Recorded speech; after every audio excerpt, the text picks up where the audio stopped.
Hey, what if I told you there's one civilization on Earth that has never truly been conquered? Not because it never lost, but because losing was actually part of the strategy. We're talking about Iran. 5,000 years of history where every single empire that showed up thinking it won ended up speaking Persian, wearing Persian clothes, and building Persian palaces. Drop a comment below. Where are you watching from right now? What time is it? I want to know who's here for this one. Because here's the thing nobody tells you in school. The Greeks, the Arabs, the Mongols, the British, they all came. They all thought they'd rewritten the story. And Iran just waited, absorbed, outlasted. There's a reason the Persian language is still alive today while the empires that tried to kill it are footnotes in a textbook. This isn't just history. This is the ultimate long game. Tonight we're going back 5 millennia to the place where modern civilization quietly got its blueprint, where the concept of linear time was born, where the world's first human rights document was written, and yes, where the idea of diplomacy as a weapon was invented long before anyone else thought to pick it up. Lights down. Let's go. Before we go anywhere near Persia's golden age of emperors and armies, we need to rewind much further back than most history teachers ever bother to go. And when I say further back, I mean thousands of years before the names everyone recognizes, before Cyrus, before Darius, before Alexander showed up and immediately started wearing Persian clothes and pretending he'd invented the whole aesthetic himself. We need to go back to a civilization that most people have genuinely never heard of, which is a shame, because what happened there quietly set the rules for how the entire ancient world would eventually operate. Let's talk about Elam. If you've never come across that name before, you're in very good company. Elam doesn't get its own Hollywood movie. It doesn't have a particularly catchy nickname.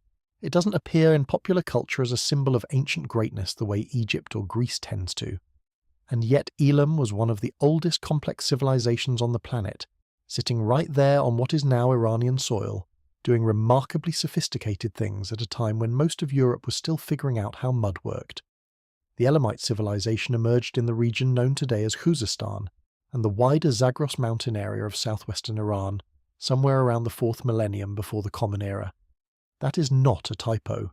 We are talking about people building cities, developing writing systems, organizing economies, and establishing political hierarchies somewhere in the neighborhood of 5,000 to 6,000 years ago. To put that in perspective, the United States has existed for less than 250 years. The Roman Empire at its height lasted roughly 500 years. Elam was doing complex statecraft for something closer to 3,000 years. Longevity was, apparently, something the Iranian plateau was very good at from the very beginning. Now, what most people know about early ancient history tends to follow a fairly predictable script. Mesopotamia comes up first. Sumer, Babylon, Assyria, the Tigris and Euphrates rivers, all the standard reference points. Then Egypt. Then, eventually, Greece and Rome. Iran, if it enters the picture at all, tends to arrive late, usually cast as the antagonist in the story of Greek civilization, the looming eastern threat that the brave and outnumbered Hellenes somehow managed to hold off. We will have quite a lot to say about that particular piece of historical storytelling a bit later, because it deserves careful examination. But for now, the important thing to understand is that by the time Greece was developing into anything recognizable as a major civilization, Iran had already been hosting complex societies for thousands of years. The timeline is not even close. Elam was not a minor footnote sitting on the margins of Mesopotamian history. It was an active, sophisticated, and genuinely powerful player in the ancient Near East. The Elamites developed their own writing system, known as Proto-Elamite, which appeared around 3200 BCE, and represents one of the earliest writing systems ever discovered anywhere on Earth. Scholars are still working on fully decoding it, which gives you some sense of how genuinely ancient and complex this script was. We've been at this for quite some time, and the language continues to keep its secrets with admirable stubbornness. What we do know is that Proto-Elamite was used for record-keeping, administration, and trade, which tells us that Elam had exactly the kind of bureaucratic infrastructure you need when you're running a serious civilization, rather than just a loosely organized collection of villages. The capital of Elam, Susa, was one of the most continuously inhabited cities in the entire ancient world. Located on the Shava River, Susa was already a major urban center around 4000 BCE, which means that by the time the famous Code of Hammurabi was written in Babylon, itself considered one of the oldest legal documents in history, Susa had already been a significant city for over 1,000 years.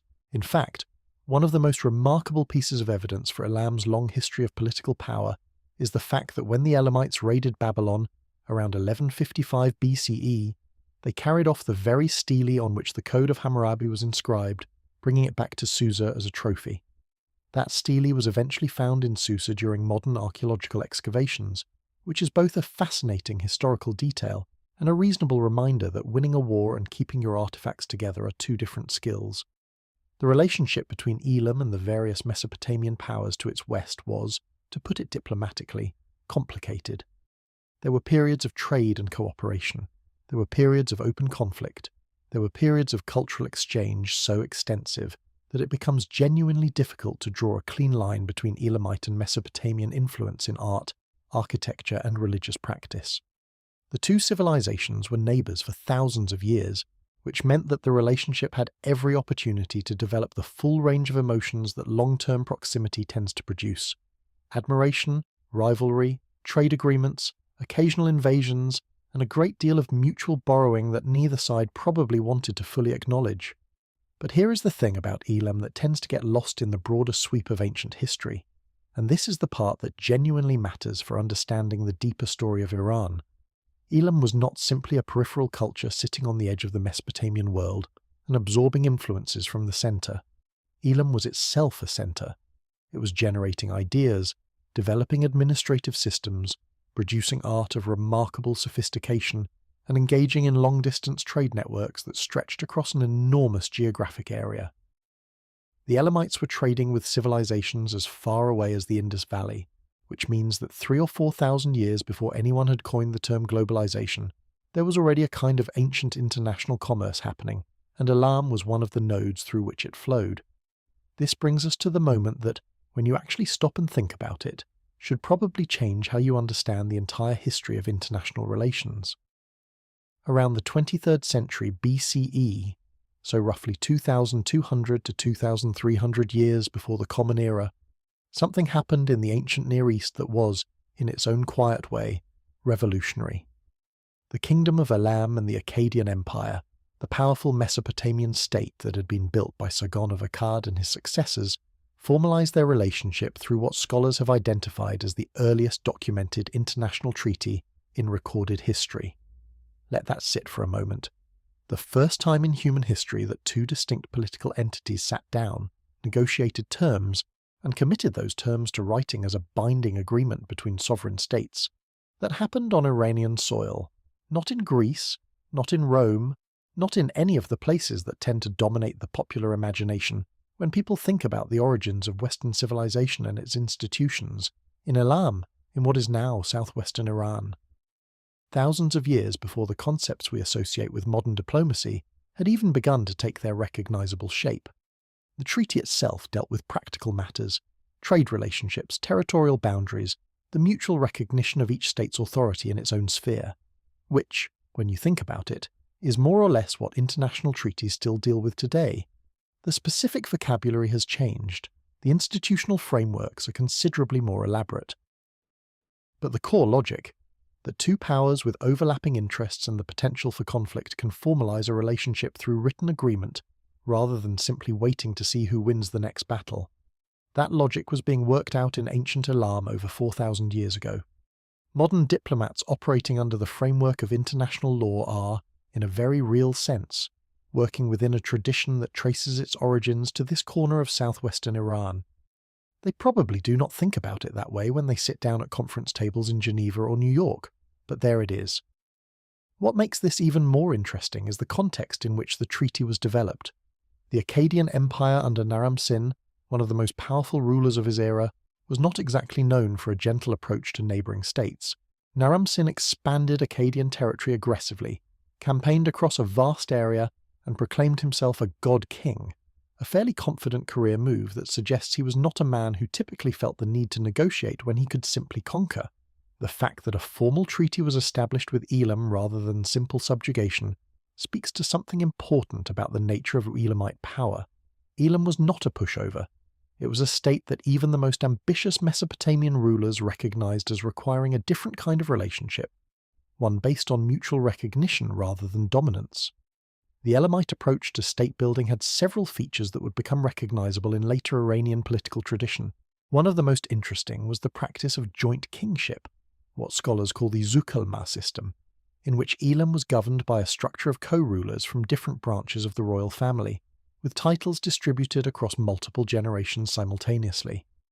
The senior king, the Sukalma, typically held overall authority, but regional sub-kings from the royal family governed different parts of the realm.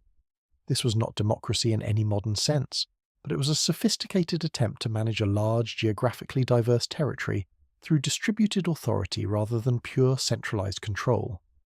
The system lasted for centuries and gave Elam a degree of political stability that many of its neighbors would have found enviable, assuming they had enough political stability themselves to feel envious about anything. Elamite religion was equally sophisticated and deeply intertwined with political authority. The Elamites worshipped a pantheon of deities that reflected both their own traditions and the inevitable cultural mixing that happened through centuries of contact with Mesopotamian civilization. The goddess Kiririsha was among the most important, a mother goddess figure associated with fertility, protection, and royal legitimacy. Religious ceremonies and temple institutions were central to Elamite urban life, and the great ziggurat at Chogha-Zanbil, built around 1250 BCE by the Elamite king Untashnapirisha, stands today as one of the best-preserved ancient ziggurats in the world. If you have never seen photographs of Chogha-Zanbil, I would encourage you to remedy that situation at your earliest convenience because it is genuinely extraordinary. A massive stepped temple complex rising out of the Iranian landscape that makes it very difficult to continue thinking of ancient Iran as somehow peripheral to the great achievements of early human civilization. The economy of Elam was built on a combination of agriculture, trade, and the exploitation of natural resources. The Zagros Mountains, which form the backbone of much of the region Elam occupied, were rich in metal ores, copper, tin, and other minerals that were in high demand across the ancient world. Trade routes running through Elamite territory connected the Persian Gulf Coast with the highlands and beyond, meaning that Elam occupied a genuinely strategic position in ancient trade networks. This was not an accident of geography that the Elamites simply benefited from passively. They actively developed and controlled these routes, extracted value from their strategic position, and used commercial relationships as one of the tools through which they projected influence across a wide region. There is something almost modern about this approach, the idea that geography is a resource to be managed, that trade relationships are instruments of political power, that controlling the flow of goods and information between different parts of the world is itself a form of authority. These are not concepts that were invented in the 19th century during the great age of European imperial competition. They were being practiced in southwestern Iran thousands of years earlier by people who had worked out through long experience that the world rewarded those who understood how it was connected. Elam's relationship with its Mesopotamian neighbors remained a constant feature of ancient Near Eastern politics for an extraordinarily long time. The Elamites fought with Babylon, made peace with Babylon, traded with Babylon, raided Babylon, and were raided by Babylon in return, in a cycle that went on for centuries with what one might charitably describe as remarkable consistency. The Elamites clashed repeatedly with Assyria as that power expanded westward. They formed alliances of convenience with various Mesopotamian factions whenever it suited their interests. They were, in short, doing what every competent ancient state did, navigating a complex and dangerous international environment through a combination of military capability, economic leverage, and diplomatic flexibility.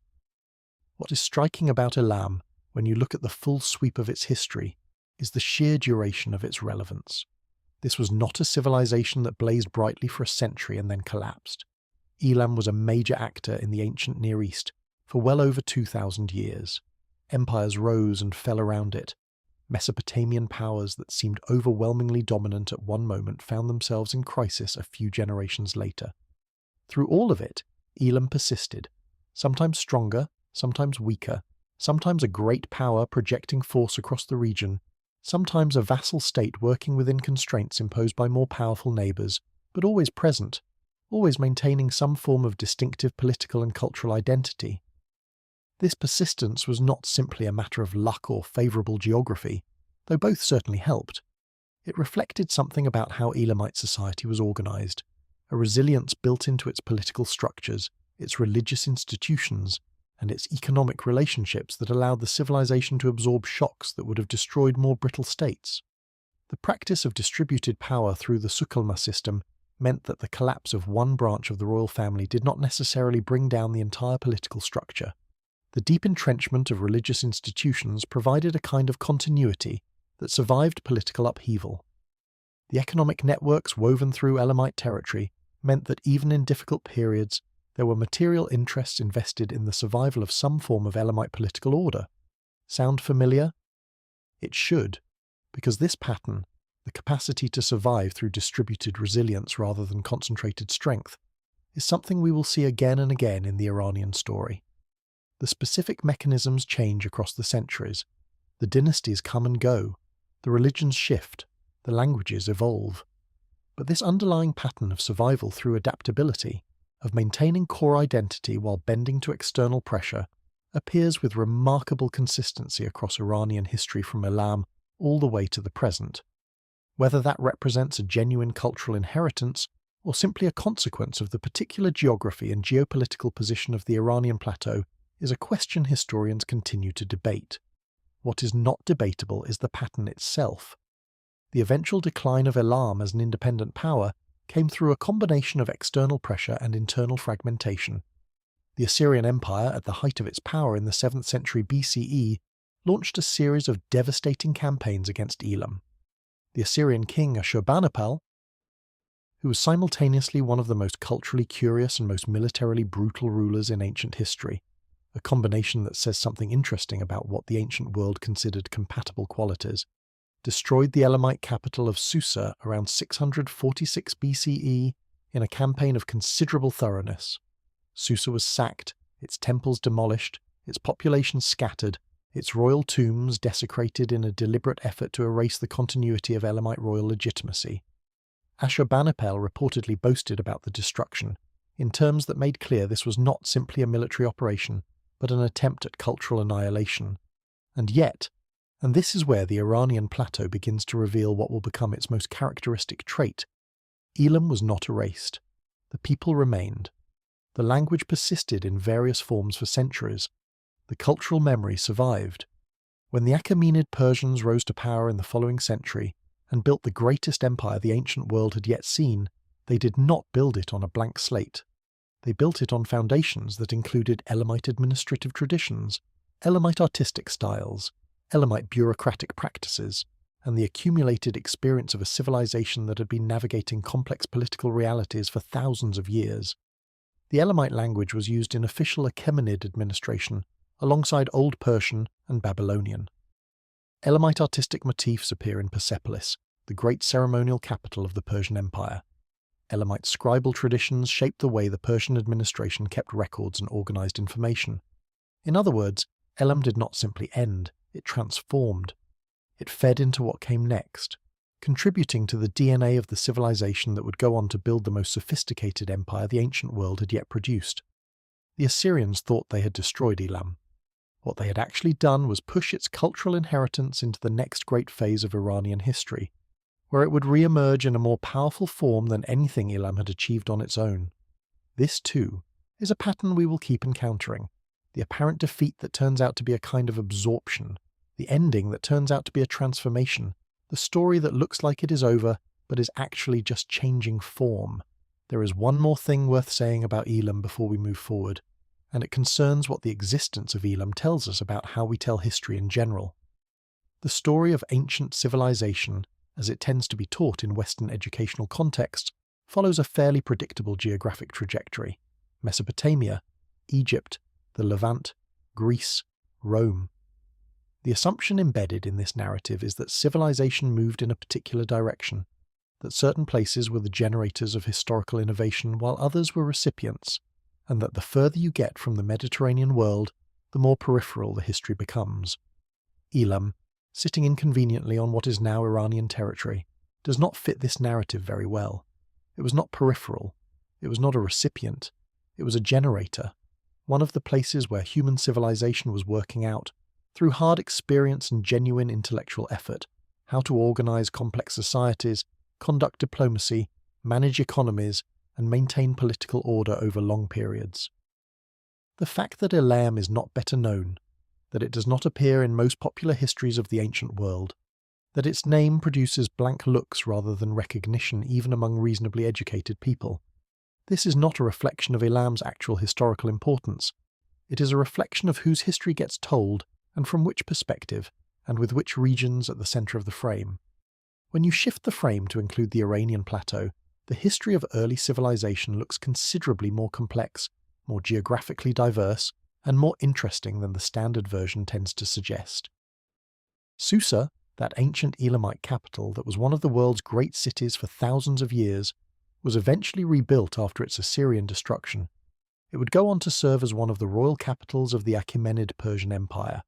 Alexander of Macedon would later take it, the Seleucids would hold it, the Parthians would use it, the Sasanians would know it. It was continuously inhabited from prehistoric times until the 13th century CE, when it was finally and comprehensively destroyed by the Mongols, who were, as we will discuss in some detail later, remarkably good at destroying things and rather less impressive at replacing what they destroyed with anything comparable. For something like 6,000 years, Susa was a living city. The ruins are still there today in southwestern Iran, available for archaeological investigation and genuinely worthy of being on the same list of ancient sites as anything in Greece or Egypt. Most people outside of specialized academic circles have never heard of it. That seems like a situation worth correcting. What Elam gives us, ultimately, is a starting point for understanding the Iranian plateau not as a latecomer to civilization, not as a peripheral zone that eventually got interesting when it produced the Persian Empire, but as one of the original sites of human political and cultural development. The first international treaty in recorded history was negotiated in this region. One of the earliest writing systems in the world was developed here. Cities that would be considered ancient by the standards of classical Greece were already old when Homer was composing the Iliad. The scale of time involved is genuinely difficult to absorb if you're accustomed to thinking of Iranian history as beginning with the Achaemenids, or worse, with the Islamic conquest. The Iranian story is much older than that, much deeper, and far more consequential for the shape of human civilization than the standard historical narrative tends to acknowledge. The civilization that would eventually produce Cyrus the Great, the Behistun inscription, Persepolis, and the world's first declaration of human rights was not created from nothing by a particularly talented group of people in the 6th century BCE. It was built on thousands of years of accumulated experience, administrative tradition, diplomatic practice, and cultural sophistication. Elam was one of the foundations on which all of that was constructed. And like all good foundations, it did its most important work invisibly, holding everything above it up while remaining largely unseen itself. The story we are telling does not begin with empires and conquests. It begins here, in the ancient cities of southwestern Iran, where people were working out the basic grammar of organized civilization long before the word Persian had any particular meaning to anyone.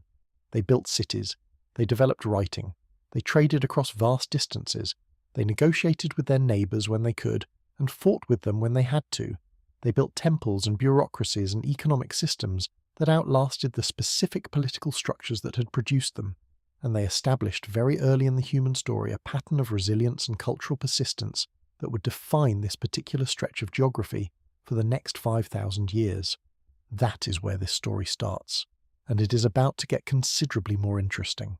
But before we leave Elam entirely, it is worth pausing to appreciate just how much the archaeological record of this civilization has changed our understanding of the ancient world, and how much it continues to change as new discoveries emerge.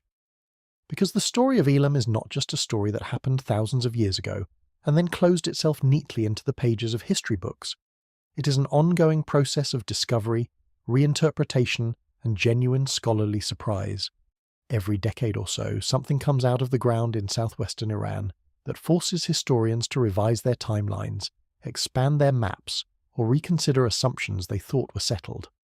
Consider, for instance, the site of Jiroft, located in the Kerman province of Iran and excavated in earnest only in the early 2000s, after floods in the region exposed a remarkable collection of artifacts. What emerged from Jiroft was a Bronze Age civilization of considerable sophistication, one that some researchers now believe may have been a major urban centre of the ancient world, with cultural connections stretching across a vast territory. The artifacts found there, decorated with geometric patterns and figurative imagery of striking quality, do not fit neatly into any of the known ancient cultural traditions. They appear to represent something genuinely distinct, a civilization that had developed its own artistic vocabulary, its own symbolic language, its own approach to the objects through which it expressed meaning and identity. The implications of Giroft for the history of ancient Iran are still being worked out, but the basic point it illustrates is this. The Iranian plateau was far more densely settled, far more culturally productive, and far more connected to the wider ancient world than the traditional historical narrative has ever fully acknowledged. The sites we know about, Susa, Choga Zanbil, the ancient cities of the Zagros Highland region, represent only a fraction of what was actually there. Much of the ancient Iranian world is still underground, waiting for the combination of archaeological effort, favourable conditions, and the kind of luck that good historical discovery tends to require. This is actually one of the things that makes the study of ancient Iran so genuinely exciting, if you happen to be the kind of person who finds 4,000-year-old administrative records exciting, and I would argue that anyone who has followed this narrative to this point probably qualifies. The field is still young in many respects. The decipherment of Elamite administrative texts is still ongoing. The interpretation of Proto-Elamite writing remains a genuine scholarly puzzle. New sites are being identified and excavated. New connections between different ancient cultures of the region are being traced through the analysis of trade goods, artistic styles, and genetic data from ancient human remains. The history of ancient Iran is not a settled, dusty subject. It is a live area of scholarship where new understanding is being generated right now, and where the picture of the past continues to shift and expand. One of the areas where this ongoing reassessment is most significant concerns the relationship between ancient Iranian cultures and the development of what scholars sometimes call the urban revolution, the transition from village-scale agricultural communities to large, complex urban societies capable of supporting specialized labor, monumental architecture, long-distance trade, and elaborate administrative systems. For a long time, the conventional view was that this transition happened primarily in Mesopotamia, in the river valleys of the Tigris and Euphrates, and then spread from there to surrounding regions. Iran, in this view, was a recipient of urban civilization rather than one of its independent generators. The archaeological evidence increasingly suggests this picture is too simple. The emergence of complex societies on the Iranian plateau appears to have happened not through simple diffusion from Mesopotamian centers, but through a process of parallel development in which Iranian communities were working out their own solutions to the problems of large-scale social organization at roughly the same time their Mesopotamian neighbors were doing the same thing. The two processes influenced each other. There was clearly significant contact and exchange between Mesopotamia and the Iranian plateau from very early on, but the Iranian developments were not simply copies or derivatives of Mesopotamian models. They reflected local conditions, local resources, local traditions, and local intellectual innovation. This matters because it changes the fundamental framing of Iranian civilization. If ancient Iran was not simply borrowing civilization from Mesopotamia, but was itself participating in the invention of civilization as a category of human achievement, then the entire story of the ancient world looks different. The Iranian plateau was not a passive recipient of ideas generated elsewhere.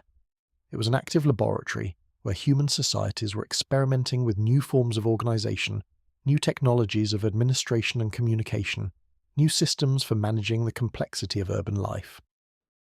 The results of those experiments fed back into the broader ancient world through trade networks, diplomatic contacts, and the movement of people and ideas across the region.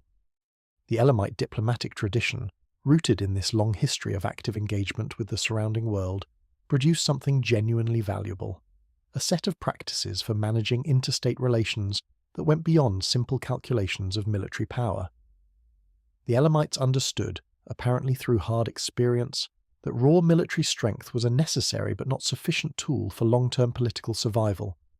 States that relied purely on military dominance tended to exhaust themselves through constant conflict, deplete their populations and resources, and eventually find themselves vulnerable to opponents who had been conserving their strength while waiting for the right moment. Sustainable political survival required a more sophisticated toolkit, one that included diplomacy, economic leverage, cultural prestige, and the ability to make oneself useful to powerful neighbors rather than simply threatening. This insight, that culture and economic relationship can be as powerful as armies and considerably cheaper to maintain, is one of the great recurring themes of Iranian history. It appears first in Elam, in the ancient practice of negotiating formal agreements with more powerful neighbours rather than simply fighting until one side was exhausted. It reappears throughout the Iranian story in forms that change with the circumstances, but maintain the same underlying logic. When the Persians faced Alexander's conquest, the cultural absorption strategy kicked in. When the Arabs conquered the Sasanian Empire, the same dynamic emerged. The specific context shifts, but the pattern of using cultural sophistication as a survival tool remains remarkably consistent. Whether this represents a consciously inherited tradition, a strategy that successive Iranian societies rediscovered independently because the geopolitical situation consistently rewarded it, or simply a coincidence of historical pattern, is impossible to say with certainty.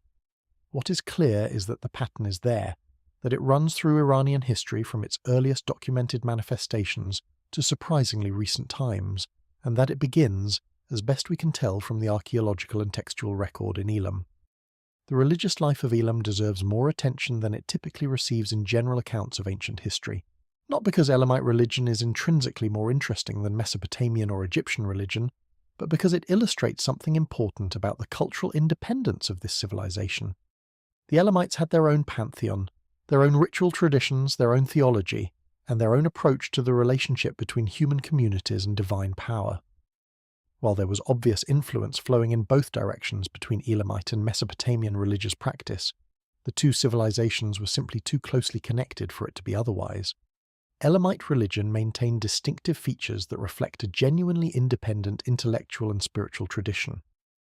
The Elamite understanding of divine kingship, for instance, differed in important ways from the Mesopotamian model. In Mesopotamia, particularly during the Akkadian period, rulers sometimes claimed outright divine status.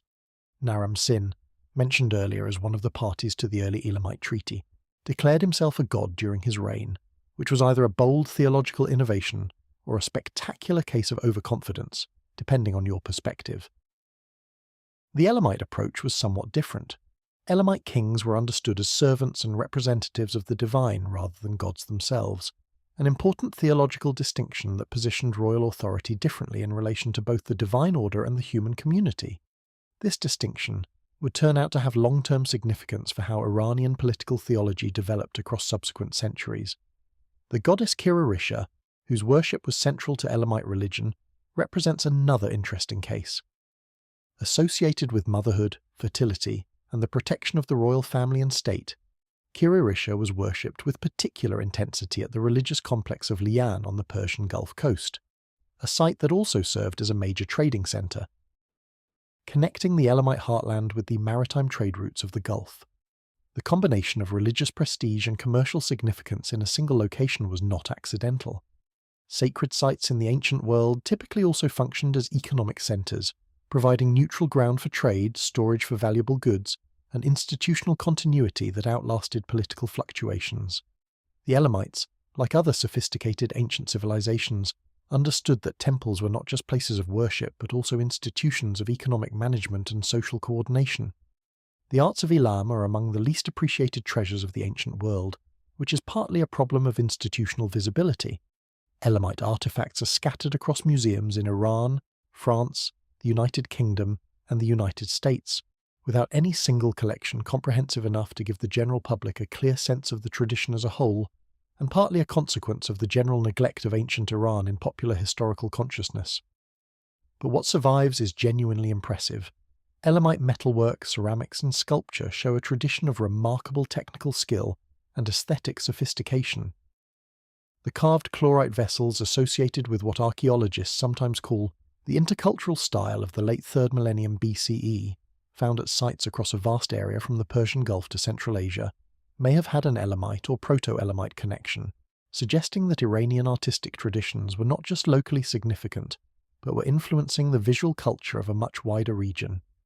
The stele of Naram-Sin, captured by the Elamites and brought to Susa as a trophy, became a kind of accidental archaeological gift to later historians, but it was not the only significant object that ended up in Susa through the vicissitudes of ancient political competition. The city accumulated centuries of cultural artifacts from across the ancient Near East, becoming a kind of involuntary museum of the ancient world's material culture. When French archaeologists excavated Susa in the late 19th and early 20th centuries, excavations that proceeded with the kind of enthusiasm for taking things out of the ground and shipping them to Paris that was fairly typical of European archaeology in that era, they uncovered thousands of objects spanning thousands of years of human history. The collections now in the Louvre represent only a fraction of what was found. The question of what happened to Elam as a cultural and political entity after its apparent military defeat by Assyria in the 7th century BCE is actually more complex than the standard narrative of conquest and destruction suggests. Archaeological evidence indicates that Elamite communities continued to exist and function in the region after the Assyrian campaigns. Elamite language continued to be used. Elamite administrative and cultural traditions persisted in modified forms.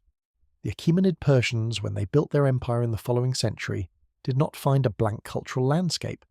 They found a region with living traditions, experienced administrators, and accumulated knowledge of how to run a complex state across a diverse territory. They drew on all of it. The Elamite scribal tradition in particular fed directly into the Achaemenid administrative system. The Persian royal archives at Persepolis, known as the fortification tablets and the treasury tablets, were written primarily in Elamite even during a period when Old Persian was the prestige language of the empire. This tells us something important. The Achaemenids were not simply imposing a new administrative system on a conquered population. They were, in significant part, inheriting and adapting an existing system that had been developed and refined over centuries of Elamite practice. The people who knew how to run the administrative machinery of a large, complex state in this region were the people who had been doing it for a long time, and those people were working within traditions that had Elamite roots. The continuity is remarkable when you trace it carefully. Accounting practices developed in Elamite administrative centers influence Persian imperial bookkeeping. Architectural traditions developed in Elamite temple and palace construction fed into the design vocabulary of Persepolis. Diplomatic practices established in Elamite interstate relations informed the Persian approach to managing an empire of unprecedented scale and diversity. The Achaemenid achievement, as extraordinary as it was, did not emerge from nowhere. It was built on thousands of years of accumulated Iranian experience, with Elam at the base of the stack. This is why the story of Elam matters so much for understanding the story of Iran. Not because Elam is interesting as an isolated historical curiosity, though it is genuinely, but because it establishes the foundations on which everything that comes later is built. The Elamite period demonstrates that the Iranian plateau was a site of sophisticated civilization thousands of years before the names we typically associate with Iranian history come into view. It establishes a pattern of resilient political organization, cultural sophistication, and adaptive survival under pressure that runs through the entire subsequent history of the region. And it provides the first clear evidence of something that will become one of the defining themes of the Iranian story: the idea that diplomacy, cultural prestige, and institutional continuity can do things that raw military power cannot. The first international treaty in history was signed in this part of the world, not as an isolated curiosity, not as a lucky accident, but as a reflection of the sophisticated political culture that had been developing on the Iranian plateau for thousands of years. When Cyrus the Great eventually established the Achaemenid Empire and built what was, by any reasonable measure, the most advanced system of imperial governance the ancient world had yet produced, he was not starting from scratch. He was the heir of a very long tradition, a tradition that began in Elam, in the ancient cities of southwestern Iran, in the administrative archives and temple complexes and trade networks of a civilization that most of the modern world has never heard of. The world's first superpower was still several centuries away, but its foundations were being laid in Elam, in the cuneiform tablets of Susa, in the treaty text that formalized the first documented relationship between sovereign states, in the ziggurat at Chogazanbil rising above the Iranian plain. The Iranian story was already well underway, and the most dramatic chapters were still to come. The foundations laid by Elam, thousands of years of administrative tradition, diplomatic practice, and cultural resilience, did not simply sit dormant waiting for the Achaemenids to arrive. Something else was happening on the Iranian plateau during those long centuries, something that would turn out to be arguably more consequential for the shape of human civilization than any empire, any dynasty, or any military conquest. A prophet named Zarathustra was working out a new way of thinking about time itself, and in doing so, he quietly rewired the operating system of human consciousness in ways that most of the modern world has never fully traced back to their source. This is the part of Iranian history that tends to make people genuinely uncomfortable, not because it is disturbing in any obvious way, but because it forces a significant revision of some very deeply held assumptions about where our most fundamental ideas come from. Most people who grew up in a Western cultural context carry certain baseline assumptions about the architecture of reality that feel so natural, so obvious, so self-evidently true that it is difficult to imagine they were ever invented by anyone. The idea that history is moving somewhere, the idea that the universe has a moral direction, the idea that there will be a final reckoning between the forces of good and evil, the idea that individual moral choice matters cosmically, not just socially. These are not ideas that human beings are born with. They were developed, refined, and transmitted through specific historical processes. And the place where that development began, as best we can determine from the historical record, was Iran. Zoroastrianism is the religion founded by the prophet Zarathustra, known in the Greek tradition as Zoroaster, a name that, thanks largely to Friedrich Nietzsche's very loose philosophical appropriation of the character, carries a certain dramatic weight in Western cultural consciousness that is not entirely connected to the actual historical figure. Nietzsche's Zarathustra, the fictional philosopher who descends from his mountain to deliver uncomfortable truths to an ungrateful humanity, is a magnificent literary creation that has almost nothing to do with the historical Zarathustra beyond borrowing his name. The real Zarathustra was doing something considerably more revolutionary than announcing the death of God. He was proposing, for what appears to have been the first time in the documented history of human religious thought, that the universe is organized around a fundamental moral conflict between opposing principles, that this conflict has a direction and a destination, and that every human life participates in it through the choices it makes. The dating of Zarathustra's life is one of those historical questions that scholars have been arguing about with impressive persistence for a very long time, and the honest answer is that we do not know precisely when he lived. Traditional Zoroastrian chronology places him somewhere around 1500 to 1000 BCE, though some scholars argue for dates as late as the 7th or 6th century BCE.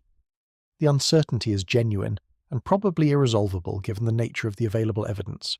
What is less uncertain is the content of his teaching, preserved in the oldest parts of the Zoroastrian scripture. The Gathas, 17 hymns attributed directly to Zarathustra himself, and written in an archaic form of the Avestan language that is closely related to the Sanskrit of the early Vedic texts. The Gathas are among the oldest religious texts in any Iranian language, and they contain ideas that were, at the time of their composition, genuinely unprecedented. The central theological claim of Zoroastrianism is deceptively simple to state.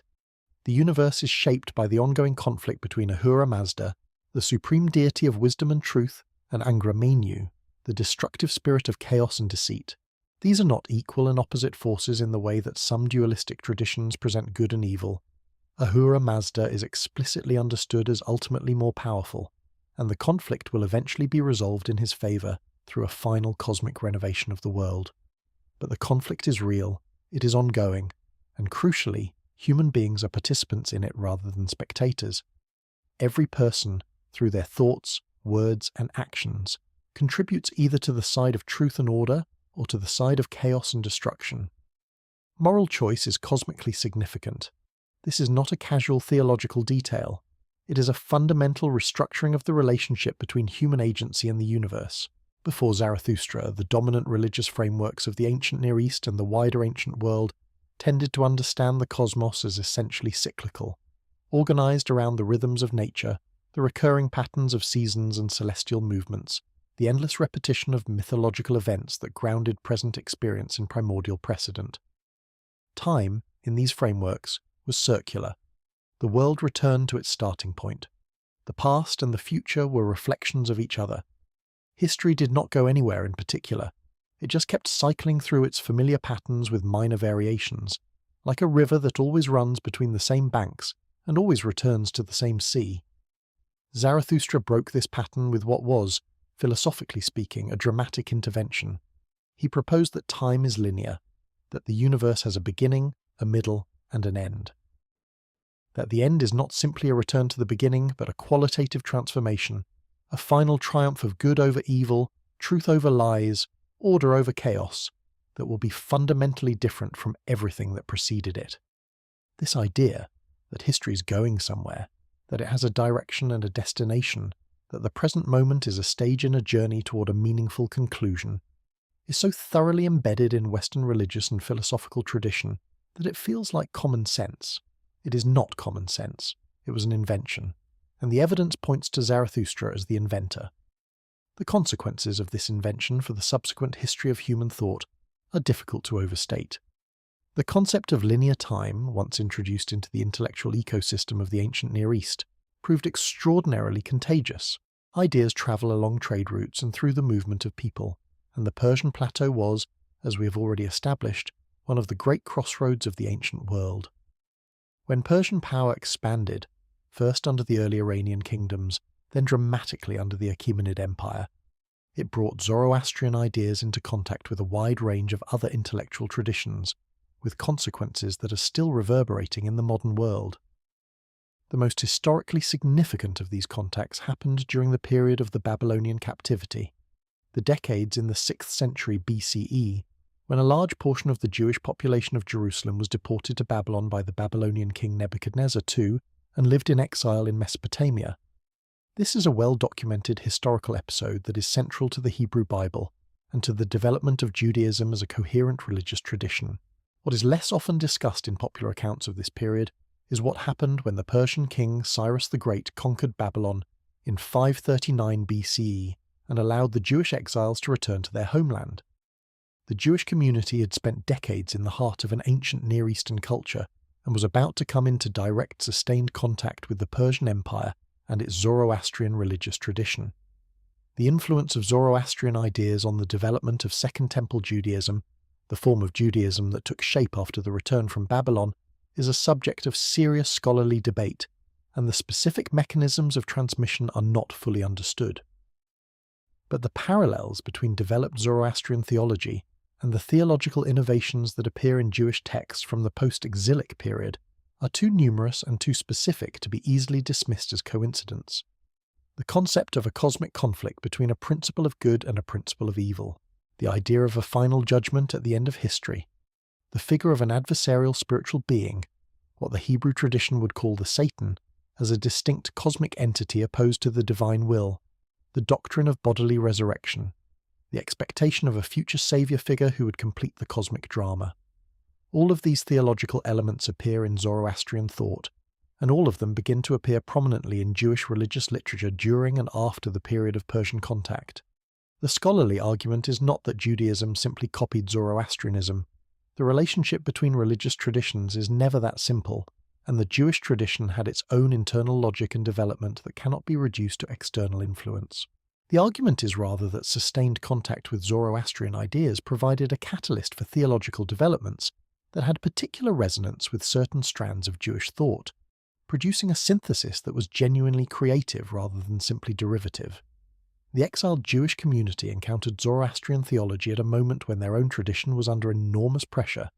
The destruction of the temple, the loss of the homeland, the crisis of collective identity that exile produces, and certain Zoroastrian ideas offered conceptual resources for making sense of suffering, maintaining hope, and understanding history as moving toward a meaningful resolution, rather than simply repeating itself indefinitely.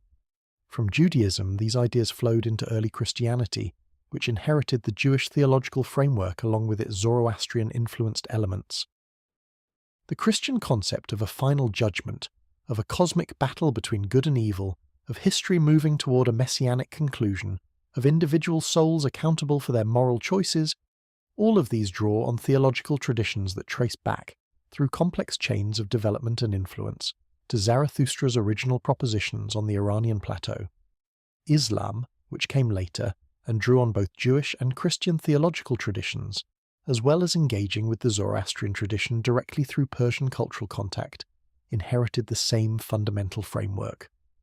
The linear conception of time, the moral structure of history, the expectation of a final accounting, these are common threads running through all three of the great Abrahamic faiths, and they all trace back, through winding but traceable paths, to the religious innovations of ancient Iran. Friedrich Nietzsche, who borrowed Zarathustra's name for his fictional philosopher in Thus Spoke Zarathustra, actually understood this connection with unusual clarity. Nietzsche's point, that the historical Zarathustra was the first to introduce the moral interpretation of existence, the first to understand history as a struggle between good and evil, moving toward a resolution, was philosophically astute even if his characterization of this as something to be overcome was, let us say, characteristically Nietzschean in its contrarianism. Nietzsche chose Zarathustra as his spokesman precisely because he recognized the historical Zarathustra as the originator of the moral framework Nietzsche was critiquing. He was giving credit where credit was due, which in Nietzsche's case was itself a somewhat unusual choice. The practical theology of Zoroastrianism extended well beyond its cosmological framework, and several of its features were genuinely revolutionary in the context of the ancient world. The emphasis on free will was one of the most significant. In a world where divine determinism was the dominant religious framework, where gods controlled human fate and human choice was largely irrelevant to the cosmic order, Zoroastrianism proposed that human beings genuinely have the capacity to choose between good and evil, and that this choice matters. This is an extraordinary claim when you actually think about it. It places an unusual burden on human moral agency, while simultaneously granting human beings an unusual degree of dignity. The universe, in Zoroastrian theology, is not a stage set on which divine powers act out a predetermined drama. It is a genuine contest in which human choices have cosmic weight. The Zoroastrian emphasis on truth, Asher in the Avestan language, a concept that encompasses not just factual accuracy, but moral and cosmic order, was another feature that would have profound practical consequences when Zoroastrianism became the theological backing for Persian imperial power. The idea that lying is a fundamental moral violation, not just a social infraction but a contribution to the forces of cosmic destruction, informed the way the Achaemenid kings understood their own authority and obligations. The inscriptions left by Darius I at Behistun are full of explicit condemnations of lies and liars, not as rhetorical flourishes but as genuine theological statements about the nature of legitimate power. An empire that understands its own authority as grounded in the cosmic principle of truth has, at least in theory, a somewhat different self-conception than one that grounds its authority purely in military dominance. Whether this theological framework translated into genuinely more ethical imperial behavior is naturally a complicated question. Empires are empires, and the gap between self-justifying ideology and actual practice tends to be fairly substantial regardless of the ideology involved. The Achaemenids certainly engaged in brutal military campaigns when they judged it necessary. They suppressed revolts with the kind of thoroughness that was standard practice in the ancient world and would be considered completely unacceptable by modern standards. But the theological framework did appear to influence the distinctive approach to imperial governance that we will examine in more detail when we turn to Cyrus, an approach that emphasized respect for local traditions, preservation of existing religious institutions, and administration through a network of appointed governors rather than direct cultural imposition. The fire temples that served as the physical centers of Zoroastrian practice were spaces of remarkable significance in the ancient Iranian world. The sacred fire, which was to be kept burning continuously and was the visible symbol of Ahura Mazda's presence and truth, was maintained with great care and considerable logistical effort. Fire priests, called magi in the Greek tradition, a term that eventually gave us the English word magic through a long process of cultural misunderstanding, were specialists in the maintenance of ritual purity and the performance of religious ceremonies. The magi are interesting figures in ancient history because they appear in a wide variety of contexts that suggest their influence extended well beyond the purely religious sphere. They served as advisors, astronomers, and keepers of calendrical knowledge, functions that, in the ancient world, were inseparably intertwined with religious authority. The Greek encounter with the Magi produced some of the most enduring cross-cultural misunderstandings in the ancient world.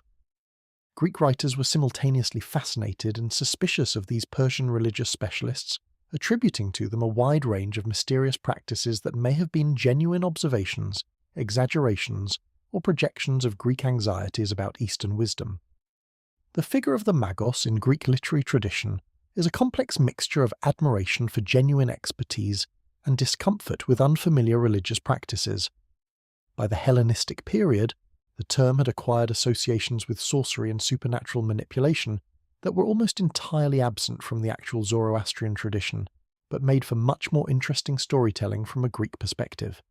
The Zoroastrian conception of the afterlife was another area of theological innovation that would prove enormously influential. The tradition proposed a graduated system of post-mortem judgment in which the soul's fate was determined by the balance of its earthly moral choices. The soul of a righteous person would cross the Chinvat Bridge, a crossing that would widen and become easy for the virtuous, and proceed to the House of Song, a realm of light and joy. The soul of a wicked person would find the same bridge narrow and treacherous, and fall into a realm of darkness and suffering. For those in between, there was a middle state of mixed experience. The moral arithmetic was comprehensive and, in a certain sense, fair. You got what your choices had earned, no more and no less. The similarities between this structure and the afterlife frameworks of subsequent religious traditions are obvious enough that they have generated a substantial scholarly literature. The judgment of souls, the weighing of moral deeds, the distinction between heavenly and infernal destinations, these are not universal features of religious thought that different traditions arrived at independently.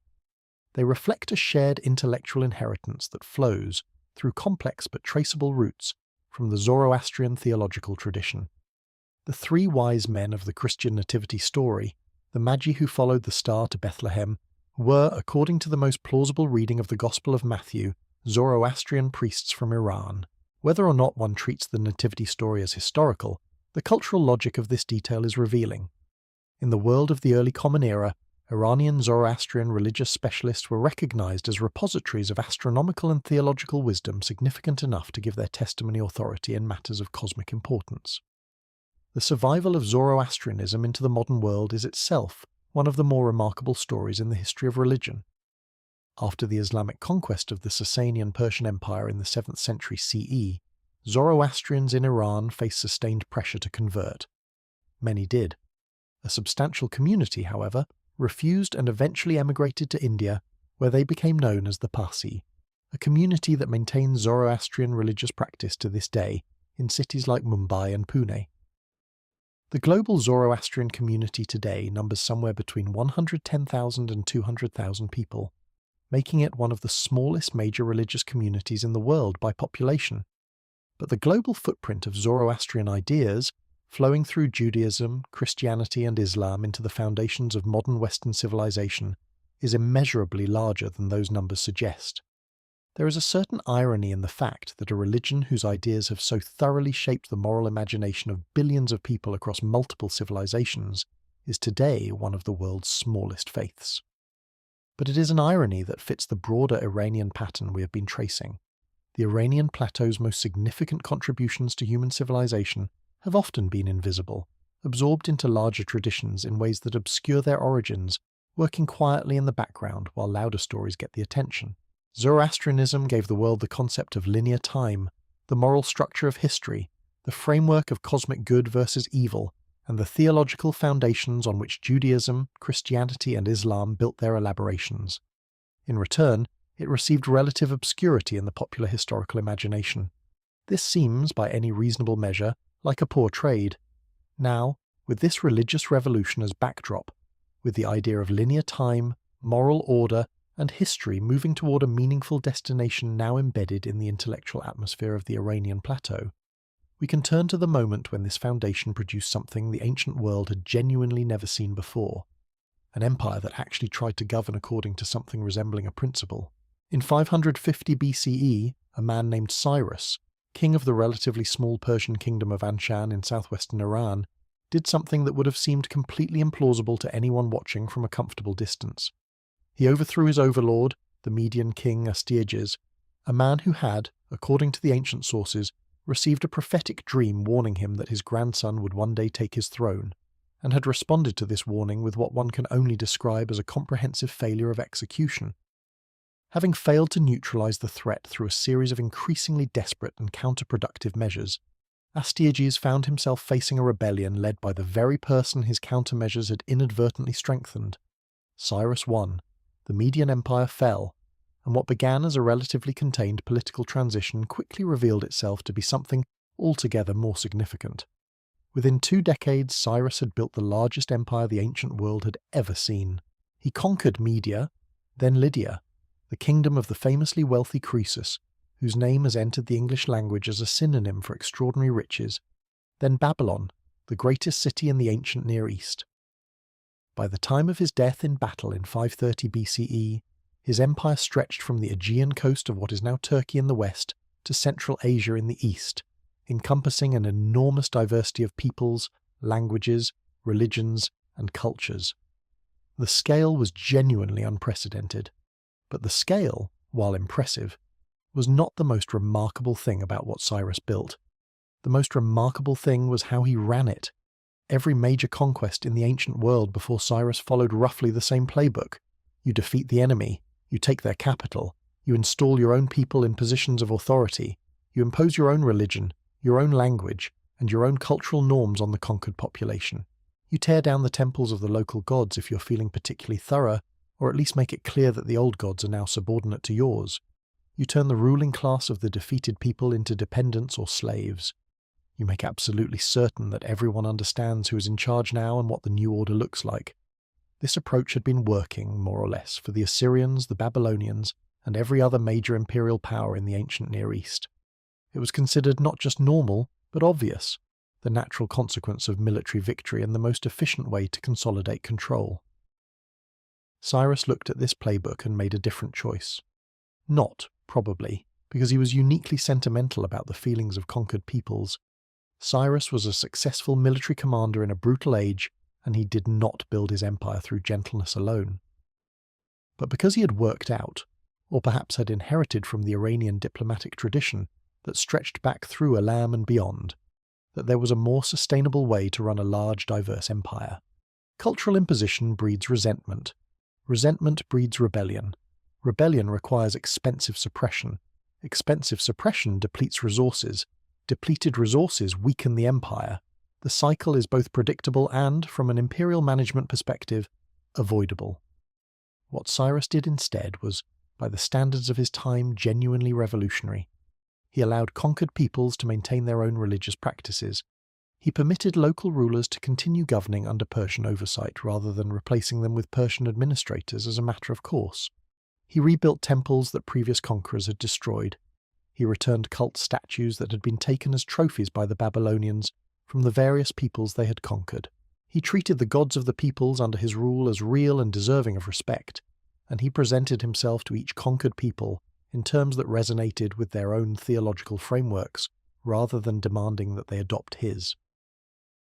The most famous expression of this approach is the Cyrus cylinder, a clay barrel discovered in Babylon in the 19th century and now housed in the British Museum.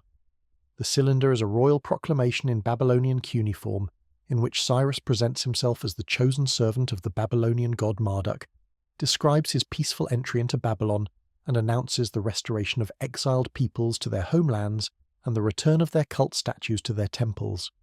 It is in effect a declaration of a new approach to imperial governance, one based on the consent and welfare of the governed, rather than purely on the power of the conqueror.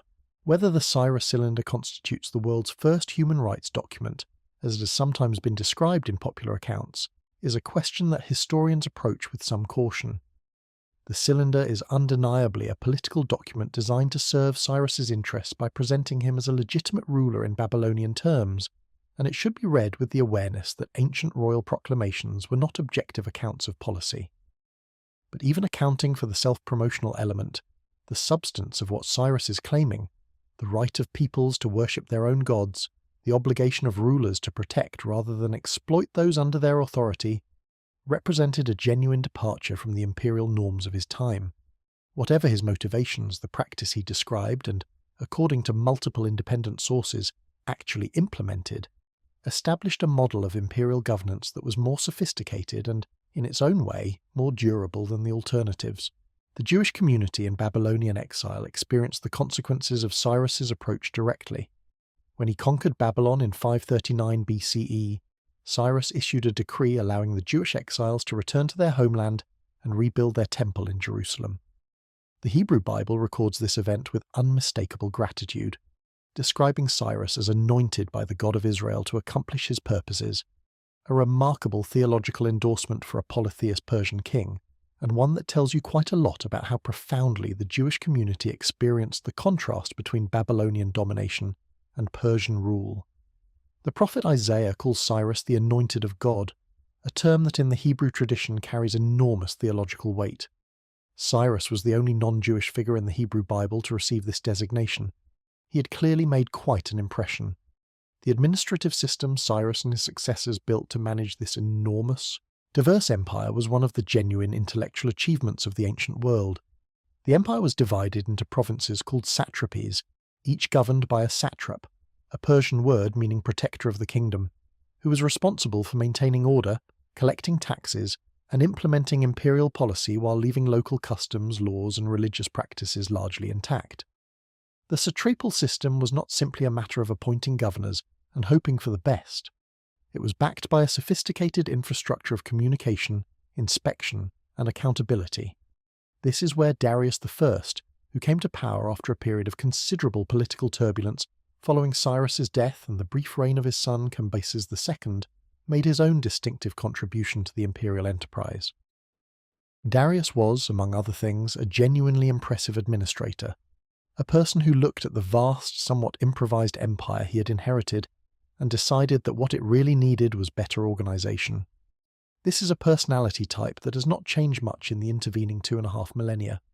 Under Darius, the satrapal system was formalized and regularized. Each satrapy paid a fixed tribute rather than being subject to arbitrary extraction, which gave local populations a degree of financial predictability they had not enjoyed under previous imperial systems. Darius standardized weights and measures across the empire, facilitating trade across a vast geographic area in a way that had simply not been possible when different regions operated with incompatible systems. He established a gold coinage, the daric named after himself, with what was presumably either supreme confidence or a refreshing lack of false modesty, that became the standard currency of the ancient Near East. The daric was so trusted and so widely used that it continued to circulate long after the empire that had produced it had been conquered by Alexander.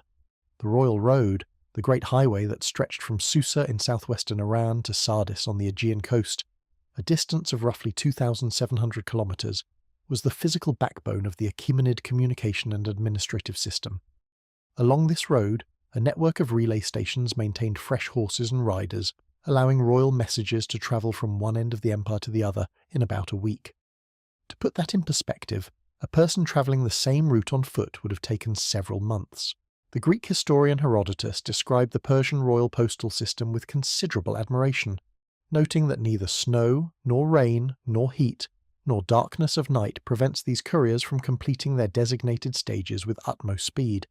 A description that should sound familiar to anyone in the modern world, since the United States Postal Service eventually adopted it as an unofficial motto, without one presumes full awareness of its origins in praise of Persian imperial logistics. The scale of what Darius I built is difficult to absorb through numbers alone, though the numbers are certainly impressive. The Achaemenid Empire at its greatest extent covered roughly 5.5 million square kilometers, and encompassed somewhere between 44 and 50% of the world's population at the time, a proportion that no subsequent empire has ever matched. This was not simply the largest empire in history up to that point. It was, in terms of the share of humanity it governed, probably the most expansive imperial project ever undertaken in terms of its demographic reach. But the scale was manageable precisely because of the administrative philosophy that distinguished it from its predecessors. You cannot effectively govern 44% of the world's population through terror alone. Eventually you run out of both terror and population. What Darius built was something more sustainable, a system in which most people most of the time had material reasons to prefer the continuation of Persian rule to the chaos of its absence. The building program at Persepolis, the great ceremonial capital that Darius began and his son Xerxes I continued, was one of the most ambitious architectural projects in the ancient world. The complex, built on a massive artificial terrace carved from the mountain rock of Fars province in southern Iran, combined throne halls, audience chambers, royal treasuries, and residential palaces into a unified monumental statement about the nature and scope of Persian imperial power. The reliefs that decorated the walls of the Apadana, the great audience hall where delegations from across the empire came to pay tribute, depicted representatives of 23 subject nations, each in their distinctive dress, each bringing the characteristic products of their homeland. It was an explicit visual statement of imperial diversity, and it was carved in stone by artists who clearly understood what they were trying to communicate. The delegations shown in the Persepolis reliefs are not depicted as defeated enemies or humiliated subjects. They are shown as participants in a great imperial enterprise, bringing their contributions willingly to a court that received them with something resembling dignity. Whether the actual experience of being a subject people of the Achaemenid Empire always matched this idealized representation is naturally a more complicated question. Empires are not known for perfect consistency between their self-presentation and their actual practice. But the fact that Darius chose to represent his empire this way, as a voluntary association of diverse peoples rather than a collection of conquered territories, tells us something important about the model of authority he was trying to project. The Achaemenid legacy extended into areas that are easy to overlook in accounts that focus primarily on the military and political dimensions of Persian history. The empire was one of the great facilitators of cultural exchange in the ancient world, creating conditions under which ideas, artistic styles, technological innovations and agricultural products moved across an enormous geographic area with unusual freedom. Greek artistic styles influenced Persian art. Persian architectural techniques influenced Greek building. Indian mathematical innovations travelled westward along trade routes protected by Persian imperial order. The spice and textile trades that connected Central Asia, the Indian subcontinent, and the Mediterranean world all flowed, to a significant degree, through infrastructure created and maintained by Persian imperial administration. There is also the matter of what the Achaemenid Empire did for the concept of governance itself. Before Cyrus and Darius, the dominant model of empire in the ancient world was essentially extractive, a mechanism for channeling resources from conquered peripheries to the imperial centre. The Achaemenid model, while certainly extractive in many ways, added dimensions of governance that went beyond pure extraction. The provision of infrastructure, the standardization of economic systems, the protection of trade routes, the maintenance of local administrative capacity. These were services that benefited subject populations in ways that pure extraction does not. The idea that a ruler has obligations to the ruled, not just rights over them, is embedded in the Achaemenid imperial philosophy in ways that it was not embedded in the Assyrian or Babylonian approaches that preceded it. Whether Cyrus and Darius arrived at this philosophy through the influence of Zoroastrian theology, with its emphasis on truth and its understanding of power as responsibility, or through pragmatic calculation about how to run a large empire without exhausting themselves in constant suppression, or some combination of both, is a question that does not have a definitive answer. What is clear is that the model they built was sophisticated enough and durable enough to govern the largest empire the ancient world had yet produced for more than 2 centuries, before it encountered an opponent capable of defeating it militarily. And even then, as we'll see, the encounter did not end the way the conqueror expected. The Iranian plateau had now produced 2 of the most consequential innovations in human history: a religious philosophy that rewired the moral architecture of human consciousness, and an imperial model that demonstrated for the first time that it was possible to govern enormous human diversity through respect rather than suppression. Both of these innovations would echo through the subsequent history of civilization in ways that their originators could not possibly have anticipated. The world had been changed, quietly and profoundly, by ideas that originated on a stretch of high plateau between the Zagros Mountains and the Central Asian steppes, and it was about to be changed again in ways that nobody in the ancient world saw coming. The question of what it actually felt like to live inside the Achaemenid Empire, not as a Persian courtier or a satrap with a comfortable administrative salary, but as an ordinary person in one of the empire's many subject regions, is one that the historical sources address rather unevenly. The Persian imperial records, as preserved at Persepolis, are largely administrative in nature. Lists of rations distributed to workers, accounts of goods moving through imperial storage facilities, records of payments made to craftsmen and labourers. They tell us a great deal about the logistics of empire, and rather less about the subjective experience of those who were being administered. What they do tell us, and this is significant, is that the work of building and maintaining the Persian imperial infrastructure was paid work. The Persepolis fortification tablets, thousands of clay tablets discovered at the site in the 20th century, record payments of grain, beer, and occasionally silver to workers of many nationalities, Persians, Elamites, Egyptians, Babylonians, Greeks, Indians. These workers were not slaves in the conventional ancient understanding of that term. They were labourers receiving compensation for their services, organised into work gangs of varying sizes, managed by a bureaucratic system of some complexity. The great monuments of Persian imperial power, Persepolis, the Royal Road, the canal connecting the Nile to the Red Sea that Darius commissioned, were built by paid workers operating within an organised labour system, not by armies of enslaved captives working under duress. This distinction mattered to the Persians, and it should matter to us. The contrast with, say, the construction of Egyptian monuments, whatever the actual labour arrangements there may have been, or with the labour practices of later empires is worth noting. The Achaemenid approach to labour reflected the same underlying philosophy as its approach to religion and local governance. Extract value, certainly, but do so in a way that maintains the basic dignity and material interest of those being administered. The workers who built Persepolis were, in many cases, refugees and deportees relocated from distant parts of the empire, not exactly a voluntary arrangement, but they were fed, housed, and paid, which represented a different category of treatment than what most ancient empires provided to their conquered populations. The religious tolerance embedded in Achaemenid policy was not simply a political convenience. It reflected a genuine theological position within the Zoroastrian framework that Darius articulated explicitly in his inscriptions.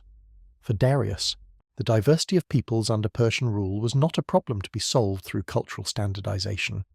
It was, in some sense, a natural expression of Ahura Mazda's creation, a world of legitimate diversity that Persian imperial order protected and maintained rather than suppressed. The gods of the various subject peoples were understood as subordinate to Ahura Mazda, but not as false or illegitimate. Persian kings made offerings at the temples of conquered peoples, not as a cynical political gesture, but as an expression of a genuinely inclusive theological worldview. This is why the Hebrew Bible's warm treatment of Cyrus and the Persian Empire is theologically significant rather than merely puzzling.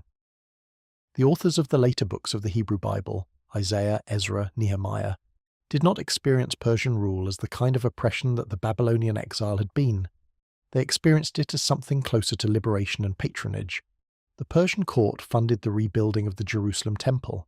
Persian officials facilitated the return of the Jewish community to its homeland. Persian administrative infrastructure protected Jewish religious and cultural continuity in ways that Babylon had not. The theological interpretation the biblical authors put on this, that Cyrus was divinely appointed to serve God's purposes, was their way of making sense of the remarkable fact that a foreign polytheist king had turned out to be a better patron of Jewish religious life than most of the Jewish kings who had preceded him. The Achaemenid court at Persepolis was a cosmopolitan environment of considerable intellectual vitality. The royal court attracted scholars, craftsmen, physicians, and specialists of all kinds from across the empire. Greek doctors served at the Persian court.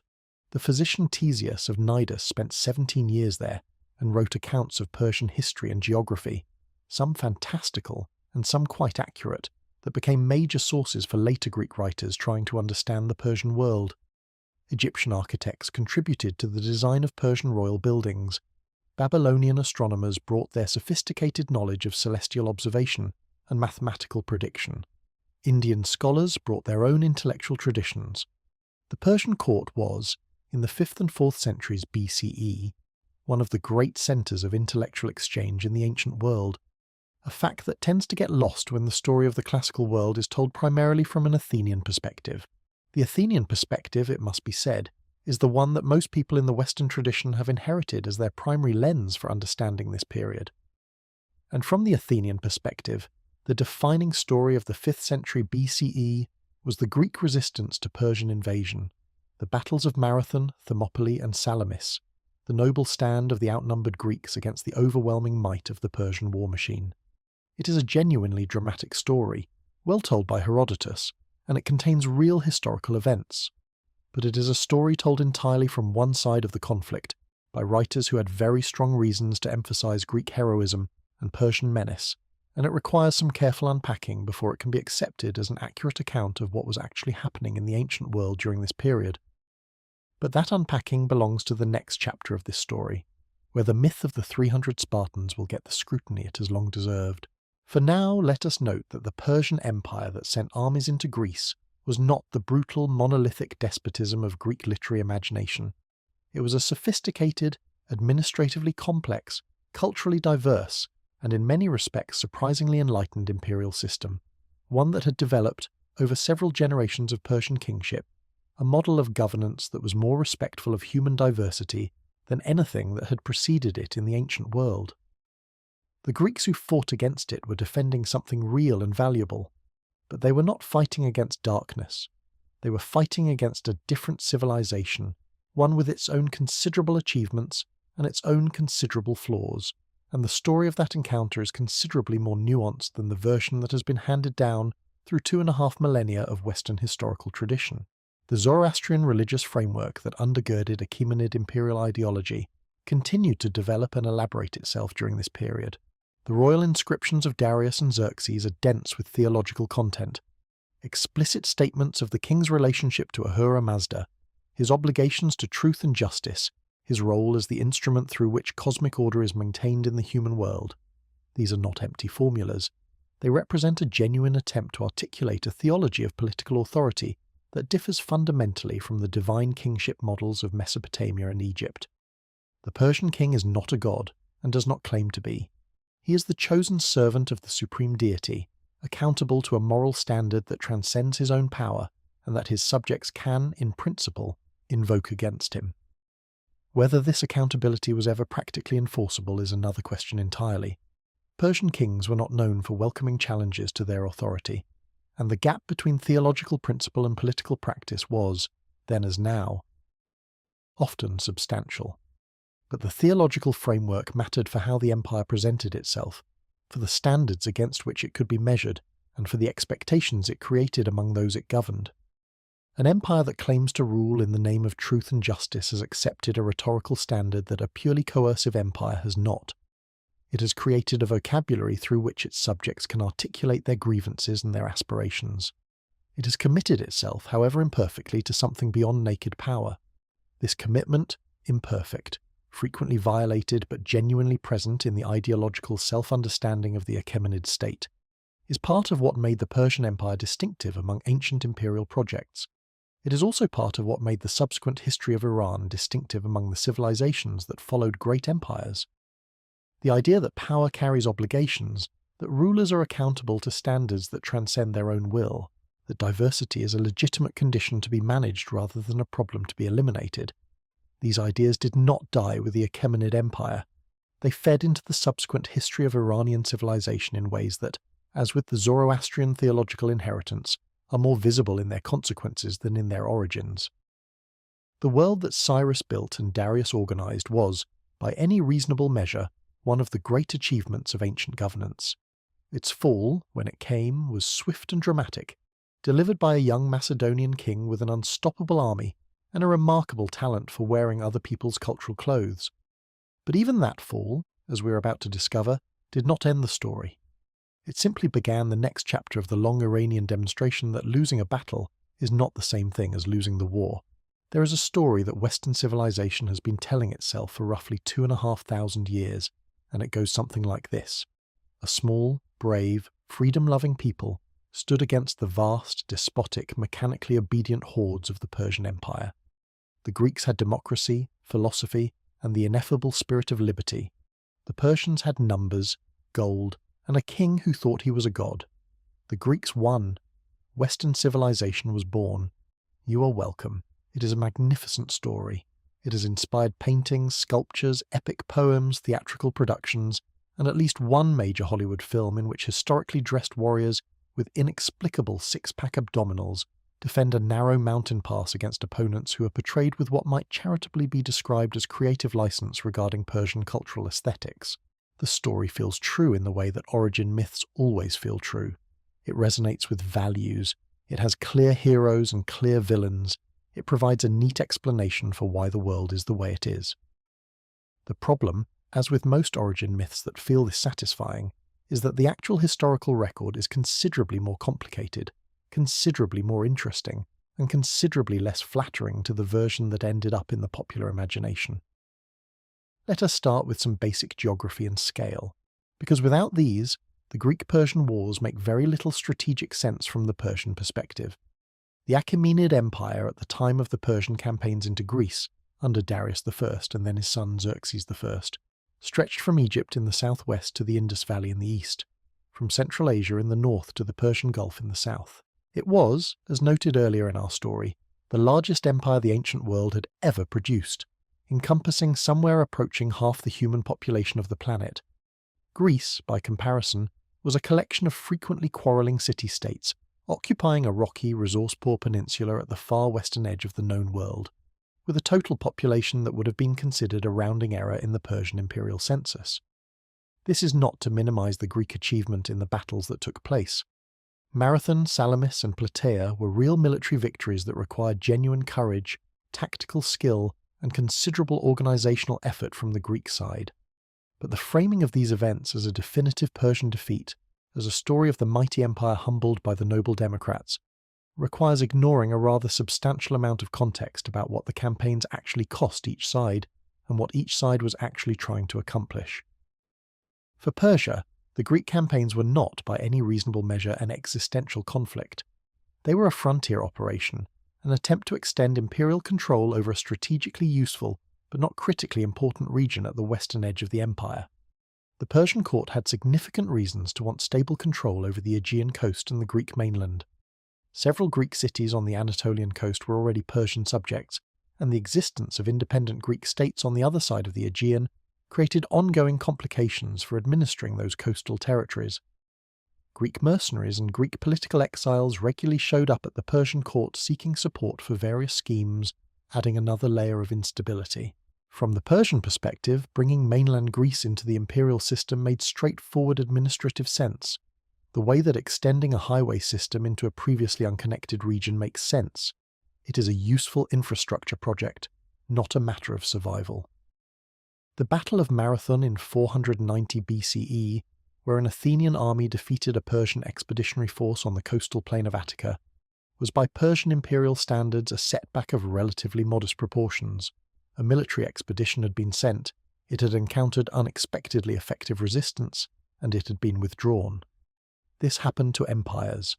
The proper response was to plan more carefully next time, which is exactly what happened. Darius I began preparations for a much larger follow-up expedition. He died before it could be launched, in 486 BCE, leaving the project to his son Xerxes. Xerxes I launched the second and much larger Persian invasion of Greece in 480 BCE, with a force that ancient sources describe in numbers so enormous that modern historians treat them with significant skepticism. Herodotus gives figures in the millions, which are almost certainly gross exaggerations. The logistics of feeding and supplying such a force would have been physically impossible, given ancient transportation technology. Modern estimates for the Persian force at the Battle of Thermopylae range widely, but tend to cluster somewhere between 100,000 and 300,000 troops, which is still an army of remarkable size for the ancient world. The Greek defenders at the pass numbered somewhere in the low thousands, drawn from multiple city-states rather than exclusively from Sparta, though the Spartan contingent under their king Leonidas held the most exposed position and bore the brunt of the fighting. The story of Thermopylae, as it is usually told, focuses on the final stand of Leonidas and his 300 Spartans, plus roughly 700 Thespians and 400 Thebans, who rarely make the movie posters, after a local resident named Ephialtes revealed to the Persians a mountain path that allowed them to outflank the Greek position. The Greeks who remained fought to the end. It was by any measure an act of extraordinary bravery. It was also, strategically speaking, a Persian victory. The pass was taken. The Persian army proceeded into central Greece. Athens was evacuated and subsequently sacked and burned, including the temples on the Acropolis. This is the part of the story that tends to get somewhat glossed over in the popular version. The Persians burned Athens. They burned it thoroughly and systematically, including the temples, which were apparently considered fair targets by Persian military standards, regardless of the empire's general policy of religious respect. The city was largely empty when they arrived. The Athenians had executed a brilliant strategic evacuation, sending their population to the island of Salamis and nearby Troezen. But the physical destruction of Athens was about as definitive a symbolic victory as the ancient world offered. The idea that the Greeks won this phase of the conflict requires some careful definition of what winning means. The naval battle of Salamis, fought in the straits between the island of Salamis and the Attic coast in September of 480 BCE, was the turning point, and it was a genuine Greek victory, accomplished through a combination of tactical ingenuity, superior knowledge of the local geography, and an audacious piece of psychological manipulation. The Athenian commander Themistocles sent a message to the Persian fleet claiming to be a defector, reporting that the Greeks were planning to escape overnight and urging the Persians to block the straits immediately to prevent their flight. Xerxes, believing the intelligence, ordered his fleet into the narrow strait where its numerical advantage was largely neutralized. The Greek trireme, more maneuverable in confined waters, inflicted severe losses on the Persian fleet. This was tactically brilliant, and Themistocles deserves every ounce of credit historians have given him. But it is worth noting what Xerxes actually did after Salamis. He did not, as the popular narrative sometimes implies, slink home in total humiliation with his empire in tatters. He left a substantial army in Greece under one of his best generals, Mardonius, with instructions to continue the campaign the following season. He returned to Persia to attend to the broader affairs of his enormous empire, which had not stopped requiring attention simply because one naval battle had gone badly. The Greek victory at the land battle of Plataea in 479 BCE, which finally drove the Persian forces out of Greece proper, was a significant military achievement.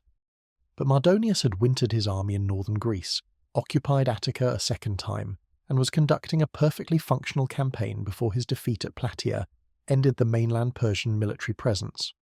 After Plataea, the Greek city-states, primarily Athens and Sparta, but with a coalition of others, pursued the retreating Persian forces, liberated the Greek cities of the Anatolian coast that had been under Persian administration, and won several additional naval battles in the Aegean and eastern Mediterranean. The Delian League, the defensive alliance that Athens organized among the Aegean city-states, became the framework through which Athens projected power across the Aegean world for the next several decades. Greek cultural confidence soared. The victory over Persia became the foundational myth of Athenian democratic identity. And in the retelling of those events, particularly by Herodotus, writing a generation later when Athens was at the height of its power, the Persian wars were transformed into something considerably more decisive than they actually were. Here is the part of the story that nobody puts in the movie. Within a generation of Salamis and Plataea, Persia was effectively running Greek foreign policy through financial rather than military means. The mechanism was elegant in its simplicity. The Persian court, sitting in Susa and Persepolis with the accumulated wealth of half the ancient world at its disposal, had worked out that paying Greek city-states to fight each other was considerably cheaper than sending armies across the Aegean. The Greeks, helpfully, were almost always willing to fight each other. All Persia needed to do was identify which side to subsidize in any given conflict, send the appropriate amount of silver and watch the results. The Peloponnesian War, the devastating conflict between Athens and Sparta, that consumed the Greek world from 431 to 404 BCE and effectively ended the golden age of Athenian democracy, was financed in its final phase largely by Persian gold. Sparta, which had the dominant land army but no significant naval capacity, needed money to build a fleet capable of challenging Athenian naval supremacy. The Persian satrap Cyrus the Younger, son of Darius II, and a figure we will encounter again in a slightly different context, provided that money, with the understanding that Spartan victory would return the Greek cities of the Anatolian coast to Persian administration. Sparta won the Peloponnesian War in 404 BCE. The Greek cities of Anatolia returned to Persian control, essentially as payment for the invoice. It was, from the Persian perspective, a remarkably cost-effective transaction. Athens was weakened but not destroyed. Within a decade it had rebuilt much of its power and was again challenging Spartan hegemony.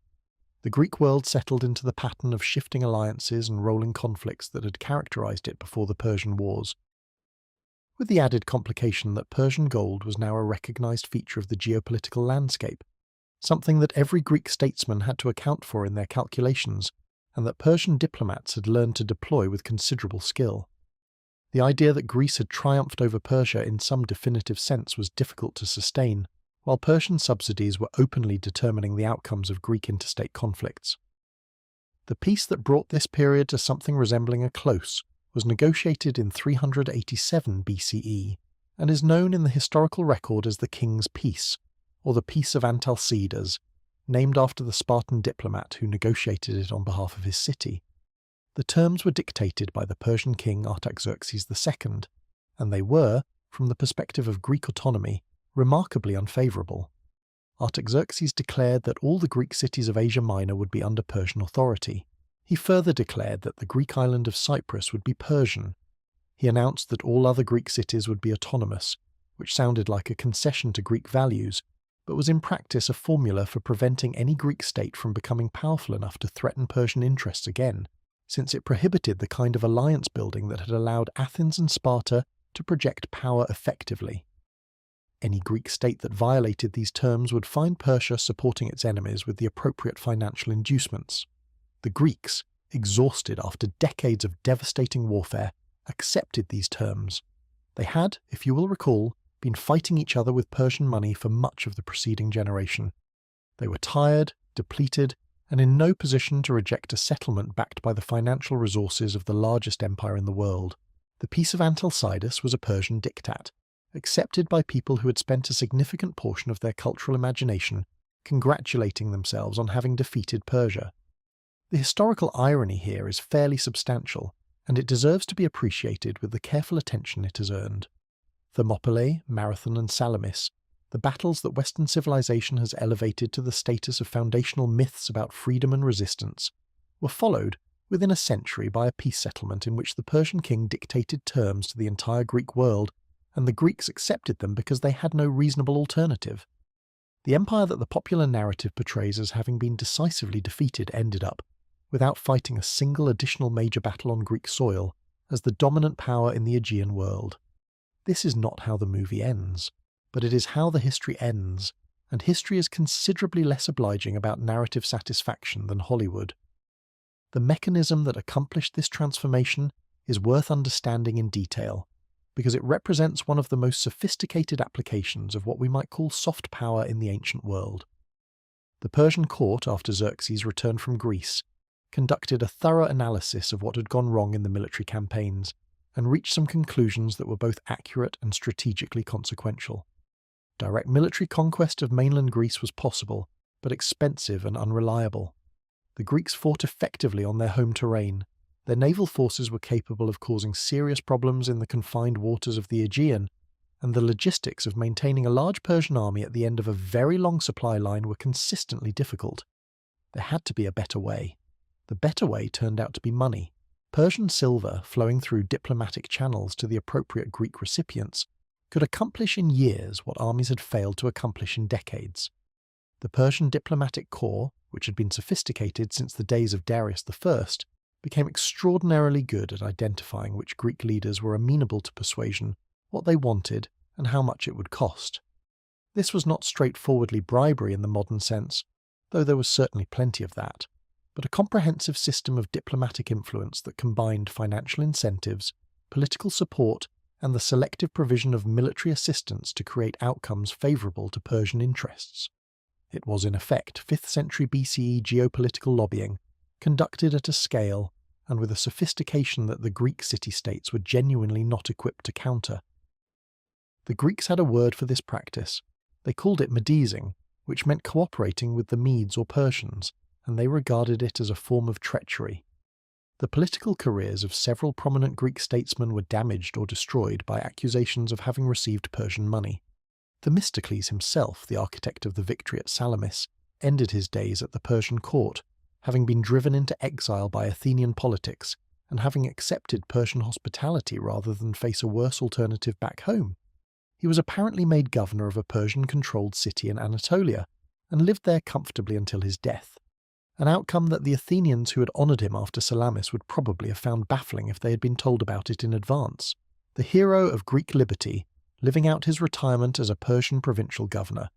History occasionally delivers punchlines that no satirist would have the nerve to invent. The Persian intelligence network in the Greek world was also considerably more developed than the popular image of the conflict suggests. Persian agents monitored Greek political developments, cultivated relationships with prominent individuals in multiple city-states, and provided the Persian court with reasonably accurate assessments of the shifting alliances and power dynamics among the Greek polis. The Persians knew which Athenian politicians were in the ascendant and which were vulnerable. They knew when Spartan-Athenian relations were at their most strained, and therefore when a Persian approach to either side was most likely to be received favourably. They had worked out, through sustained engagement with the Greek world, exactly which levers to pull and when. This intelligence capacity was itself a product of the Achaemenid imperial philosophy we examined in the previous section. An empire that maintained genuine diplomatic relationships with a wide range of states, rather than simply imposing its will by force, developed deep knowledge of those states' internal dynamics over time. Persian ambassadors had been received in Greek cities, Greek ambassadors had been received at the Persian court, and the ongoing exchange of formal and informal information through these channels gave the Persian diplomatic establishment a granular understanding of Greek politics that pure military confrontation would never have provided. The Persians had been paying attention to Greece for a long time. The Greeks, who tended to regard Persia primarily as a military threat, had been paying somewhat less systematic attention in return. The Battle of Cunaxa in 401 BCE is one of those historical events that does not receive nearly the attention it deserves, because it throws the conventional narrative of Greek-Persian relations into particularly sharp relief.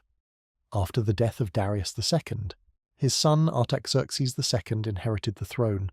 His younger brother Cyrus the Younger, who had been governing the western satrapies and had developed a genuine affection for Greek culture and Greek military capacity, decided that he deserved the throne more than his brother and organized a rebellion.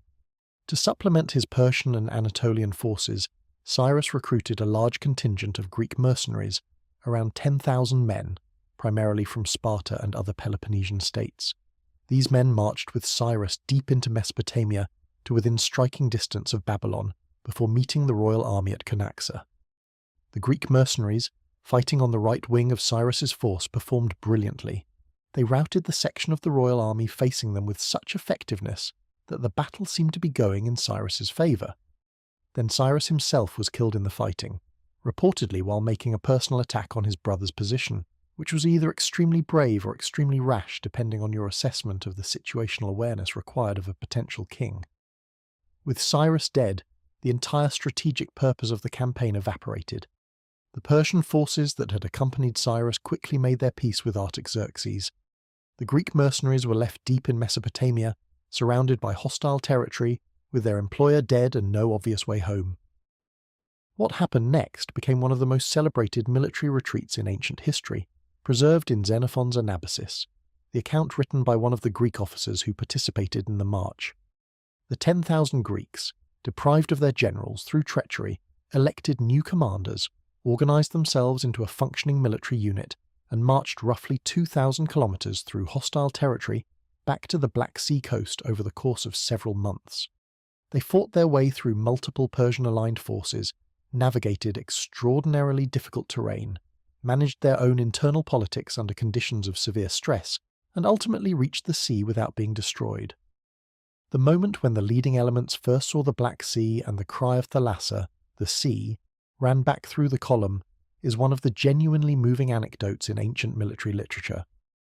The Anabasis is great adventure writing, and Xenophon deserves full credit for it. But what the episode demonstrated to the Greek world, that 10,000 Greek heavy infantry could march almost unmolested through the heart of the Persian Empire, was interpreted somewhat differently by different audiences. Greeks read it as proof of their military superiority. Persian forces simply could not stop a determined Greek force in open country. Careful Persian strategic observers might have noted something different, that 10,000 exhausted, directionless men without supply lines or political backing could traverse Persian territory and emerge intact partly because Artaxerxes, having just survived a serious dynastic threat, was not particularly interested in the additional trouble that a comprehensive Persian military engagement with Greek mercenaries would have caused.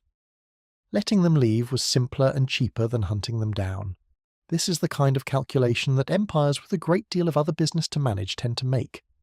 The broader point is this: the Greek-Persian wars, viewed across their full span from Marathon to the King's Peace, are not a story of Greek victory and Persian defeat. They are a story of two very different kinds of power interacting in complex ways, with the military dimension being only one element of a much larger strategic equation. Greece won several significant battles. Persia won the strategic game. Greece produced more memorable battle narratives. Persia produced more durable political outcomes. The story that Western civilization inherited emphasized the battles. The story that the actual historical record supports is considerably more balanced, and in several respects rather more complementary to Persian strategic sophistication than the traditional version suggests. There is also the matter of what the Persian Wars actually meant for Persian imperial stability, which is to say, not very much, in the long run. The campaigns of Darius and Xerxes into Greece were significant events in Greek history, obviously, but from the perspective of Persian imperial administration, they were one item among many on a very full agenda. While Xerxes was dealing with the Greek situation in the west, Persian governors were administering Egypt, managing complex relationships with Babylonian priestly elites, overseeing trade routes through Central Asia, and conducting the ordinary business of running the largest empire in the world. The Greek campaigns were not, by Persian standards, the existential confrontation that Greek sources describe. They were a challenging but ultimately containable frontier problem that the empire managed without catastrophic damage to its core. The empire that Cyrus had built and Darius had organized continued to function effectively for more than another century after Salamis. It faced internal dynastic conflicts. The Persian court was not immune to the kind of succession struggles that afflict all hereditary monarchies, and the 4th century BCE saw several episodes of serious political turbulence in the royal family. But the basic administrative structure, the satrapal system, the communication infrastructure, the financial mechanisms, these continued to operate with reasonable effectiveness across an enormous territory through multiple reigns. The empire that Alexander the Great finally conquered in the 330s and 320s, BCE, was not a weakened, demoralized shadow of its former self. It was still, by ancient standards, an extraordinarily powerful and sophisticated political organization. Defeating it required one of the most talented military commanders in world history, operating at the very peak of his considerable abilities. And even then, as we're about to see, defeating the Persian Empire militarily turned out to be a very different thing from actually replacing Persian civilization with something else. Alexander won every battle. He destroyed Persepolis in an episode that he apparently regretted almost immediately. He declared himself heir to the Achaemenid throne and began wearing Persian court dress. He adopted Persian administrative practices. He married Persian noblewomen. He attempted to integrate Persian and Macedonian military units. He ordered his officers to adopt Persian customs. His Macedonian officers, who had signed up to conquer Persia and not to become Persian, were not entirely pleased with this development, and the resulting tensions contributed to some of the most dramatic episodes of Alexander's reign. The pattern was becoming visible even as Alexander was living it. You can conquer Persia with an army. What you cannot do, apparently, is remain unconquered by Persian culture once you are there. Alexander, the man who broke the Achaemenid Empire militarily, ended his life trying to become a Persian king. The civilization he had defeated was, in a very practical sense, absorbing him from the inside. This is the mechanism that we glimpsed first in the aftermath of Elam's political decline, the way that Iranian cultural sophistication has a tendency to outlast and transform the political structures imposed on it by external force. It was happening to Alexander, it would happen to his successors, and it would keep happening, with remarkable consistency, for the next 2,000 years. The 300 Spartans at Thermopylae were genuinely brave. Their stand was genuinely heroic. The Greek defense of their homeland against a much larger invading force deserves the recognition it has received. But the story of who won the Greek-Persian encounter, told honestly and in full, ends not at Thermopylae or Salamis, but at a conference table in 387 BCE, where the Persian king dictated terms to an exhausted Greek world, and the Greeks signed because there was nothing else to do. The marble reliefs of Persepolis, depicting the representatives of 23 nations bringing tribute to the Persian court, were carved while the Greeks were still telling each other stories about how they had defeated the Persian Empire. Both things were happening at the same time. Only one of them was true. The legacy of the Greek-Persian Wars in the Western imagination is itself a fascinating subject, because the gap between the historical record and the popular understanding is so persistent and so wide.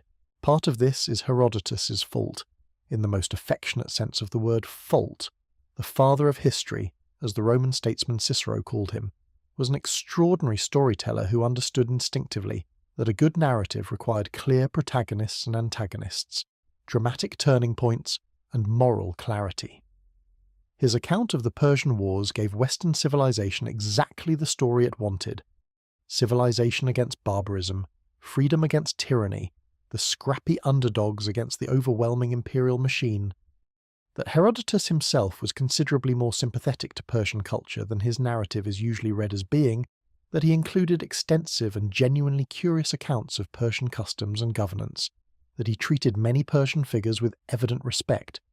These nuances tend to get lost when the text is processed through 2.5 millennia of selective quotation and patriotic interpretation. Thucydides, who wrote about the Peloponnesian War with a more rigorous and unsentimental analytical framework than Herodotus, was somewhat more clear-eyed about Persian financial involvement in Greek affairs. His account of how Sparta acquired Persian gold to build the fleet that eventually defeated Athens is not buried in ambiguity. It is quite straightforward about the transactional nature of the relationship. But Thucydides' Peloponnesian War does not carry the same mythological weight as Herodotus's Persian wars in the Western consciousness.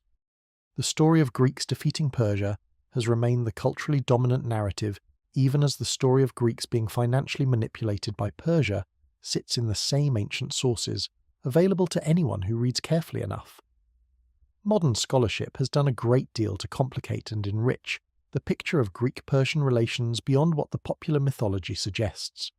Historians working with Persian sources, the Persepolis tablets, the royal inscriptions, the evidence from archaeological sites across the former Achaemenid territory, have built up a much more detailed and much more sympathetic picture of Persian imperial civilization than the Greek literary sources alone would support. The understanding that the Persian Empire was a sophisticated, administratively innovative, and in many respects culturally inclusive state is now fairly standard in academic ancient history. The understanding has been slower to filter through to popular consciousness, partly because the Hollywood version of events was produced somewhat before the revisionist scholarship reached its current level of sophistication, and popular culture is not always known for its rapid uptake of academic nuance. There is also the matter of what the myth of Greek victory over Persia has been used to justify across the intervening centuries.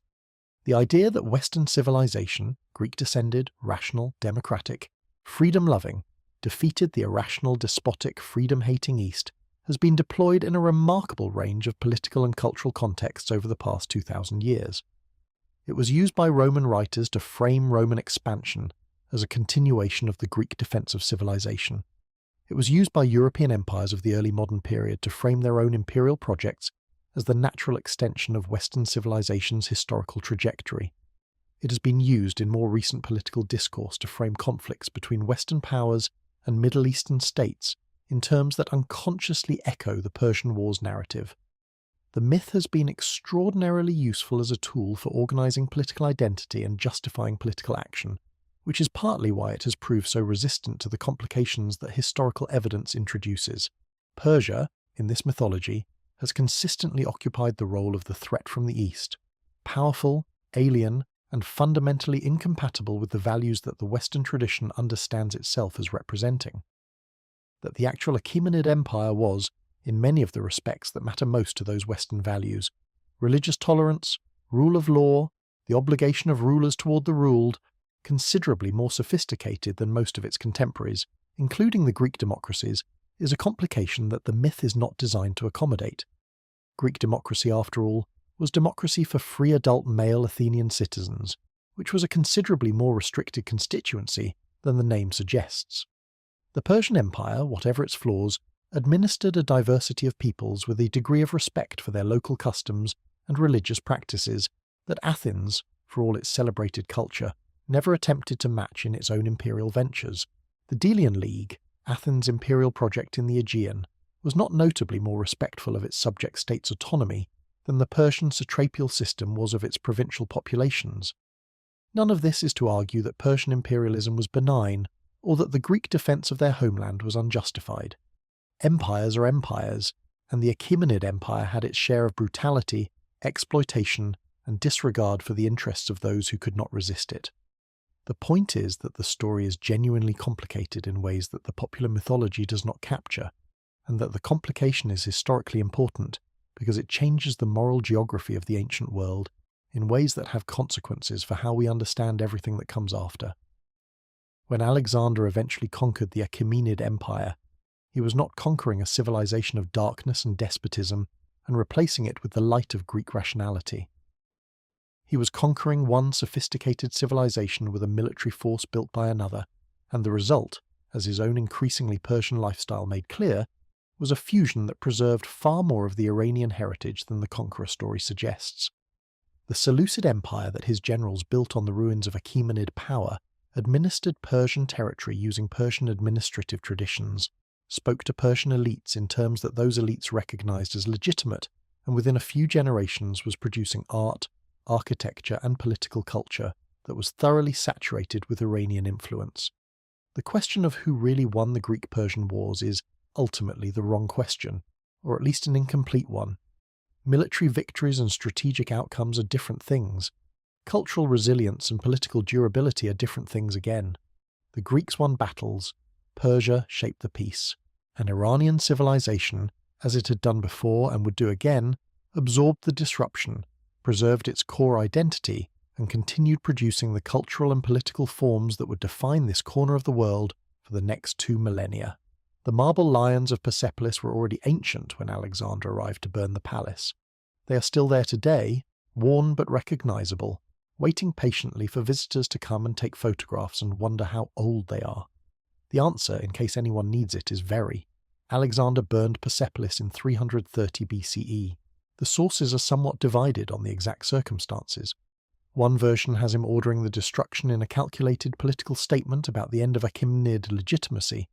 Another has him doing it during a particularly enthusiastic party after a persuasive suggestion from an Athenian woman named Thais, who apparently felt that burning the palace that had once sent armies to burn Athens was a satisfying form of historical symmetry. Either way, the great ceremonial capital of the Persian Empire, the complex of audience halls and treasury buildings and royal apartments that Darius and Xerxes had spent decades constructing, was set ablaze.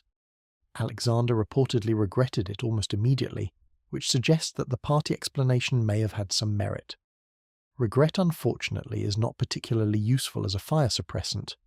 What Alexander could not burn was the civilization that had built Persepolis, and this distinction between destroying the physical evidence of a culture and actually ending that culture is precisely the distinction that the Iranian plateau kept forcing its conquerors to confront, usually after it was too late to do anything constructive about it. The process by which Alexander began transforming from conqueror into something more culturally complicated is one of the most psychologically interesting stories in ancient history, and it happened with a speed that must have been disorienting for everyone involved, including Alexander himself. Within a few years of conquering the Achaemenid Empire, he had adopted Persian court dress. The long robes, the upright tiara, the general aesthetic that his Macedonian officers had grown up being taught to associate with Oriental despotism. He had introduced Persian court ceremonial into his own court, including the practice of proskynesis, a form of ritual greeting involving prostration before the king that Greeks and Macedonians found deeply uncomfortable, since in their cultural framework the gesture implied a kind of submission, appropriate only in relation to the gods. He had married Roxana, a Bactrian princess, and subsequently married Statera, a daughter of the Persian king Darius III whom he had defeated. He was making increasingly pointed suggestions that his officers should do the same with Persian noblewomen, an idea they received with varying degrees of enthusiasm. He had also begun reorganizing his army to integrate Persian soldiers alongside Macedonians, training Persian youth in Macedonian military techniques, and in general behaving less like a conqueror imposing his civilization on a defeated people, and more like someone who had walked into a remarkably sophisticated culture and realized, with the clarity that sometimes comes from actually engaging with a place rather than just reading about it, that the civilization he had conquered was in many respects more developed than the one he had brought with him. The Persian administrative system was more refined. The Persian court ceremonial was more elaborate. The Persian artistic tradition was richer. Persian luxury goods, textiles, metalwork, perfumes, jewels, were simply better than their Macedonian equivalents. Alexander, whatever his military genius, was a sensible enough person to recognize superior quality when he encountered it, even if his officers were less flexible in their aesthetic appreciation. His Macedonian officers were, to put it gently, not entirely pleased with these developments. Macedonian generals who had marched thousands of kilometers from home on the promise of conquest and glory did not generally envision the culmination of that journey as wearing Persian robes and prostrating themselves before a king who was increasingly difficult to distinguish from the people they had conquered. The resulting tensions produced several of the most dramatic episodes of Alexander's later career, including the murder of his general Clytus, who had saved Alexander's life at an earlier battle, and who was killed by Alexander himself during a drunken argument that escalated, as drunken arguments in the ancient world occasionally did, considerably beyond anyone's initial intentions. Clytus had apparently expressed some fairly pointed views about the Persianization of the Macedonian court. He did not get to finish making his argument. When Alexander died in Babylon in 323 BCE at the age of 32, from a combination of a long campaign, extensive drinking, and what may or may not have been a fever, depending on which ancient source you find most persuasive, he left behind an empire with no clear succession plan, a situation that historians find fascinating and that his generals found catastrophic. The wars that followed among his successors, the Diadochi, consumed several decades and a significant portion of the military talent of the ancient world, ultimately producing several regional kingdoms from the wreckage of Alexander's unified conquest. The portion of that conquest covering the Iranian heartland and the eastern territories went to a general named Seleucus, whose descendants ruled as the Seleucid dynasty from roughly 312 to 63 BCE. The Seleucids were, on paper, the legitimate successors of Alexander's Eastern Empire. They controlled Mesopotamia, much of Iran, and at various points territories extending into Central Asia and India. They built Greek-style cities, patronized Greek culture, and maintained Greek as the language of administration and intellectual life in their empire. They were, in short, a Greek dynasty ruling over a Persian-majority territory, and the consequences of this situation were predictable once you understand how the Iranian cultural absorption mechanism works. The Seleucid rulers quickly discovered what Alexander had begun to learn, that governing the Iranian plateau effectively required engaging with Iranian culture rather than simply imposing Greek forms on top of it. The Persian nobility, the priestly class, the urban commercial elites, these were the people whose cooperation made administration possible. And their cooperation was considerably easier to obtain when the ruling dynasty showed some respect for their traditions. The Seleucids began incorporating Persian administrative practices. They performed the appropriate rituals at Persian religious sites. They patronized Persian artistic traditions alongside Greek ones. Their court became an increasingly complex cultural mixture in which Greek and Iranian elements existed in uncomfortable but functional tension. The fusion of Greek and Iranian artistic traditions that emerged during this period produced one of the more fascinating visual cultures in the ancient world. Greco-Bactrian art, the artistic tradition of the eastern Iranian territories that sat at the intersection of Greek, Persian, Indian, and Central Asian influences, developed hybrid forms that do not quite look like anything else from the ancient world. Sculptures combine Greek technical refinement with Iranian compositional conventions. Coin portraits show Greek profile conventions applied to clearly Central Asian or Iranian faces. The results are genuinely striking, and they bear witness to the creative possibilities that emerge when cultural traditions are forced into close contact by the pressures of political conquest and administrative necessity. Not everything that comes from cultural collision is beautiful, but a surprising amount of it is. The Seleucid dynasty was eventually displaced in the Iranian heartland by the Parthians, a semi-nomadic people from the northeastern Iranian borderlands who had been part of the Achaemenid satrapal system, and who now reasserted Iranian political control over the plateau in the mid-2nd century BCE. The Parthian kingdom of the Arsacid dynasty is one of those historical periods that tends to get somewhat compressed in popular accounts. It lasted from roughly 247 BCE to 224 CE, which is nearly 500 years, during which it constituted the dominant power in the Middle East and the primary rival to Rome in the East. 5 centuries is a long time by any measure. It is approximately the distance from the fall of Constantinople to the present day, and we do not generally treat that period as a historical footnote. What the Parthians did, culturally speaking, was both preserve and elaborate the Iranian synthesis that had been developing since the Seleucid period. They were Iranian in their political identity and adopted Zoroastrian religious traditions as part of their legitimating framework. But they also maintained Greek cultural elements. The Arsacid kings used Greek inscriptions on their coins alongside Parthian, maintained Greek artistic conventions in royal portraiture, and styled themselves Philhellenes, lovers of Greek things, on their official coinage. This was partly diplomatic. There were substantial Greek-descended populations in the cities of their territory, whose cultural preferences needed to be acknowledged. But it was also a genuine reflection of the cultural complexity that had developed over a century and a half of Seleucid rule. Greek had become part of the Iranian world, absorbed and integrated rather than rejected. The Parthian achievement in absorbing the Greek cultural heritage while maintaining a distinctively Iranian political identity is, in retrospect, a textbook example of the mechanism that has defined Iranian civilization across its full historical span. They did not attempt to purge the Greek influence. They incorporated it, gave it its appropriate place in the cultural hierarchy, and moved on. Greek became useful for certain administrative and diplomatic functions. Parthian served other purposes. Iranian artistic conventions reasserted themselves in some domains, while Greek conventions persisted in others. The result was not confusion but a layered cultural sophistication that could address multiple audiences in multiple registers simultaneously. It was during the Parthian period that Iran developed the literary and poetic traditions in the Middle Persian language that would eventually feed into the extraordinary flowering of Persian literature under the Abbasid Caliphate and later dynasties.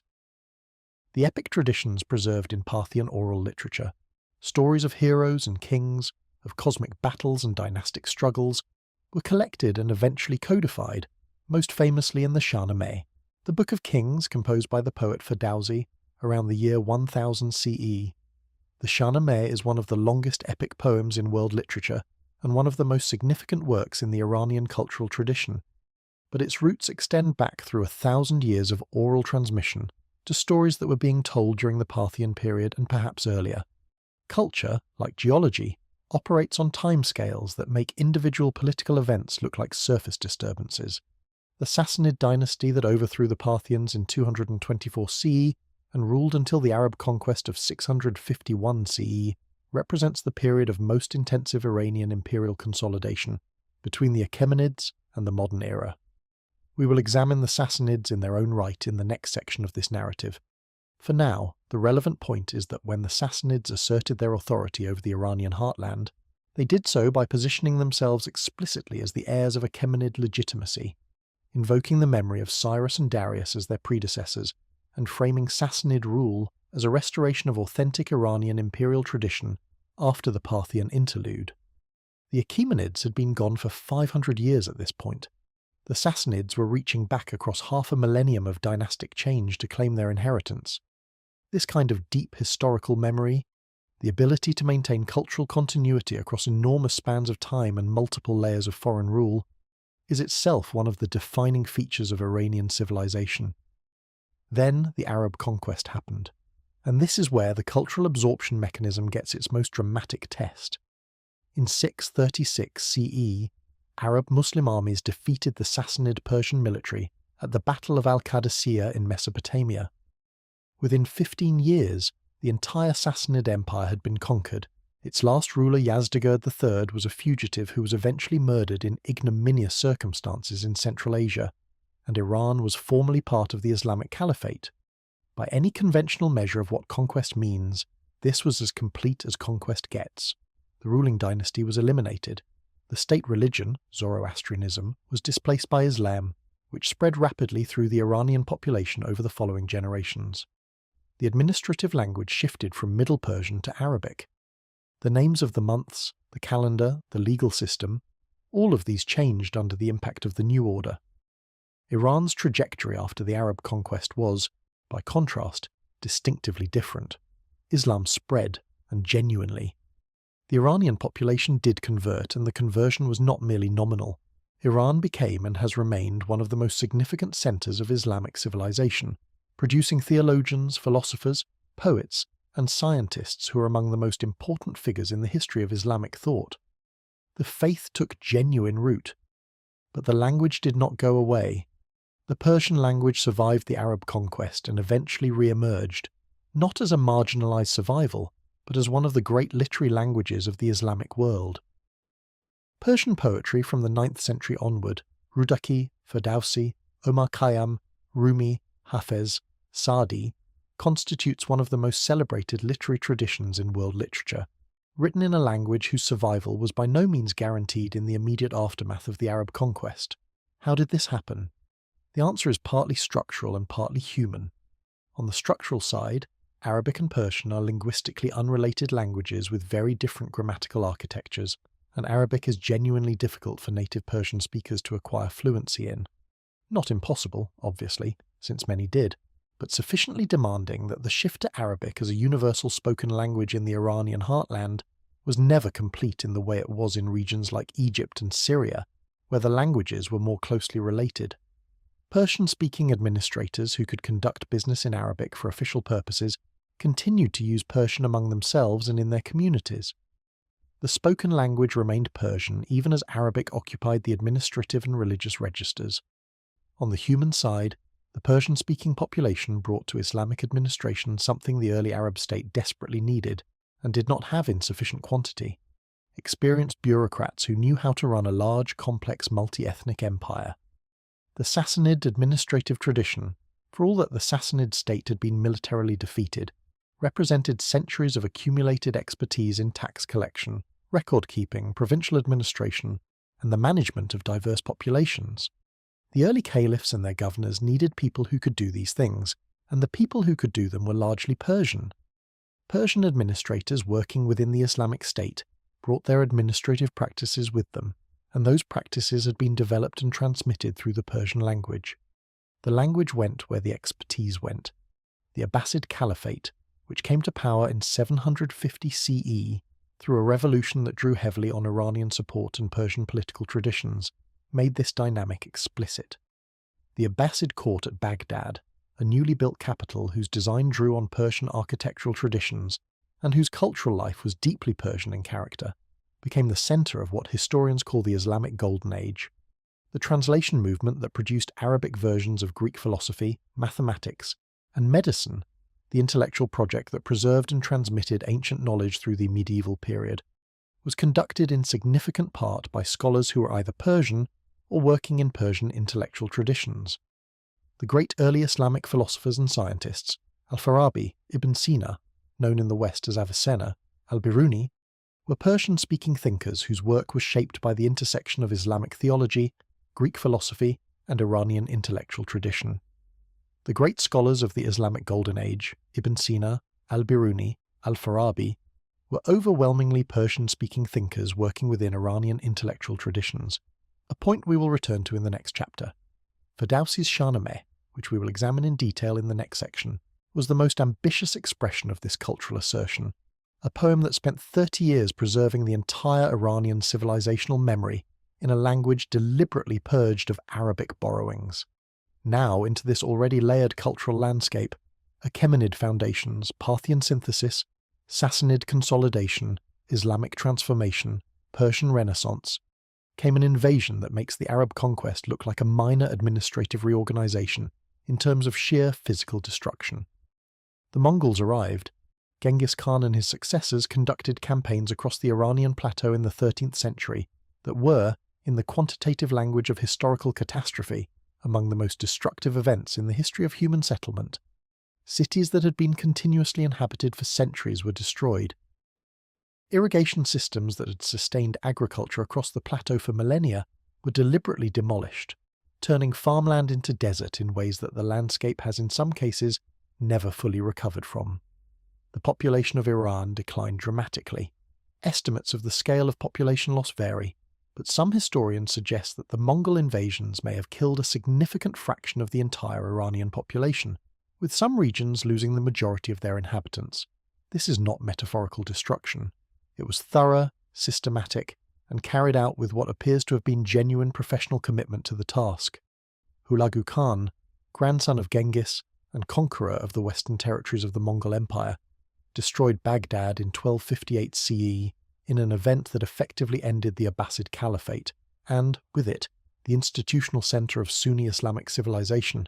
As it had existed for 5 centuries, the caliph was executed. The Great Library of Baghdad, one of the most significant repositories of learning in the medieval world, was destroyed.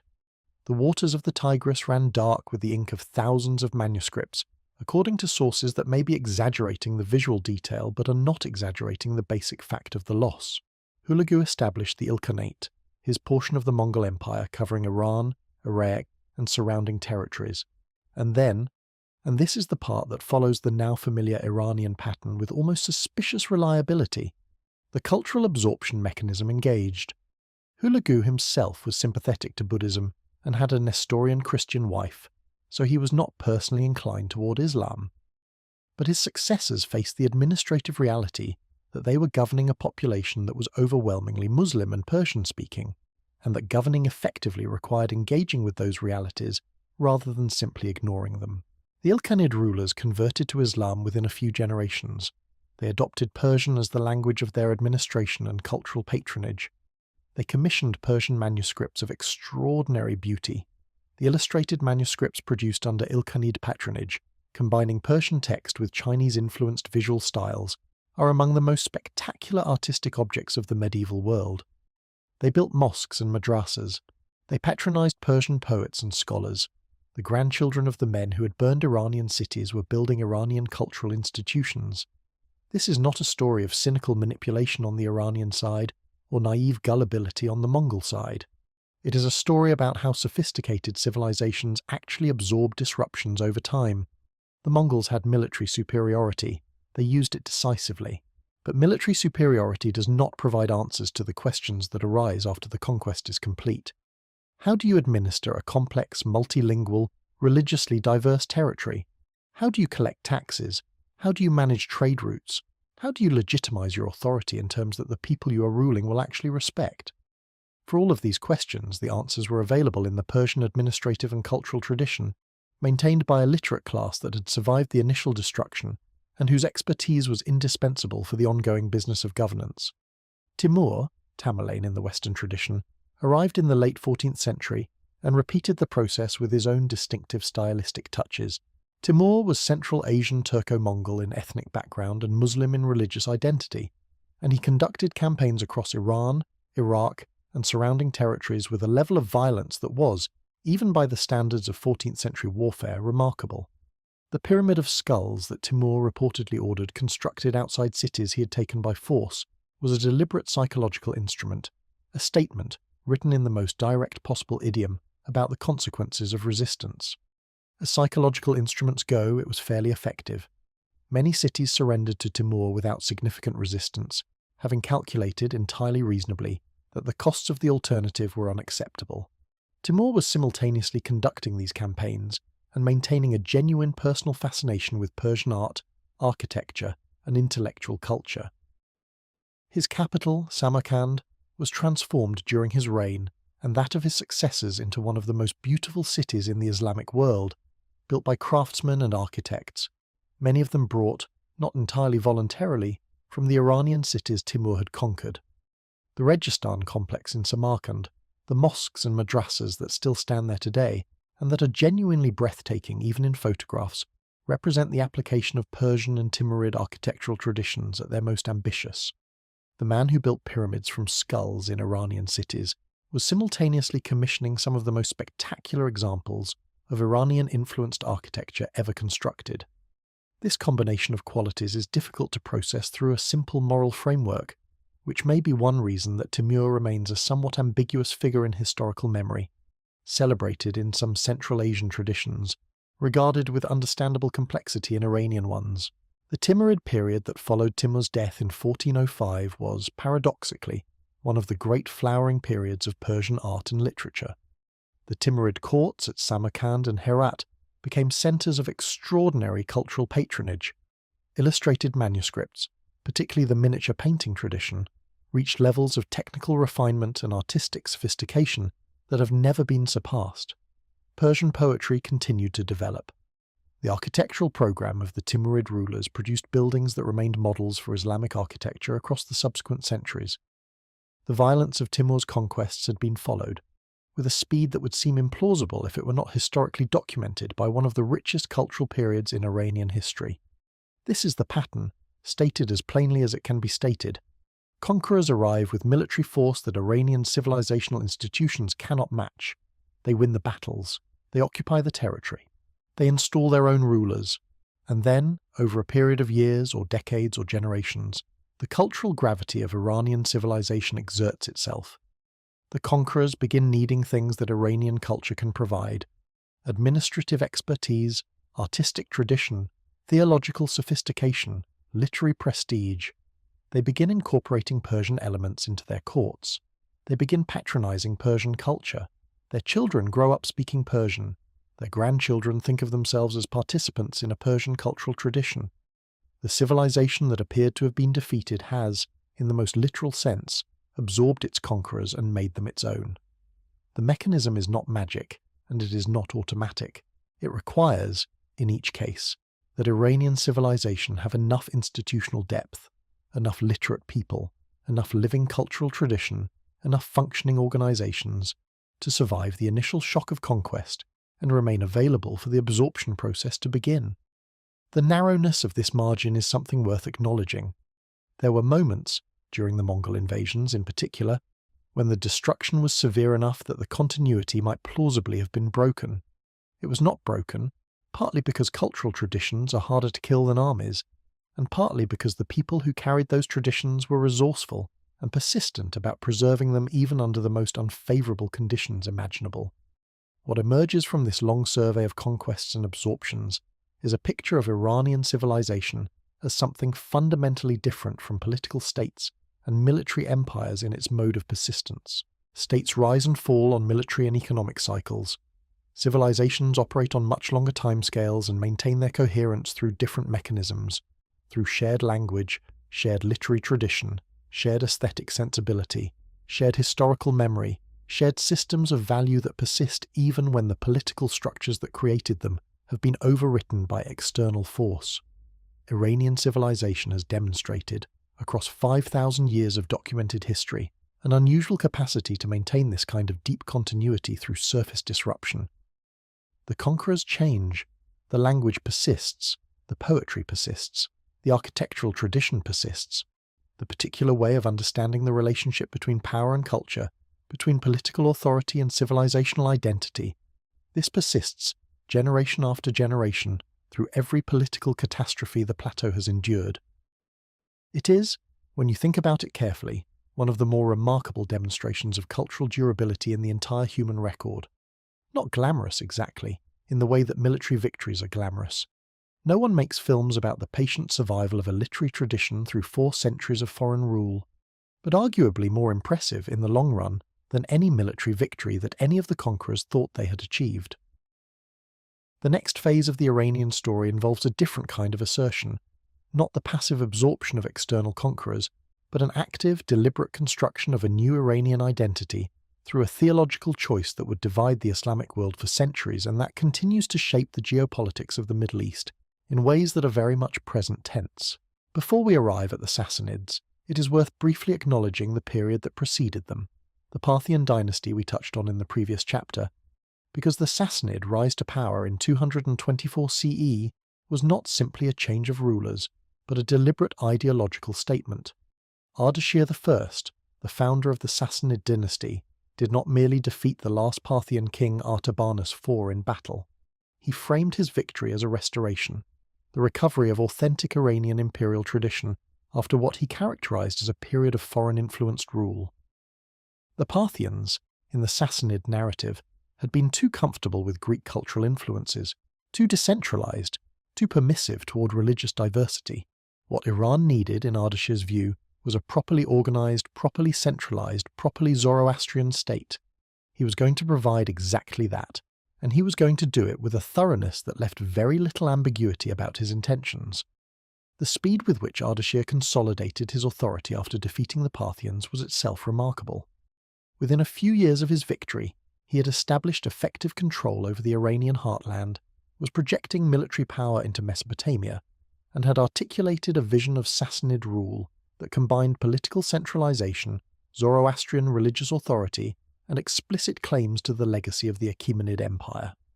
The Sassanids positioned themselves as the rightful heirs of Cyrus and Darius, a genealogical claim that was at best creative, since the Achaemenids had been gone for nearly 600 years and the dynastic connection was more mythological than historical. But the claim served its purpose. which was to root Sassanid authority in the deepest available traditions of Iranian imperial legitimacy. If you're going to claim to be restoring something, it helps to claim the most prestigious original version available. The Zoroastrian religious establishment was reorganized and empowered under Sassanid patronage in ways that had not been attempted since the Achaemenid period. The high priest Kartir, who served under several early Sassanid kings and left inscriptions describing his activities with a degree of self-congratulatory detail that suggests he was not burdened by excessive modesty, conducted what amounts to a campaign of religious standardization across the empire. Zoroastrian temples were established. The sacred fires were maintained with institutional support. Religious texts were collected and codified. Non-Zoroastrian communities, Christians, Jews, Buddhists, Manichaeans, were subjected to varying degrees of official pressure, ranging from administrative inconvenience to active persecution, depending on the political climate and the disposition of the reigning king. The relationship between Sassanid religious policy and religious minorities was considerably more complicated than either a simple narrative of tolerance or a simple narrative of persecution would suggest, varying enormously across the 4 centuries of Sassanid rule and often tracking political relationships with Rome more closely than theological principle. This brings us to the central fact about the Sassanid period that gives it its distinctive character in the sweep of Iranian history, the relationship with Rome. Or, more accurately, the 4-century-long argument with Rome that consumed enormous resources, generated extraordinary military and diplomatic creativity on both sides, and ultimately produced something that we can recognize, in retrospect, as the first sustained confrontation between 2 genuinely comparable civilizational powers. Not a conquest relationship, not an absorption relationship, but a peer competition between states of roughly equivalent sophistication and ambition that neither could definitively destroy. The Roman Empire and the Sassanid Persian Empire were, from roughly 224 CE until the Arab conquests of the 7th century, the 2 superpowers of the ancient and late antique world. Between them, they controlled most of the territory that the ancient world would have recognized as significant. They shared a border that ran through Mesopotamia and the Caucasus, and they fought over that border repeatedly, exhaustingly, and with intermittent breaks for treaties that neither side expected to last very long. The wars were not simply military competitions. They were struggles over the control of the most valuable trade routes in the ancient world, over the political allegiance of buffer states in Armenia and Mesopotamia, and increasingly, over the theological legitimacy of competing state religions, Zoroastrianism for Persia, and Christianity, in various forms, for Rome after the conversion of Constantine in the 4th century. The first major confrontation between Rome and the newly established Sassanid dynasty came during the reign of Ardashir's son Shapur I, who was arguably the most capable military leader in early Sassanid history and who proved it in the most dramatic way available to an ancient king. In 260 CE, Shapur I defeated the Roman Emperor Valerian in battle at Edessa and captured him personally. Not killed him, captured him. Alive. The Roman Emperor, the ruler of the most powerful state in the Western world, taken prisoner by the Persian king in the field. This was, to put it mildly, an unusual outcome. Roman emperors were not generally expected to end up in Persian custody, and the event produced the kind of shock across the Roman world that makes diplomatic historians reach for superlatives. Shapur had Valerian's capture commemorated in rock reliefs carved at multiple sites across Iran, showing the Roman emperor kneeling or standing in a posture of submission before the Persian king. These reliefs still exist. You can visit them today at Nakshi Rostam in Fars province, where they are carved into the same cliff face that carries older Achaemenid royal tombs. The visual statement they make is blunt and entirely intentional. The heir of Cyrus and Darius, the king of kings, has humbled the ruler of Rome.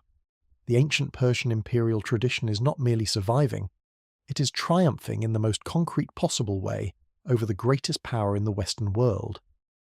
Whether Valerian spent the rest of his life as a Persian prisoner, which the sources suggest he did, dying in captivity, or was treated with the respect due to a royal prisoner is disputed, but the basic fact of the capture and its propagandistic exploitation by Shapur is not. Shapur I was also, somewhat paradoxically for a ruler associated with Zoroastrian restoration, genuinely curious about other religious traditions. He had conversations with Mani, the founder of Manichaeism, the religious system that proposed a cosmic dualism of light and darkness, drew on elements of Zoroastrian, Buddhist, and Christian theology, and spread across an enormous geographic range from the Roman Empire to China. Shapur found Mani's ideas interesting enough to give him protection and permission to preach, which produced a relatively brief period of unusual religious pluralism at the early Sassanid court. Mani was eventually executed under a later ruler, under pressure from the Zoroastrian religious establishment, which suggests that the religious establishment had stronger opinions about theological heterodoxy than Shapur had felt the need to enforce. The structural organization of the Sassanid state that Ardashir had begun and successive rulers elaborated was, by the standards of its time, a sophisticated attempt to institutionalize the relationship between different social functions. The society was conceptually organized into 4 estates: priests, warriors, scribes or administrators, and commoners engaged in agriculture and trade. This was not a uniquely Iranian concept. Similar fourfold social classifications appear in various ancient and medieval cultures, but the Sassanid version was implemented with an unusual degree of institutional consistency. The priestly class, the mobeds, controlled the religious establishment and the administration of temple institutions. The warrior nobility, the aristocratic families who provided the military backbone of the Sassanid army, controlled the great landed estates and supplied the heavy cavalry that was the most important military arm of the period. The scribal class administered the state's bureaucratic functions, collecting taxes, maintaining records, managing correspondence, and in general doing the unglamorous but essential work that makes large states function. The Sassanid bureaucratic tradition built on the administrative inheritance that goes back, as we have traced in earlier chapters, through the Parthian period to the Achaemenid, and ultimately to the Elamite administrative traditions of the Iranian plateau. By the Sassanid period, this tradition had been refined over many centuries into a genuinely sophisticated system of governance. The tax system was periodically reformed, most significantly under Khosrow I in the 6th century, to provide more consistent and predictable revenue streams. The legal system was organized around Zoroastrian religious law, but administered through a class of trained judges with sufficient institutional independence to develop a body of jurisprudence that could handle the complex commercial and property disputes of a sophisticated economy. The Sassanid postal and intelligence system was elaborate enough to provide the central government with reasonably timely information about developments across a territory that stretched from Mesopotamia to Central Asia. The Sassanid economy was one of the most dynamic in the late antique world. Control over the major overland trade routes between the Mediterranean world and India and China, the routes that would much later be romanticized as the Silk Road, gave Persia an enormous commercial advantage. Sassanid merchants and state trading enterprises participated in long-distance commerce across an extraordinary geographic range. Sassanid silver coins, the drachm, circulated as far east as China and as far west as the British Isles, which says something both about the scale of Sassanid commercial reach and about the quality of their coinage, since people tend to use the currency they trust. Sassanid luxury goods, silks, metalwork, carved gems, decorative objects, were prized across the ancient world and appear in archaeological contexts from Scandinavia to Japan, following the commercial networks through which Sassanid merchants operated. The agricultural base of the Sassanid economy was sustained by one of the most sophisticated irrigation systems in the ancient world. The qanats, underground water channels that tap into aquifers and convey water to agricultural land without significant evaporation losses, that had been developed over centuries across the Iranian plateau, were maintained and extended under Sassanid administration. New canal systems in Mesopotamia, the most agriculturally productive region under Sassanid control, expanded the cultivated area and increased food production. The combination of advanced irrigation technology and intensive agricultural management allowed the Sassanid heartland to support a population density that provided the demographic foundation for both military conscription and urban cultural life. Ctesiphon, the Sassanid capital on the Tigris River, was one of the largest cities in the late antique world. With a population estimated at somewhere between 500,000 and 600,000 at its height, larger than Rome at the same period, though historical population estimates for the ancient world should always be treated with appropriate caution. The wars with Rome, and after Rome's formal division, with the Eastern Roman or Byzantine Empire, followed a pattern that became increasingly familiar over 4 centuries: Persian advance into Roman territory, Roman counterattack, exhausting stalemate, treaty, recovery period, repeat. The specific territories that changed hands most frequently were Mesopotamia, Armenia, and the Caucasus region, all of which were agriculturally and commercially valuable enough to be worth fighting over, and geographically complex enough that decisive permanent conquest by either side was consistently difficult. Armenia in particular was a persistent source of conflict, a strategically located kingdom that both empires wanted as a buffer state or ally, that had its own political traditions and preferences that did not always align with what the great powers wanted, and that accordingly spent several centuries being pulled in different directions by Persian and Roman pressure simultaneously. The Armenians, it must be said, managed this situation with remarkable political resilience, which is perhaps why they are still there. The 6th century produced the most dramatic phase of the Roman-Persian conflict, during the reigns of the Byzantine Emperor Justinian I and the Sassanid king Khosrow I, who were simultaneously the most capable rulers their respective states had produced in generations, and who spent much of their reigns in an elaborate strategic competition that consumed enormous resources on both sides without producing a decisive outcome.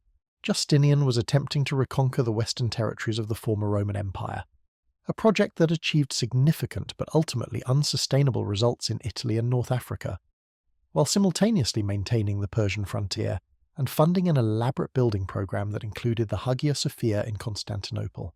Khosrow was conducting his own military campaigns, reforming his state's tax and administrative systems, and patronizing an extraordinary cultural program at his court that made the Sassanid capital at Ctesiphon one of the great intellectual centers of the 6th century. Khosrow I deserves particular attention because he represents, in some respects, the Sassanid period at its most interesting.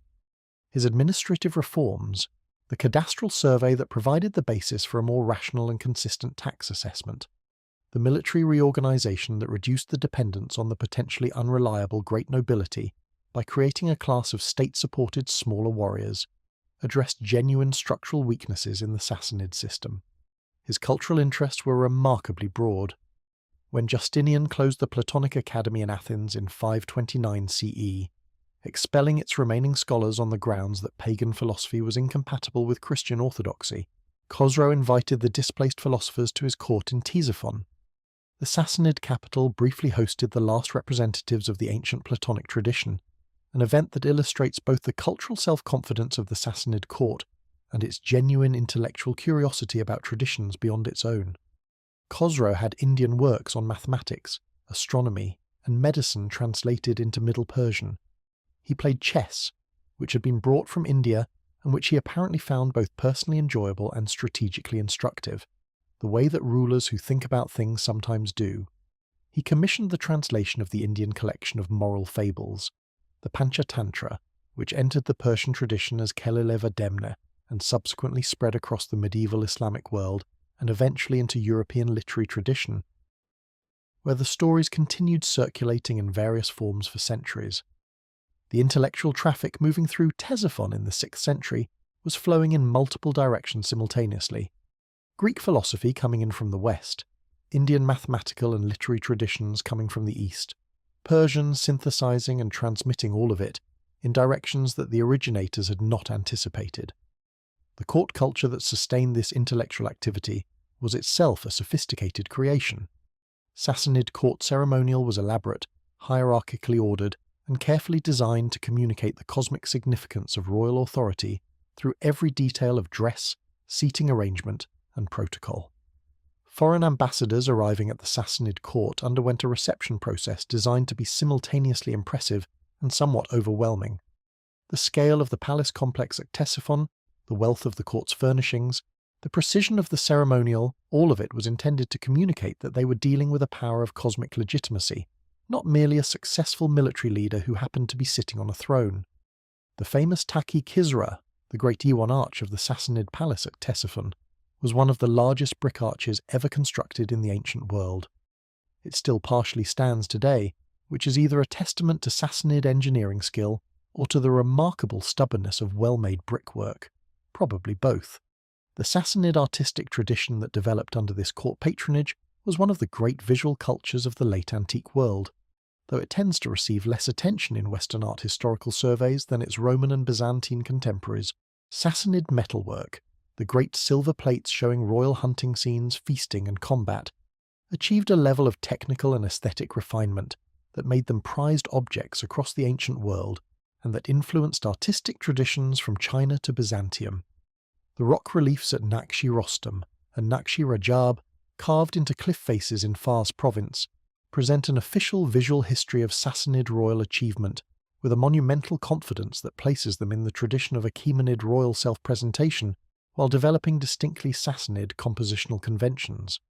Sassanid textiles, silks woven with elaborate figural designs showing the royal hunt, mythological creatures, and geometric patterns, were so widely traded and so widely imitated that Sassanid textile patterns became part of the visual vocabulary of the medieval Islamic, Byzantine, and Central Asian worlds for centuries after the Sassanid state had ceased to exist. The religious life of the Sassanid Empire was considerably more complex than a simple equation of Zoroastrianism with state power would suggest. The empire contained substantial communities of Christians, concentrated particularly in Mesopotamia and the Western territories, whose status fluctuated with the political relationship between Persia and Rome. When Rome was a pagan state, Persian Christians were sometimes suspected of being a potential fifth column for Roman interests, which created uncomfortable situations for people who had no particular political preference in the Roman-Persian conflict, but happened to share a religion with the Roman emperor. When Rome became officially Christian in the 4th century, the logic of persecution for Persian Christians temporarily intensified. For the same reason, a Christian emperor in Constantinople made Christian subjects in Persia seem even more potentially unreliable, but the relationship was more nuanced than a simple persecution narrative captures. The Nestorian Christian community, which had separated from Byzantine Christianity over theological disputes in the 5th century and been expelled from Byzantine territory, found a relatively hospitable environment in Sassanid Persia, partly because a Christianity that was heretical from the Byzantine perspective was considerably less threatening from the Persian political perspective. The Church of the East, based in Ctesiphon, became one of the most significant Christian denominations in the late antique and early medieval world, eventually spreading its missionaries as far as India and China. The fact that this extraordinary missionary expansion originated from a church based in the Sassanid Persian capital is a detail that tends to get lost in Western Christian historiography, which naturally focuses on the Rome-centered traditions, but it is historically significant and rather remarkable. Jewish communities, whose presence in Mesopotamia traced back to the Babylonian exile of the 6th century BCE, roughly 1,000 years before the Sassanid period, were generally treated with reasonable tolerance under Sassanid rule, with significant variations depending on the political climate. The great academies of Jewish learning at Sura and Pumbedita, located in the Sassanid-controlled territory of Mesopotamia, produced the Babylonian Talmud during the Sassanid period, one of the most significant documents in the history of Judaism, compiled and edited over several centuries of Sassanid rule. The fact that one of the foundational texts of Jewish religious life was produced under the political protection of a Zoroastrian Persian empire is another of those historical ironies that tends to complicate any simple narrative about ancient religious relationships. The final century of Sassanid rule was a period of accelerating crisis that would have been difficult to manage under the best possible leadership and proved impossible to survive under the leadership actually available. The wars with Byzantium in the late 6th and early 7th centuries reached an intensity that neither side had previously sustained. The Byzantine Emperor Maurice was assassinated in 602 CE, which gave the Sassanid king Khosrow II, who had been restored to his throne with Byzantine military assistance against a rival, and therefore had a personal obligation to Maurice, a plausible justification for a campaign of revenge against Maurice's murderer and usurper, Phocas. What began as a justified military intervention escalated into the most ambitious Persian campaign against the Byzantine world since the Achaemenid period. Khosrow II's forces conquered Syria, Palestine, Egypt, and much of Anatolia within a decade, territorial gains of extraordinary scale that brought Persian power to the shores of the Bosphorus, and briefly made it appear that the Roman-Persian balance of power, which had defined the late antique world for 4 centuries, was finally resolving in Persia's decisive favour. Jerusalem was captured in 614 CE. The true cross, the most sacred relic in Christendom, venerated as the actual cross on which Jesus had been crucified, was taken to Ctesiphon, an act of theological trophy-taking that was clearly calculated to cause maximum symbolic distress to the Byzantine world, and which succeeded admirably in this ambition. Then the Byzantine Emperor Heraclius launched one of the most remarkable military reversals in ancient history. Starting from a position of near total collapse, Constantinople itself was threatened, the empire's economy was exhausted, and its military capacity had been severely degraded.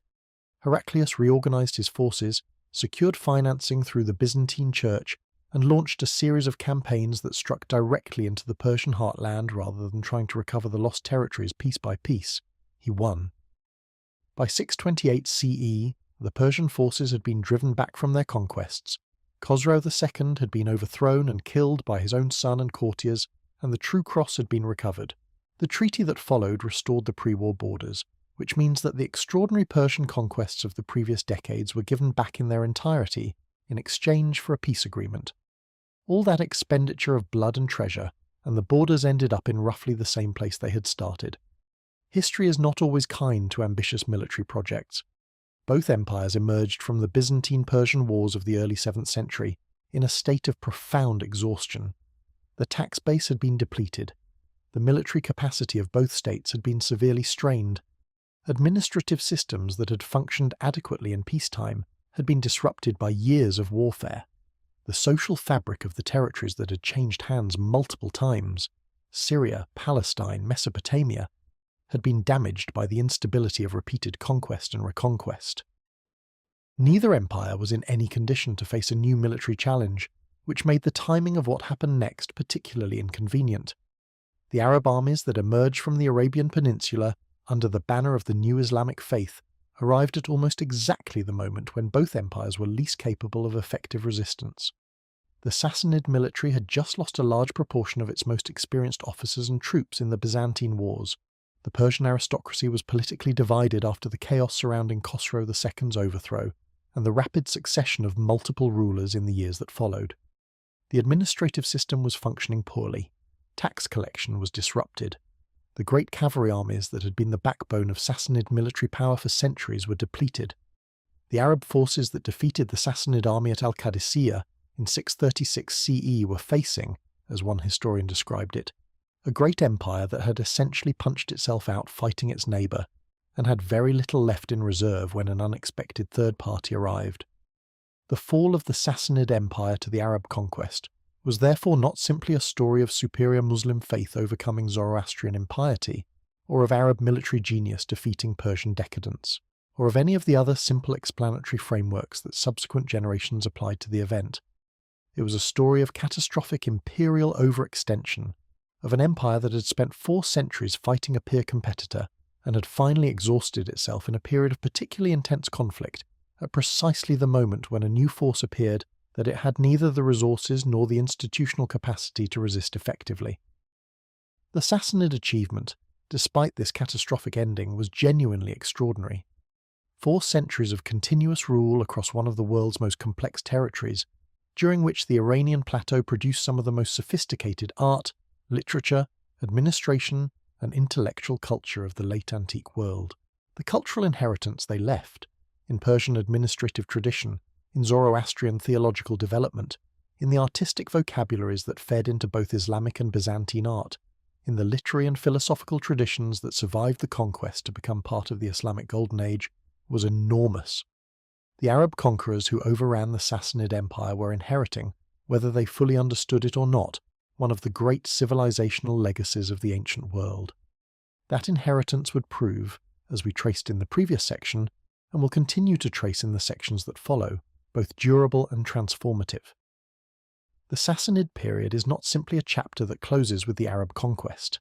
It is another layer in the deep sediment of Iranian civilization, one whose influence can be traced through the administrative practices of the early caliphate, the artistic vocabularies of the Islamic Golden Age, the poetic traditions that Ferdowsi codified, and the particular form that Iranian Islamic identity eventually took. The empire fell. The civilization continued. The pattern holds.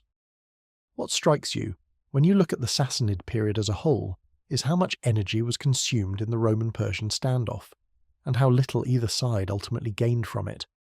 4 centuries of intermittent warfare, thousands of battles, enormous expenditure of human life and material resources, and the borders at the end of the period were recognizably similar to the borders at the beginning. Both empires survived. Neither conquered the other. What the conflict actually produced, rather than territorial gains, was a level of military and administrative sophistication on both sides that was considerably higher than it would have been without the sustained competitive pressure. The Roman-Sassanid standoff was, in a perverse sense, one of the great engines of innovation in the late antique world, each side developing new military techniques, new administrative systems, new diplomatic practices in response to the capabilities of a peer competitor who was doing the same.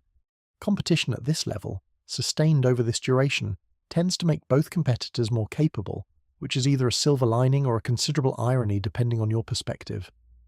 The world that emerged from this prolonged standoff, exhausted, innovative, and completely unprepared for what came next, was about to be reorganized by a force that neither empire had considered a serious strategic threat. That story, and what Iran made of it, is the one the previous chapter began, and the subsequent chapters will continue to unfold.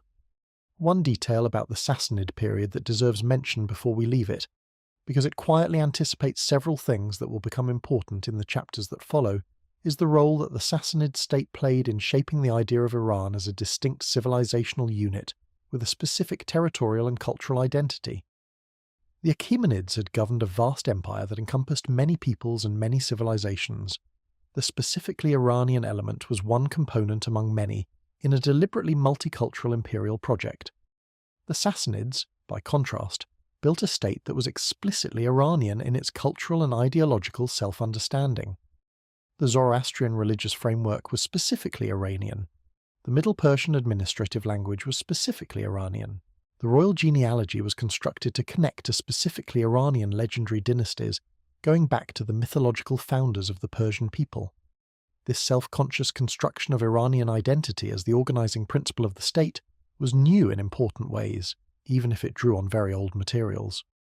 The Sassanid period is when something that we can recognize as a specifically Iranian national consciousness, a sense that the people of the Iranian plateau share a distinct civilizational heritage that sets them apart from other peoples, and that gives their political community a particular character and purpose, begins to be articulated with genuine institutional force.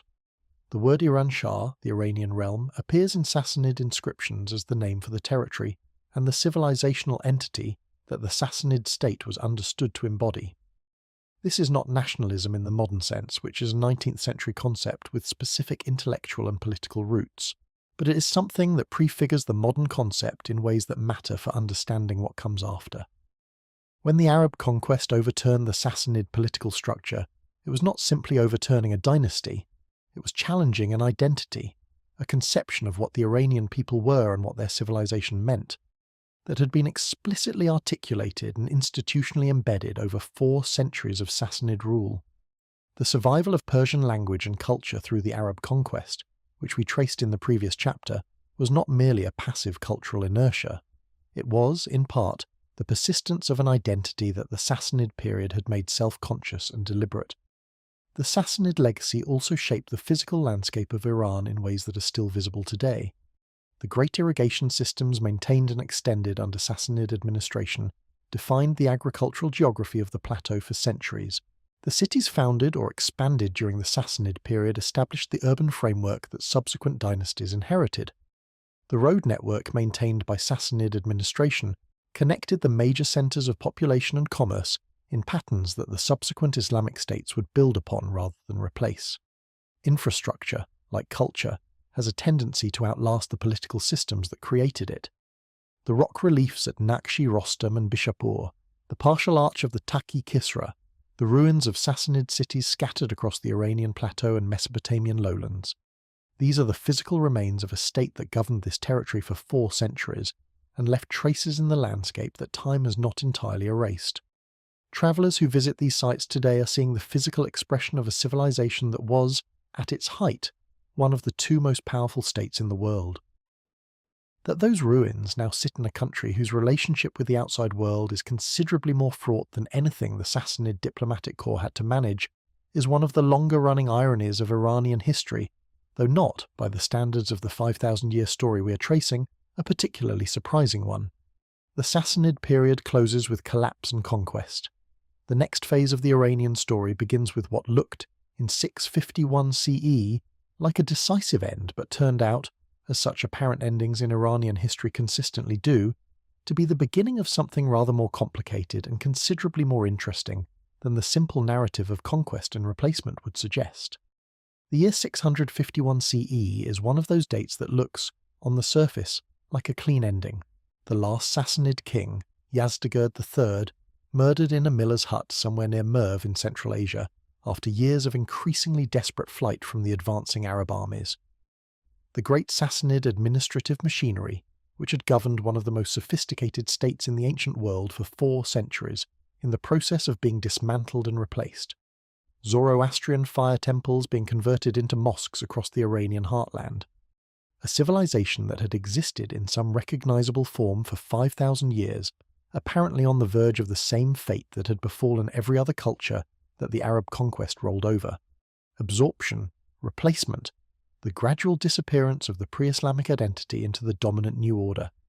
It is worth pausing to appreciate how reasonable this expectation was, because the historical record from other regions genuinely supported it. Egypt, conquered by the Arab armies within a few years of the Sassanid defeat, underwent a transformation that was, in cultural terms, essentially total. The Coptic-speaking Christian Egyptian population converted to Islam across the following generations, adopted Arabic as their primary language, and over the course of several centuries became, for all practical cultural purposes, an Arab people. The pre-Islamic Egyptian heritage did not disappear. It remained present in the landscape, in the extraordinary monuments that were simply too large to ignore, and in the memory of the Coptic Christian minority that maintained its distinct identity through the centuries. But the overwhelming majority of Egyptians came to understand themselves as Arab Muslims, heirs of the Arab cultural tradition that the conquest had introduced, rather than as descendants of the pharaonic civilization. Syria and Iraq followed similar trajectories. The populations of these ancient territories, many of which had been Aramaic-speaking and Christian before the conquest, adopted Arabic and Islam across the generations following the Arab military victory. The linguistic and cultural continuity that had existed in these regions for centuries was genuinely broken. New identities, grounded in the Arabic language and the Islamic faith, replaced older ones with a thoroughness that the conquerors themselves might not have expected or fully intended. Conquest, particularly conquest followed by substantial settler immigration, tends to produce exactly this kind of cultural replacement when the pre-existing civilization lacks the institutional depth or the geographic insularity to resist the pressure. Iran was different.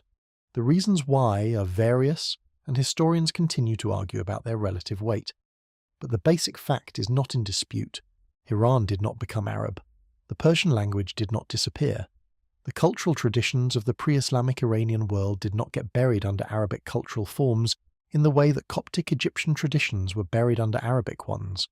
Something about the specific combination of Iranian linguistic distinctiveness, geographic extent, cultural sophistication, and institutional depth enabled a process of preservation through adaptation rather than the replacement that happened elsewhere. Iran accepted Islam, and the acceptance was genuine, not merely nominal, but it Iranianized Islam rather than being Arabized by it.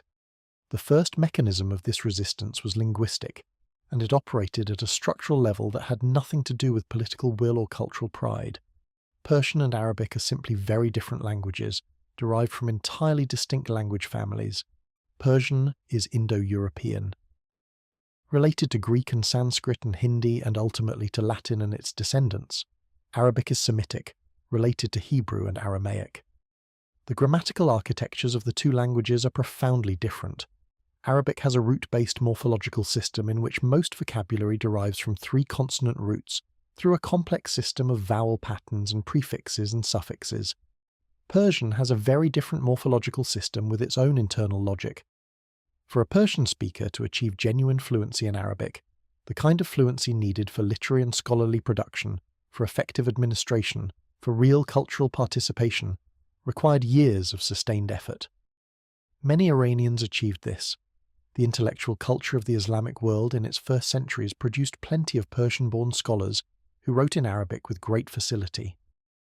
But the spoken language of daily life in Persian-speaking communities remained Persian, because the cognitive demands of complete linguistic replacement at the community level are simply greater than conquest alone can impose. The second mechanism was administrative, and it operated through the simple logic of indispensability. The early Arab state that governed the conquered territories was, whatever its military achievements, not an administrative state in the sense that the Sassanid Empire had been. The Arab tribal culture from which the early Islamic Caliphate emerged had not developed the bureaucratic traditions, the scribal training systems, the administrative record-keeping practices, or the fiscal management expertise that governing a large, complex, multi-ethnic empire requires. The Sassanid Empire had all of these things, maintained by a class of trained administrators working in Middle Persian within a system that had been refined over 4 centuries. When the Arab conquerors needed someone to actually run the conquered territories, collect taxes, manage irrigation systems, administer justice, maintain roads, organize the logistics of governance, they needed people who knew how to do these things. The people who knew how to do these things were Persian. This created, from the very first decades of the Islamic Caliphate, a structural dependency of the Arab political elite on Persian administrative expertise that inverted the surface appearance of the conquest relationship. Militarily, the Arabs had won. Administratively, they were dependent on the people they had conquered, and administrative dependence sustained over time produces cultural influence in the direction of the dependent party.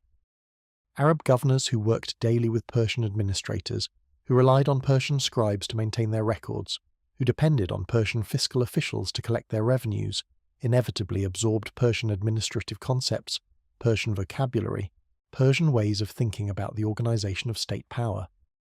The administrative language shifted slowly but perceptibly, with Persian concepts and terms infiltrating the Arabic administrative vocabulary of the early caliphate. Iranian officials, most famously the Barmakid family, whose members served as chief ministers for several Abbasid caliphs and exercised extraordinary political influence for several decades before being destroyed in a spectacular court purge in 803 CE, occupied positions of central importance in the Abbasid state. The Barmakids deserve a moment of attention because their career illustrates the Iranian absorption dynamic in one of its most concentrated forms. The family originally came from a hereditary Buddhist priestly lineage in Balkh, in what is now Afghanistan, a region that had been thoroughly part of the Iranian cultural sphere for centuries. They converted to Islam, learned Arabic, mastered Abbasid court culture, and rose through the administrative hierarchy to become the most powerful family in the caliphate below the caliph himself. Yahya al-Barmaki served as chief minister to the Caliph Harun al-Rashid. Yes, the same Harun al-Rashid who appears in the 1001 Nights, which is either a charming coincidence or a reminder that historical and literary traditions overlap in ways that tend to make both richer. Under Yahya's administration, the Barmakids effectively ran the Abbasid state, and they ran it in ways that drew heavily on Sassanid administrative models, promoted Persian cultural forms at court, and in general conducted themselves as what they essentially were: Persian administrators in Arabic-speaking official positions, maintaining a Persian cultural identity while operating fully within the Islamic political system. Their fall, when it came, was complete. Harun al-Rashid destroyed the entire Barmakid family in 803 CE in an episode whose actual causes remain somewhat opaque, but which resulted in the imprisonment, impoverishment, and in several cases execution of the most powerful political family in the caliphate. The speed and totality of the reversal was characteristic of court politics in centralized states. The proximity to power that makes great careers possible also makes catastrophic falls possible, and the Barmakids were not the first or last family to discover that advising powerful rulers is an occupation with a complicated actuarial profile. But their influence had been exercised, their models had been embedded, and the Persian administrative tradition they had championed continued to shape the Abbasid state long after the family itself had been removed from the picture. The translation movement that is one of the intellectual glories of the Abbasid period deserves to be understood in its proper cultural context. Between roughly the 8th and 10th centuries, an enormous project of translation brought Greek philosophical, medical, astronomical and mathematical texts into Arabic, creating the intellectual foundation for what would become the Islamic Golden Age. This project is often presented as a kind of bilateral transaction between Greek and Arabic intellectual traditions, with the Arabic-speaking scholars of Baghdad serving as the mediators who preserved Greek learning during Europe's medieval period. The reality was considerably more complex. Many of the translators were not Arab but Syrian Christian, Jewish, or Persian. Many of the texts being translated had already passed through Persian intermediary traditions.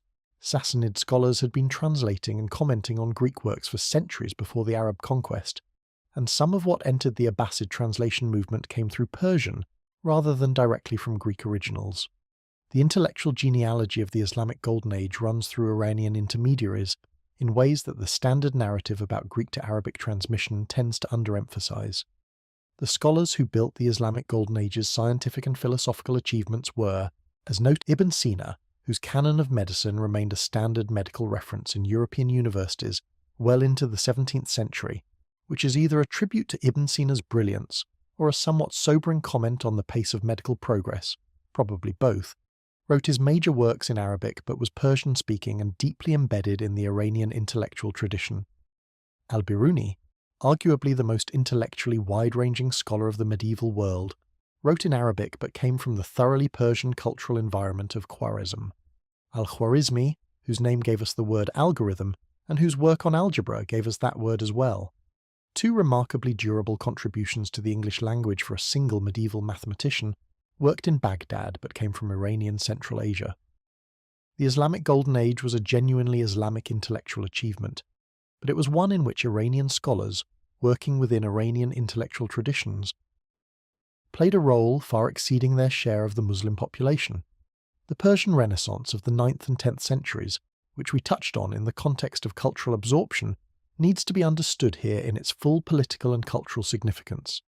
When the Safavid dynasty and other Iranian dynasties began aggressively promoting Persian language literary culture, they were not simply engaging in aesthetic patronage. They were making a political statement about Iranian identity and its continued validity within an Islamic framework. The decision to produce high-quality literary and scholarly work in Persian rather than Arabic was a declaration that Persian civilization had not been dissolved into Arab-Islamic civilization but remained a distinct, living tradition capable of the highest cultural expression. The poets and scholars of the Persian Renaissance were demonstrating through their work that Persian was not merely a vernacular language appropriate for everyday conversation, but a literary vehicle capable of philosophical depth, lyrical beauty, and the full range of human intellectual expression. Rudaki, the foundational poet of the new Persian literary tradition, worked at the Samanid court in Bukhara in the early 10th century. His poetry, of which relatively little survives but which exercised an enormous influence on subsequent Persian literary tradition, demonstrated that the Persian language was fully adequate to the demands of sophisticated poetry, musical, technically refined, capable of the same range of emotional and intellectual content as the Arabic poetry that had been the prestige literary form of the Islamic world. The implicit argument embedded in this demonstration was clear to everyone who understood the cultural politics of the period. If Persian can do what Arabic can do, then Iran is not culturally dependent on Arab civilization, and Iranians are not culturally subordinate to Arabs within the Islamic world. Literature as identity politics is not a modern invention. Ferdowsi's Shahnameh, completed around 1010 CE, took this cultural assertion to its most ambitious level. The poem's deliberate minimization of Arabic vocabulary, composing in Persian while the language was being flooded with Arabic loanwords required active resistance and considerable creative ingenuity, was a statement about linguistic purity that went beyond aesthetic preference into something approaching cultural manifesto. But the deeper statement of the Shahnameh was its content, a comprehensive account of Iranian history and mythology, from the legendary first kings of the mythological Iranian tradition through the Sassanid period and the Arab conquest, presented as a continuous narrative of Iranian civilizational identity. The poem preserved stories, legends, and historical memories that had been transmitted orally through the chaotic centuries of the Arab conquest and the early Abbasid period, and it gave them a literary form that made them stable, transmissible, and culturally authoritative. The Arab conquest, viewed through the long lens of subsequent Iranian history, looks considerably less like a conquest and considerably more like an expensive cultural exchange. Iran gave Islam its administrative traditions, much of its scientific and philosophical achievement, its most sophisticated literary language, and a significant portion of its theological development. Islam gave Iran a new framework of religious identity that turned out to be, in Iranian hands, remarkably compatible with the older Iranian traditions of civilizational pride and cultural distinctiveness. The exchange was not painless. The disruption of the conquest was real. The communities and traditions lost in the process of conversion and political change were real. The subordinate status of Zoroastrian communities under Islamic law was real. But the overall trajectory was not absorption and replacement. It was transformation and persistence, which is what the Iranian civilizational tradition has consistently managed to achieve across its full recorded history. Now we arrive at one of the most consequential decisions in the history of the Islamic world, and it was made in Iran by an Iranian dynasty in the year 1501 CE. It would reshape the religious and political geography of the Middle East so thoroughly that its effects are still generating headlines in the 21st century, which is a fairly impressive policy legacy for a decision made 500 years ago. Shah Ismail I, founder of the Safavid dynasty, was 14 years old when he led his Safavid forces to victory over the Ak-Koyunlu Confederation in Azerbaijan and took the city of Tabriz as his capital. He was a charismatic, intense young man with a gift for military leadership and an uncompromising theological vision that he proceeded to implement with an urgency that left very little room for dissent or gradualism. Within months of establishing his court in Tabriz, he declared Twelver Shia Islam the official state religion of his new empire. He had the Friday prayers changed. He ordered that Shia religious formulas be proclaimed from the mosques. He compelled the conversion of the predominantly Sunni population of Azerbaijan and subsequently of the rest of Iran, using methods of persuasion that range from theological argument to rather more direct forms of encouragement. Shia scholars were imported from the Arab world, particularly from the Shia scholarly communities of Bahrain, southern Lebanon and Iraq, because Iran itself did not have enough trained Shia clerics to staff the religious institutions of an entire state converted more or less overnight.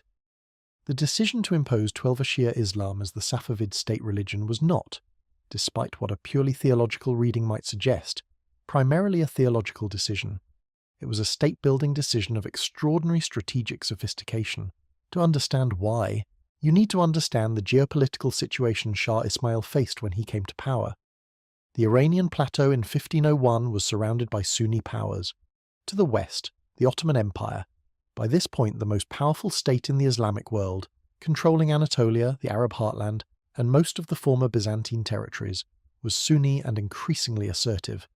To the east and northeast, the Uzbek Confederation under Shaybani Khan was Sunni and aggressively expanding, posing a direct military threat to the Iranian east. To the north, Sunni Turkic powers controlled the Caucasus region.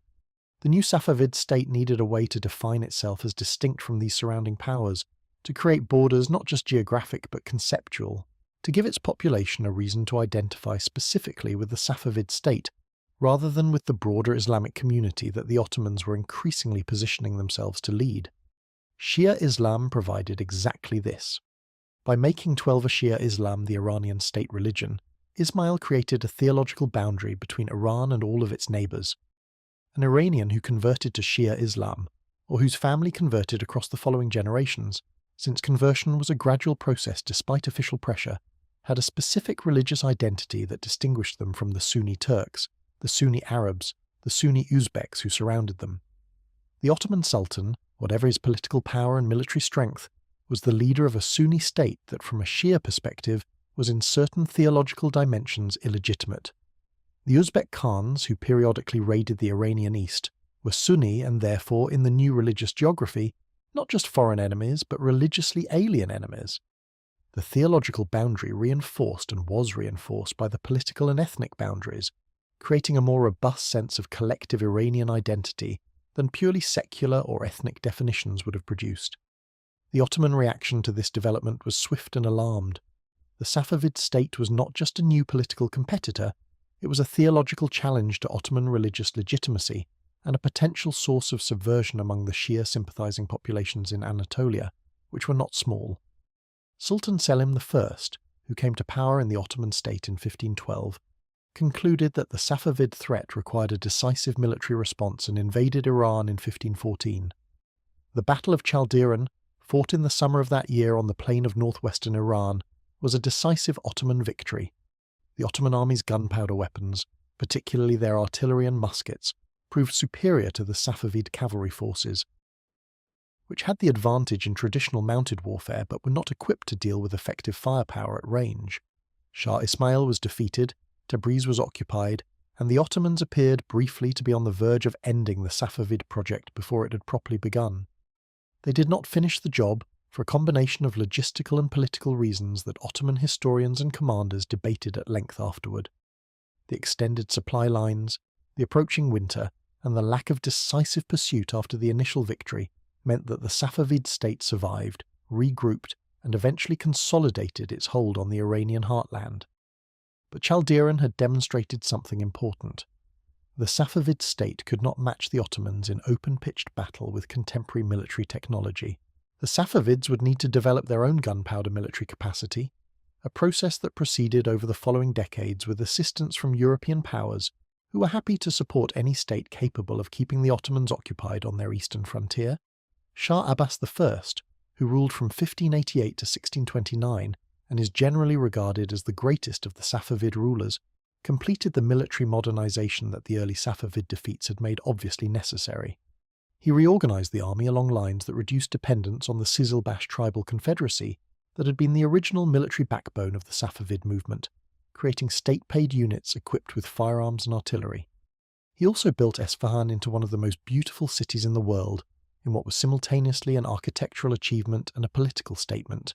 The Great Imam Square in Esfahan, Naqshi Jahan, the design of the world, with its monumental mosques, its royal palace, its covered bazaar, its gardens and reflecting pools, was a physical demonstration of what Shia Iranian civilization could achieve when it had the resources and the will to build something lasting. If the Ottomans had their magnificent Istanbul, the Safavids had their magnificent Esfahan, and if you have seen photographs of either, you will appreciate that this particular architectural competition produced results that are well worth the price of admission. Shah Abbas also engaged in sophisticated diplomacy with European powers, particularly with England, Spain, and various Italian states, based on the shared interest in containing Ottoman power.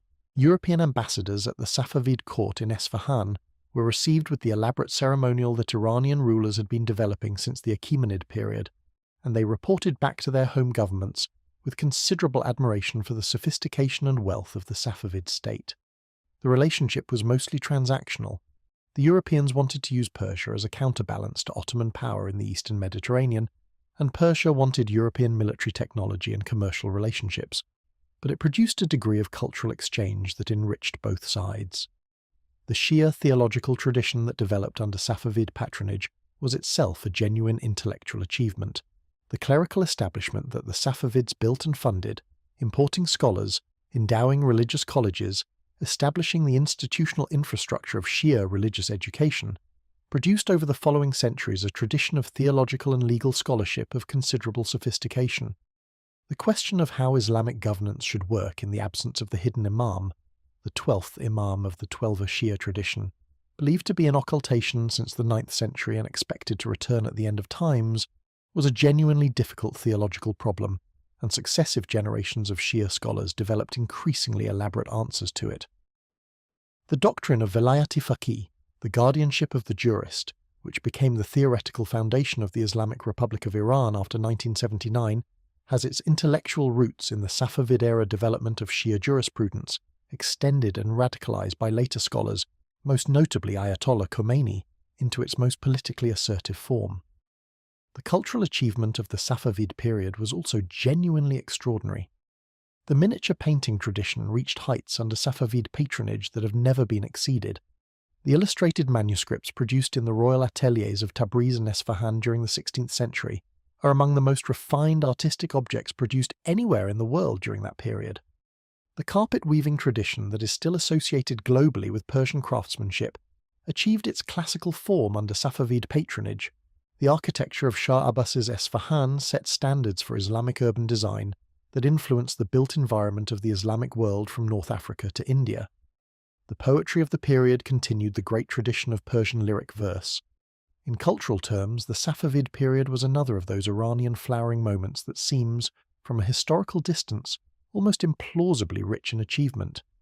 The specific form of Iranian Islamic identity that crystallized under the Safavids, Shia, Persian-speaking, heir to a pre-Islamic imperial tradition, conscious of its distinctiveness from the Arab Sunni world, is recognizable in its essential features as the Iranian religious and cultural identity that exists today. The 1979 Islamic Revolution, which produced the current political system of the Islamic Republic, did not create this identity. It drew on it, mobilized it, gave it a new political form. But the underlying combination of Shia religious consciousness and specifically Iranian civilizational pride that the revolution expressed was already present, in its essential shape, as a product of the Safavid period 5 centuries earlier. The fault line that Ismail's conversion decision created in 1501 between Iran and the Sunni world did not heal over the following centuries. It deepened as generations of Iranians were educated in Shia religious institutions, as Shia theological identity became woven into Iranian cultural identity at every level. As the Ottoman-Safavid conflict produced experiences and memories that reinforced the sense of Iranian Shia distinctiveness from the surrounding Sunni world, the Iran-Saudi Arabia rivalry that shapes Middle Eastern politics today, the competition between the self-appointed leader of the Shia world and the self-appointed guardian of the Sunni tradition, has theological and political roots that go directly back to Shah Ismail's decision to make Twelver Shia Islam the state religion of his new empire. 500 years of accumulated institutional investment, theological development, and communal identity have made the divide considerably wider and more durable than any contemporary political analysis operating on short timescales can easily account for. The Safavid dynasty that had made this fateful choice eventually weakened, fell to an Afghan invasion in 1722, was briefly restored, and finally ended in the turbulent political landscape of 18th century Iran. But the theological choice they had made proved considerably more durable than the dynasty itself.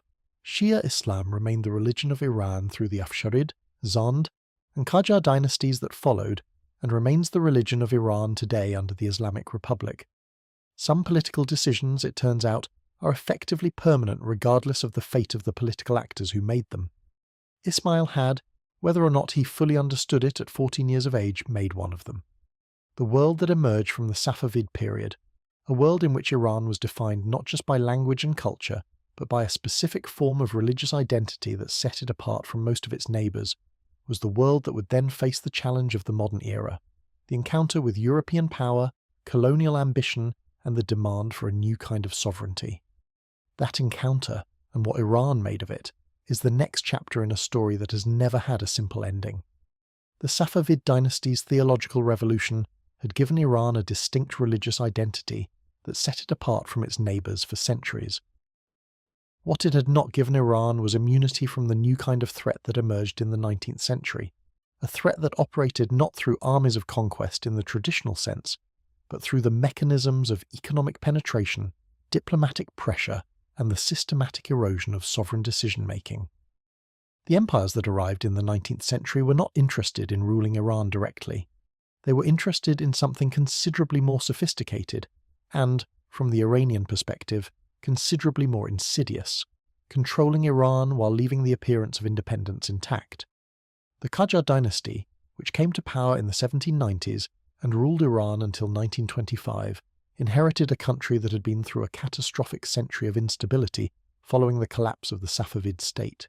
The Afghan invasion of 1722, the brutal reconsolidation under Nader Shah, the civil conflicts of the Zand period, the eventual Qajar triumph, all of this had left Iran politically exhausted, economically depleted, and militarily weakened at precisely the moment when the two expanding empires of the 19th century were developing the capability and the appetite to project power into the Iranian sphere. The timing was, from Iran's perspective, not ideal. Russia was expanding southward through the Caucasus with a methodical consistency that, in retrospect, looks like the expression of a very clear strategic vision.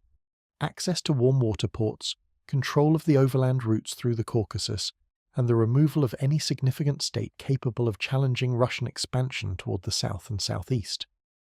The Qajar state, despite possessing genuine courage and considerable will, was simply outmatched militarily. The Russian army by the early 19th century was a professional, well-equipped force, with recent experience of large-scale European warfare.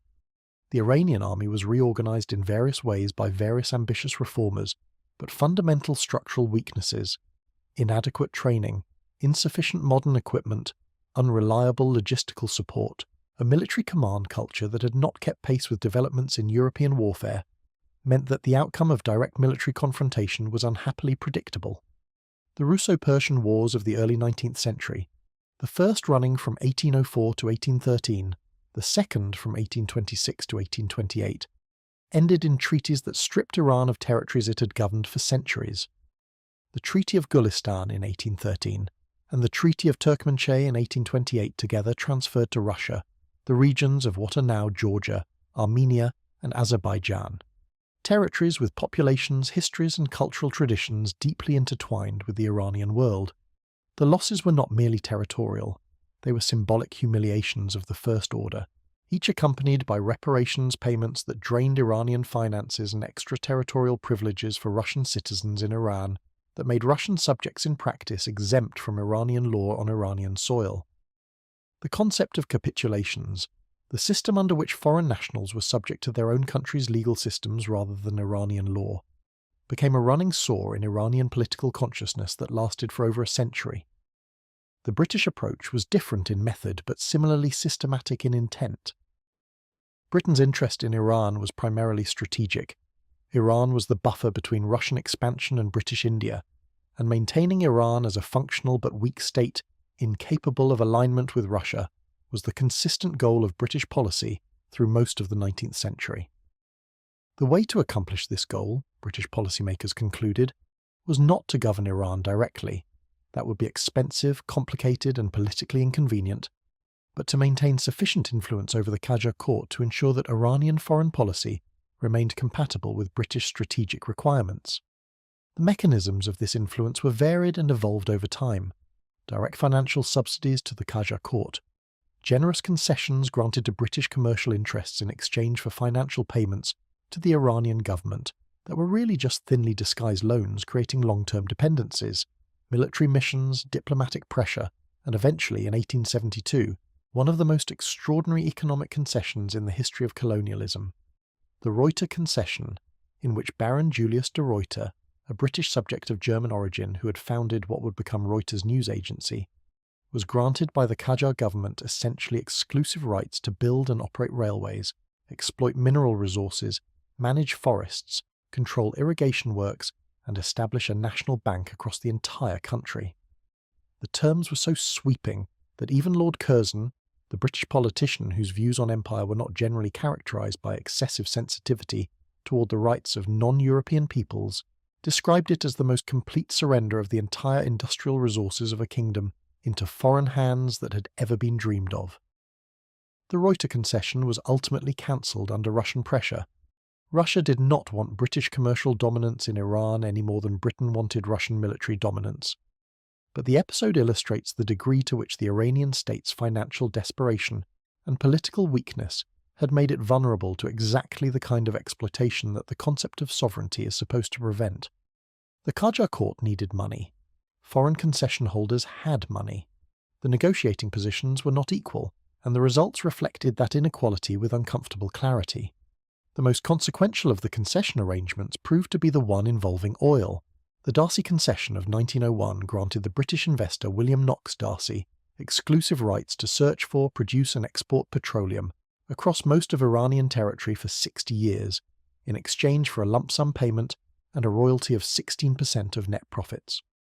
When oil was discovered in commercial quantities at Masjid Soliman in 1908, the concession became the foundation of the Anglo-Persian Oil Company, which would eventually become British Petroleum, or BP, a brand that continues to exist and that carries within its corporate history a relationship with Iran that is considerably more complicated than its current marketing materials tend to emphasize.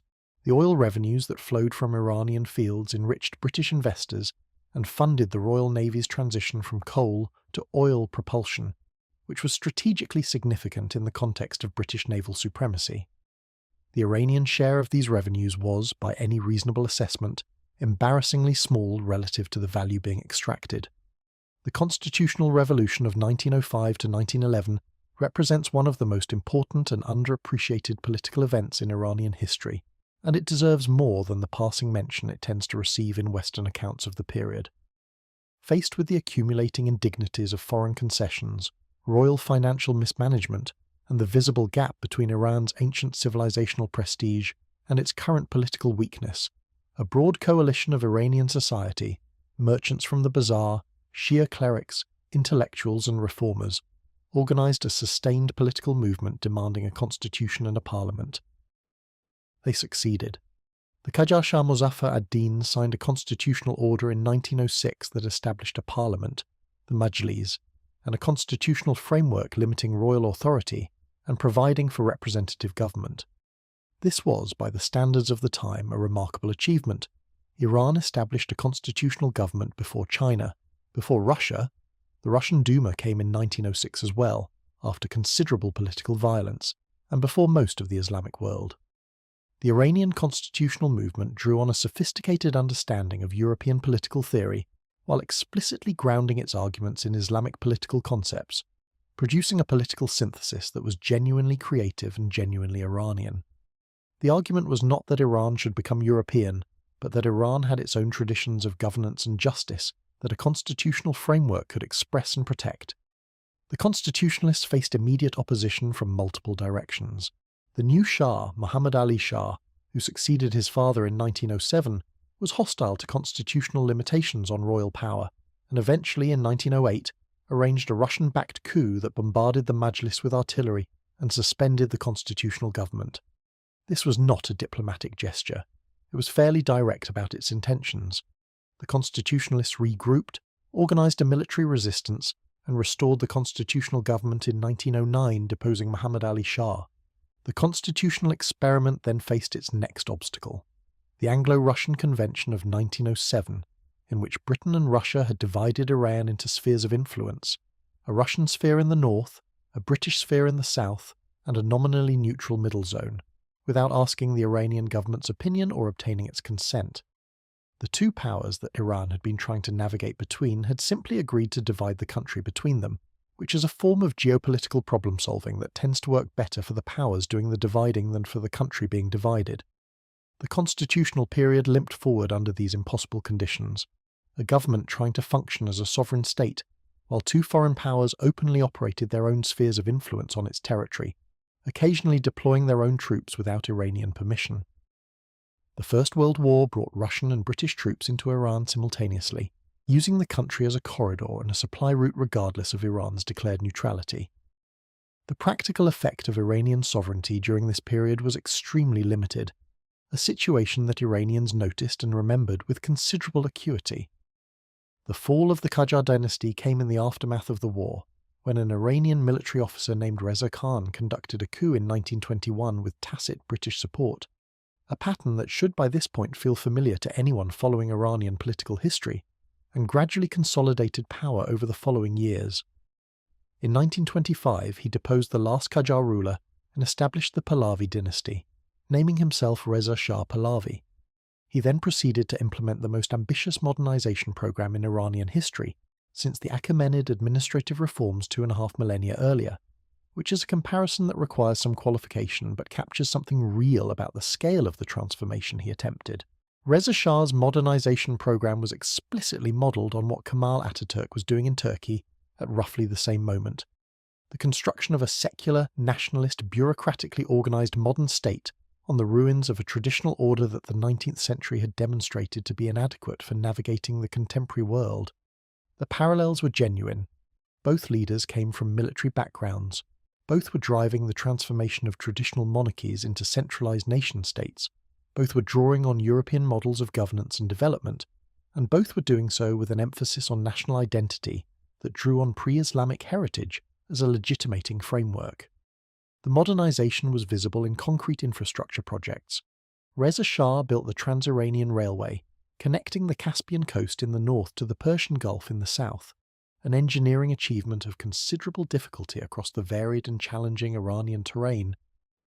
Completed in 1938, he built roads, established banks, created a national army on the European model, reformed the legal system to reduce clerical jurisdiction in favour of civil courts, founded the University of Tehran, built factories, and in general worked to create the physical infrastructure of a modern state, with what can only be described as relentless energy. The pace was impressive even by the standards of authoritarian modernization, which tends to move faster than democratic equivalents precisely because it does not need to stop and ask anyone's opinion. The Shia clerical establishment, which had accumulated enormous institutional power during the Qajar period and had played a significant role in the constitutional revolution, found its authority significantly curtailed under Reza Shah. Civil courts replaced religious courts for most legal matters. Clerical dress in public spaces was restricted. The veil was eventually banned entirely in 1936, a decision that produced genuine popular resistance. For many Iranian women, the veil was not primarily experienced as a symbol of oppression, but as a garment with religious and social significance, and its forcible removal in public spaces was experienced as an imposition rather than a liberation. The clerical reaction to these measures was not immediately politically consequential, because Reza Shah had sufficient coercive capacity to override clerical opposition. But the resentments generated during this period fed into the broader pool of Iranian political grievance that would eventually express itself in the 1979 revolution. And then, in 1935, came the act that gives this chapter its title. Reza Shah's foreign ministry sent a formal diplomatic communication to all of the world's governments, requesting, with the underlying firmness that characterized most of Reza Shah's requests, that they henceforth refer to the country by its proper name, Iran, not Persia, Iran. The word Persia, in case you have ever wondered why Iran stopped using it, was a European name derived from the ancient Greek Persis, which referred specifically to the province of Fars in southwestern Iran, the heartland of the Achaemenid dynasty. Europeans had been calling the country Persia since the ancient Greek world, maintaining the geographic specificity of that original reference, long after it had ceased to correspond to the political reality of a country that included many ethnic groups beyond the Persians of Fars. The name had accumulated over the centuries of European engagement with Iran a particular set of cultural associations: the exotic, the ornate, the romantically distant, the vaguely mysterious Oriental kingdom of carpets and poetry and bazaars. In the colonial imagination, Persia was a place of gorgeous antiquity and pleasant powerlessness, a civilization as museum exhibit. It was not, particularly, a name that suggested a modern sovereign state with legitimate geopolitical interests and the right to determine its own affairs. Iran, by contrast, was what Iranians had always called their country, a name with roots going back to the ancient concept of Ariana, the homeland of the Aryan peoples, linguistically and culturally related to the Sanskrit use of the same term. It was a self-designation rather than an external label, a name that the people themselves used rather than one imposed by foreign observers with their own conceptual frameworks and their own aesthetic preferences. To insist on Iran rather than Persia was to assert the right of a people to name themselves, to reject the foreign gaze that had defined them in terms that served foreign purposes, to demand recognition as a contemporary state rather than as the picturesque remnant of a once great civilization. The timing was not coincidental. The 1930s were the decade of aggressive nationalist assertion across the political spectrum, the same years that saw the consolidation of fascism in Italy and Germany, the rise of assertive nationalisms across Asia and the Middle East, the general global atmosphere in which questions of national identity and self-determination were being posed with unusual intensity. Reza Shah's Iran was consciously participating in this broader movement, drawing on the same intellectual currents that were producing nationalist movements in Turkey, Egypt, India, and across the colonial and semi-colonial world. The insistence on Iran over Persia was a small act but a symbolically resonant one, a way of saying that this country would define itself rather than accepting the definitions assigned to it by outsiders. The nationalist ideology that Reza Shah promoted alongside the name change drew heavily on pre-Islamic Iranian history, on the Achaemenid and Sassanid legacies, on the figure of Cyrus as the founder of a great Iranian civilization, on the deep time of Iranian cultural achievement that preceded the Arab conquest, and the subsequent centuries of Islamic rule. This pre-Islamic nationalism had a complex relationship with the Shia religious identity that the Safavid period had embedded so deeply in Iranian culture.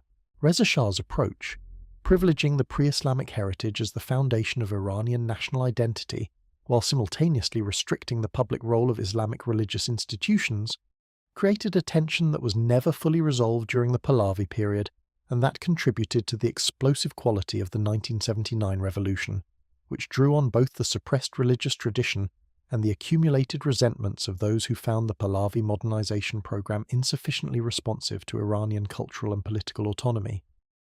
The comparison with Kemal Ataturk's Turkey, which Reza Shah took as his explicit model, is instructive in ways that go beyond the surface similarities. Both leaders were attempting to modernize traditional states through authoritarian means. Both were explicitly secularist in their approach to religion's public role, and both were drawing on nationalist ideologies that emphasized a pre-Islamic or non-Islamic heritage as the authentic foundation of national identity. But the Turkish and Iranian situations differed in important ways. Turkey's national project was building on the wreckage of an empire and creating a new state. Ataturk was not just modernizing but reinventing. Iran's national project was asserting the continued existence of a civilization that had never stopped existing. The Shahnameh was still being read. Persian poetry was still being composed. The cultural tradition was not a historical artifact to be recovered but a living presence to be mobilized. The discovery of oil and the Anglo-Persian oil company's management of that discovery added a specifically economic dimension to the Iranian sovereignty question that made the colonial grievance both more concrete and more politically explosive. By the 1940s, it was widely understood in Iran that the country sitting on one of the largest oil reserves in the world was receiving a royalty arrangement that bore no rational relationship to the value being extracted. Attempts to renegotiate the concession terms were resisted with the kind of inflexibility that suggests the other party was not genuinely interested in negotiation. The political movement that eventually coalesced around the demand for oil nationalization under Prime Minister Mohammad Mossadegh in the early 1950s was the direct descendant of the constitutional movement of 1905 to 1911, the same underlying demand that Iran's resources should serve Iranian interests, that sovereignty should mean something concrete in economic terms, not merely in the formal language of diplomatic recognition. The story of the 1953 coup that overthrew Mossadegh and reinstalled the Shah, a coup organized and financed by the CIA and British intelligence, which later confirmed these facts with a degree of frankness that left no room for alternative interpretations, belongs in a sense to a different narrative, one about the Cold War and the global politics of oil and the specific calculations of American and British strategic interest in the early 1950s. But from the Iranian perspective, it was a continuation of the same story that had been running since the 19th century. Foreign powers making decisions about Iranian governance according to their own interests, using whatever mechanisms were available, and treating Iranian sovereignty as negotiable when it conflicted with their strategic priorities. The humiliation of the Gulistan and Turkmenchi treaties, the Anglo-Russian Convention's division of Iran into spheres of influence, the Darcy Concession's extraction of oil wealth, the 1953 coup fit into a pattern that Iranian political consciousness had been tracking for over a century. The depth of the sovereignty grievance that this century of experience produced in Iranian political culture cannot be overstated, because it is genuinely foundational to understanding Iranian political behavior from the constitutional revolution to the Islamic Republic. When the 1979 revolution produced a government that defined itself explicitly in terms of independence from foreign domination, the slogan "neither East nor West" was the most concise expression of this position. It was drawing on a reservoir of historical experience that had been accumulating for over 100 years. The specific political form that the Islamic Republic took reflected the particular ideological currents of the late 1970s. The underlying demand for genuine sovereignty, for Iran's right to make decisions about Iran without foreign interference, reflected something much older and much more deeply embedded in the Iranian political imagination. Reza Shah's insistence on the name Iran over Persia was a small act with large symbolic weight precisely because it was the clearest possible expression of this demand in its simplest form. We will name ourselves, thank you. We are not your Persia, your exotic artifact, your picturesque museum exhibit. We are Iran, a civilization with 5,000 years of continuous existence, a living tradition rather than a historical curiosity, and we will determine what we are called. The request was, by diplomatic standards, not difficult to accommodate. Most governments complied without significant objection, but the act of making the request, of asserting that this mattered and that Iran's self-definition should take precedence over European linguistic habit, was itself a political statement of considerable resonance for a country that had spent the preceding century watching its sovereignty eroded by powers that considered its preferences secondary to their own strategic calculations. The name change was one piece of a broader Pahlavi project that combined genuine achievements with genuine costs. The Trans-Iranian Railway connected the country. The university system developed Iranian scientific and technical capacity. The legal reforms created a more consistent and, in some respects, more equitable judicial system. These were real accomplishments. The authoritarian methods used to achieve them, the suppression of political opposition, the restriction of the clerical establishment's public role, the gap between the modernization project's self-presentation and the political reality of a country that was still significantly dependent on foreign relationships. All of these created the conditions for the eventual explosion that came in 1979. Reza Shah built the infrastructure for a modern state. He did not build the political institutions that might have given that state genuine popular legitimacy and the capacity to adapt to changing circumstances.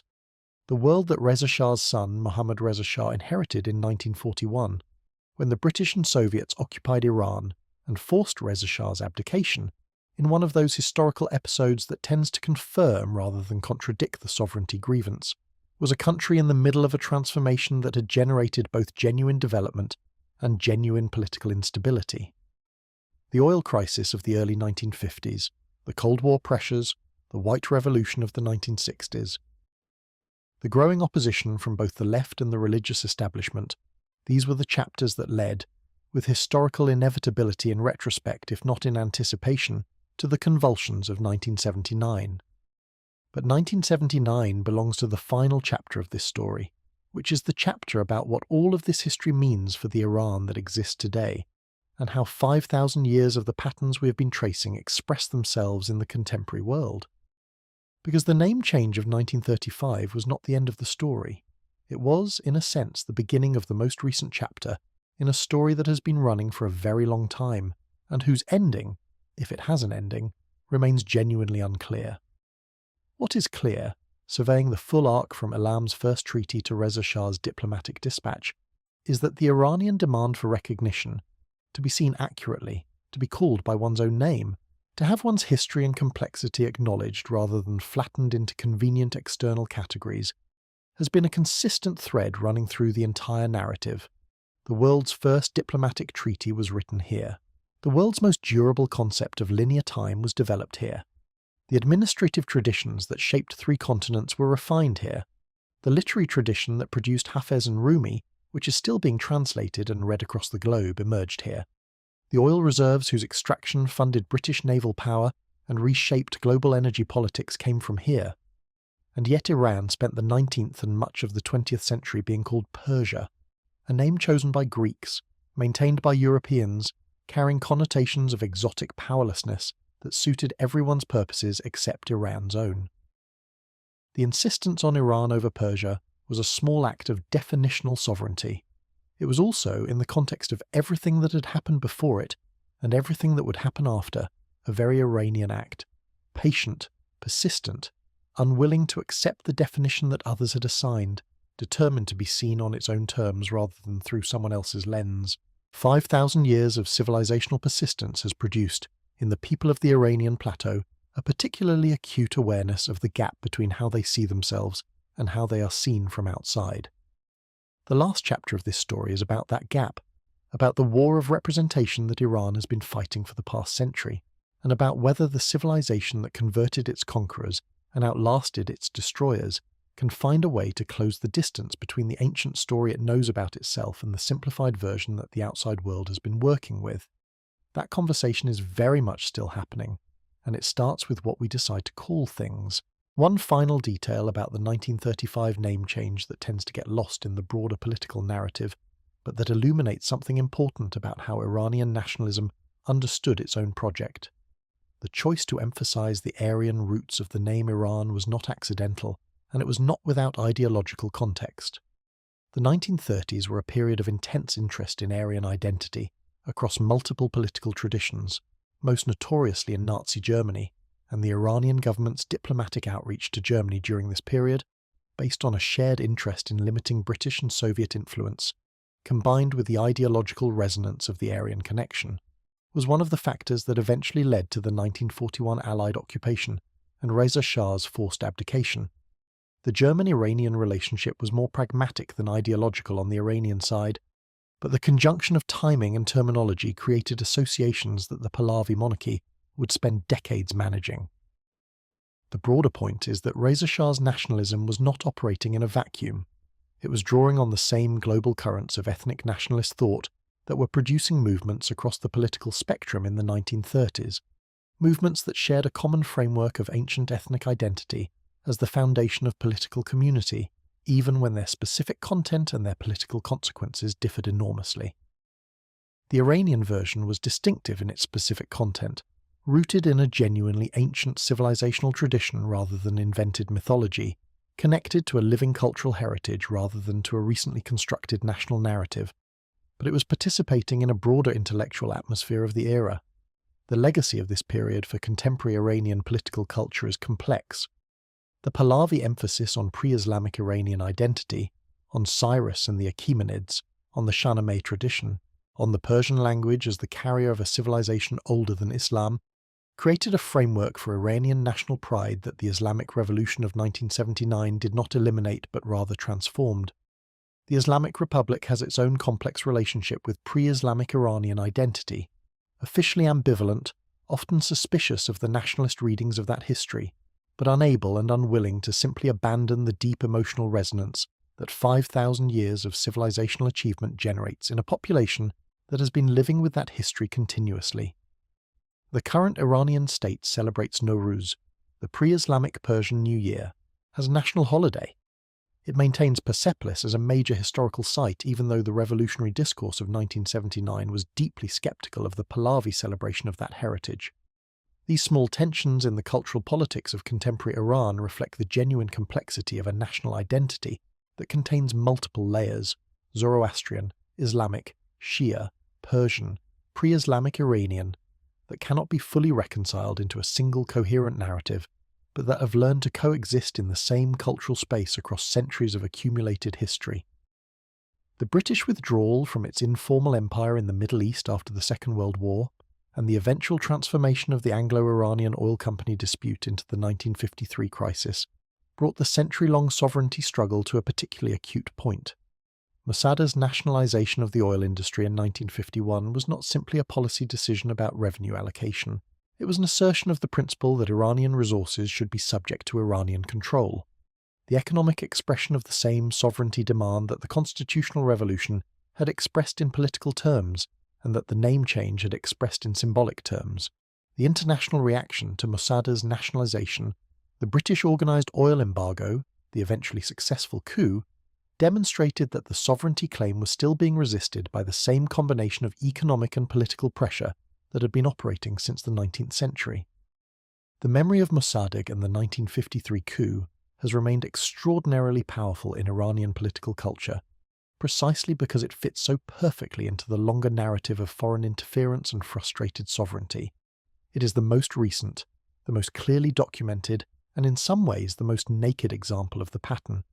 A democratically popular Iranian leader, attempting to assert Iranian control over Iranian resources, removed by foreign intelligence services acting in foreign interests.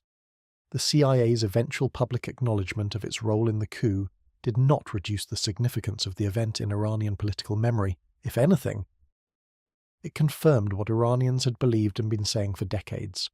When contemporary Iranian political discourse returns repeatedly to the theme of foreign interference and the demand for genuine sovereignty, it is drawing on a reservoir of historical experience that is not paranoid projection but documented reality. The pattern is real, the history supports it. This is the context that the final chapter of the Iranian story needs to hold in view. 5,000 years of civilizational achievement, a century of systematic sovereignty erosion, a revolution that expressed a genuine popular demand for self-determination, even as it took a form that created new and serious problems of its own, and a contemporary situation in which the distance between Iran, as it understands itself, ancient, sophisticated, the heir of the world's first documented international treaty, and one of its greatest literary traditions, and Iran as it is typically represented in international discourse, remains wide and politically consequential. The story is not over. It has never been over. And understanding where it has been is the necessary first step toward understanding where it might be going. Here is a thought experiment. Imagine two conversations happening simultaneously in different rooms of the same building. In the first room, someone is describing Iran, sanctions, nuclear program, proxy conflicts, axis of resistance, geopolitical tension, regional instability, theocratic governance, diplomatic isolation. In the second room, someone is describing Persia, Hafez's poetry, the gardens of Shiraz, the turquoise domes of Esfahan, the carpets, the saffron, the ancient royal tombs of Persepolis glowing gold in the late afternoon light, the civilization that gave the world its first human rights declaration, the language that produced Rumi. Both conversations are factually accurate. Both are describing the same country. And the fact that they sound like entirely different places is one of the most revealing things about how Iran is perceived and misperceived in the contemporary world.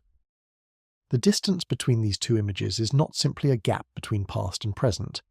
It is a gap between the complexity of a 5,000-year civilization and the flattened version of it that fits into a news cycle or a foreign policy briefing. Iran is simultaneously all of these things, the ancient and the contemporary, the culturally extraordinary and the politically complicated, and the failure to hold both in view simultaneously is not just an intellectual failing. It produces real political consequences, real missed opportunities, real misunderstandings that cost real people real things. The 1979 Islamic Revolution deserves more than a paragraph, but within the framework of the longer story we have been telling, its essential logic is clear enough. The revolution was not a sudden rupture. It was the accumulated expression of everything that the preceding century had produced. The sovereignty grievance stretching back to the Gulistan Treaty, the constitutional revolution's frustrated democratic aspirations, the 1953 coup's particularly naked demonstration that Iranian democratic choices could be overridden by foreign powers when their interests were at stake, the Pahlavi modernization program's combination of genuine achievement and genuine authoritarian suppression, the specific tensions of the 1970s in which rapid oil wealth-fueled development sat alongside political repression and the systematic dismantling of opposition. All of these fed into a revolutionary moment that was, in the words of the Iranian-American historian Ervand Abrahamian, genuinely popular, supported by an extraordinary cross-section of Iranian society that included leftists, nationalists, religious conservatives, bazaar merchants, university students, and urban poor. All united by the shared goal of ending the Pahlavi state and creating something different. What they got was not exactly what any of them had voted for, which is something that revolutions have a long track record of delivering. Ayatollah Ruhollah Khomeini's doctrine of velayat-e-faqih, guardianship of the Islamic jurist, the principle that in the absence of the hidden imam, qualified Islamic scholars should exercise political authority, provided the theological and institutional framework for what became the Islamic Republic. This was a genuinely novel political concept, an extension and radicalization of Shia jurisprudence that most Shia scholars of the time considered theologically questionable and politically unprecedented. The fact that it was also politically consequential in ways that significantly restricted the democratic aspirations of many of the revolution's participants became clear fairly rapidly, and the story of the Islamic Republic's first decades is in significant part the story of those disappointed aspirations. The Iran-Iraq War, which ran from 1980 to 1988 and killed somewhere between 500,000 and 1 million people on both sides, the precise numbers are disputed, which is itself a reminder of how difficult it is to account for mass death with precision, was the formative trauma of the Islamic Republic. Saddam Hussein's Iraq invaded in September 1980, taking advantage of the revolutionary chaos and expecting a quick campaign against a disorganized enemy. He got 8 years instead, which suggests that his intelligence assessment of Iranian military capacity was somewhat optimistic. The war produced a generation of Iranians shaped by its losses, its heroism, its chemical weapons attacks on Iranian soldiers and civilians, the latter documented by international observers but not, at the time, sufficient to produce meaningful international response. Since Iraq was being supported by the United States and several European powers in the strategic context of containing revolutionary Iran. The memory of foreign indifference to Iraqi chemical weapons used against Iranian civilians is another entry in the long list of historical experiences that inform contemporary Iranian attitudes toward international institutions and their selective application of norms. The post-war period brought the pragmatic presidency of Akbar Hashemi Rafsanjani and then the reformist presidency of Mohammad Khatami, both of which attempted, in different ways and with different degrees of success, to address the accumulated tensions within the Islamic Republic's political system. Khatami's presidency in particular, from 1997 to 2005, produced a genuine opening in Iranian civil society, a flowering of newspapers, cultural organizations, and political discussion that revealed the depth of reformist sentiment within the Iranian population. The systematic closing of this space by the conservative establishment, using the judiciary and the Guardian Council to disqualify reformist candidates and shut reformist publications, produced a cycle of political frustration that has repeated with variations across the subsequent decades. The nuclear program, which became the defining issue of Iran's international relations from the early 2000s onward, requires understanding in its historical context rather than simply in its technical or strategic dimensions. Iran's insistence on its right to a nuclear program, specifically its right to enrich uranium, which is the contentious element, is not simply a calculation about deterrence or regional power projection, though those considerations are certainly present. It is also an expression of the sovereignty demand that has been running through Iranian political consciousness since the 19th century. The argument that Iran, alone among a group of regional states that includes Israel, which has nuclear weapons but does not acknowledge them, Saudi Arabia, which does not have them yet but whose pursuit of them would presumably be regarded differently, and Pakistan, which has them and is a recipient of significant American military assistance, must be uniquely prohibited from mastering civilian nuclear technology, is an argument that Iranian political culture processes through the same framework it has been applying to similar arguments for a century and a half. The framework is, when powerful countries tell Iran what it is allowed to do in its own territory, based on standards they do not apply to their own allies, this is a continuation of the pattern whose earlier chapters include the Darcy Concession and the 1953 coup. Whether you find this framework compelling or not as a guide to policy is a separate question from whether it accurately describes the historical experience from which it emerges. It does accurately describe that experience. The foreign policy positions that result from it, maximalist in assertion of rights, highly sensitive to any formulation that implies Iranian subordination, consistent in insisting on treatment as a peer rather than as a problem to be managed, are genuinely difficult to engage with through the standard diplomatic toolkit. But they are not irrational. They are the product of a very specific historical education in what happens when smaller states make concessions to larger ones. The Iranian population that exists today within this political system is considerably more complex than either the Islamic Republic's official self-presentation or the simplifying framework of most Western media coverage tends to suggest. Iran has one of the youngest and most educated populations in the Middle East, the result of the Islamic Republic's genuinely significant investments in education and healthcare, which are among the areas where the post-revolutionary government's record is considerably better than its international reputation would suggest. University enrollment expanded dramatically after the revolution. Literacy rates, particularly female literacy, increased substantially. Life expectancy improved. These are real achievements that tend to get lost in the more politically dramatic elements of the story. The Iranian population is also one of the most internet-connected in the region, despite significant government efforts to restrict access to certain content, efforts that have proved, in the long historical tradition of Iranian creative problem-solving, susceptible to countermeasures. VPN usage in Iran is widespread. Satellite television dishes, officially prohibited, sprout from rooftops across the country, with what one might describe as democratic persistence. The gap between the official cultural sphere and the actual cultural life of Iranian society, the music being listened to, the films being watched, the conversations being had, is substantial. Iran is a country where people simultaneously maintain genuine religious faith and a sophisticated, often ironic relationship with official religious discourse. This is not contradiction. It is the product of a culture that has been navigating the space between official ideological frameworks and lived reality for a very long time. Persian literature, which stretches back over a millennium and includes some of the most widely translated poetry in any language, continues to be produced with remarkable vitality. Iranian cinema, which has been internationally recognized since the 1980s as one of the world's most cinematically sophisticated national traditions, directors like Abbas Kiarostami, Asghar Farhadi, and Jafar Panahi have won international prizes at Cannes, Venice, and the Academy Awards, continues to produce work of genuine artistic achievement under conditions that would defeat less resourceful practitioners. The constraints imposed by censorship requirements have, paradoxically, pushed Iranian filmmakers toward formal and narrative solutions of unusual elegance, producing a body of work that demonstrates, as Iranian cultural tradition has repeatedly demonstrated across 5,000 years, that restriction is sometimes the mother of invention.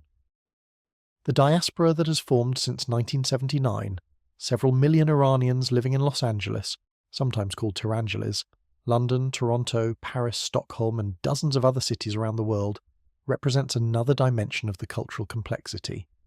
The Iranian diaspora is itself internally diverse, secular and religious, monarchist and reformist and leftist and everything in between, people who left in 1979 and people who left last year, people whose Iranian identity is the central fact of their lives, and people for whom it is one background note among many. The relationship between the diaspora and Iran inside is complicated, warm and painful, and politically charged and personally intense in equal measure. Diaspora Iranians follow Iranian political events with an attention that people whose families are not in the middle of those events rarely match. They sustain cultural connections, Persian language schools, Persian cultural organizations, Persian food, Persian music, across multiple generations in ways that speak to the depth of the cultural tradition being maintained. The image problem that Iran faces in international discourse is genuine and has real costs. When the primary associations attached to Iran in the minds of international audiences are nuclear program, sanctions, regional conflict and theocracy, the 5,000-year story we have been tracing in this video, the story of Elam's first treaty, of Zarathustra's invention of linear time, of Cyrus's revolutionary approach to empire, of the Persian language's survival of the Arab conquest, of Ferdowsi's Shahnameh and Hafez's poetry, and the blue-domed mosques of Esfahan, that story is entirely absent. And a world that understands Iran only through its current political configuration, without any sense of the civilizational depth behind that configuration, is a world that will consistently misunderstand what Iran is doing and why.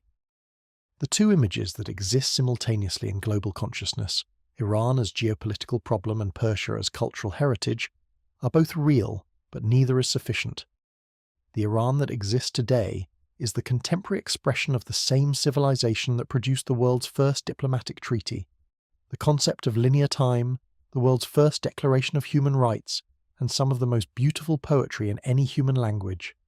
It is also a state with a specific political system, specific foreign policy behaviors, and specific domestic governance practices that generate legitimate criticism. These things coexist. Holding both of them in view simultaneously is more difficult than reducing the picture to one dimension or the other, but it is the only approach that produces understanding rather than either uncritical admiration or uninformed hostility. The particular mechanism by which Iranian civilization has survived 5,000 years, absorbing disruption, preserving core identity, playing the long game, is not simply a historical curiosity. It is an active characteristic of a civilization that is still operating by the same basic logic.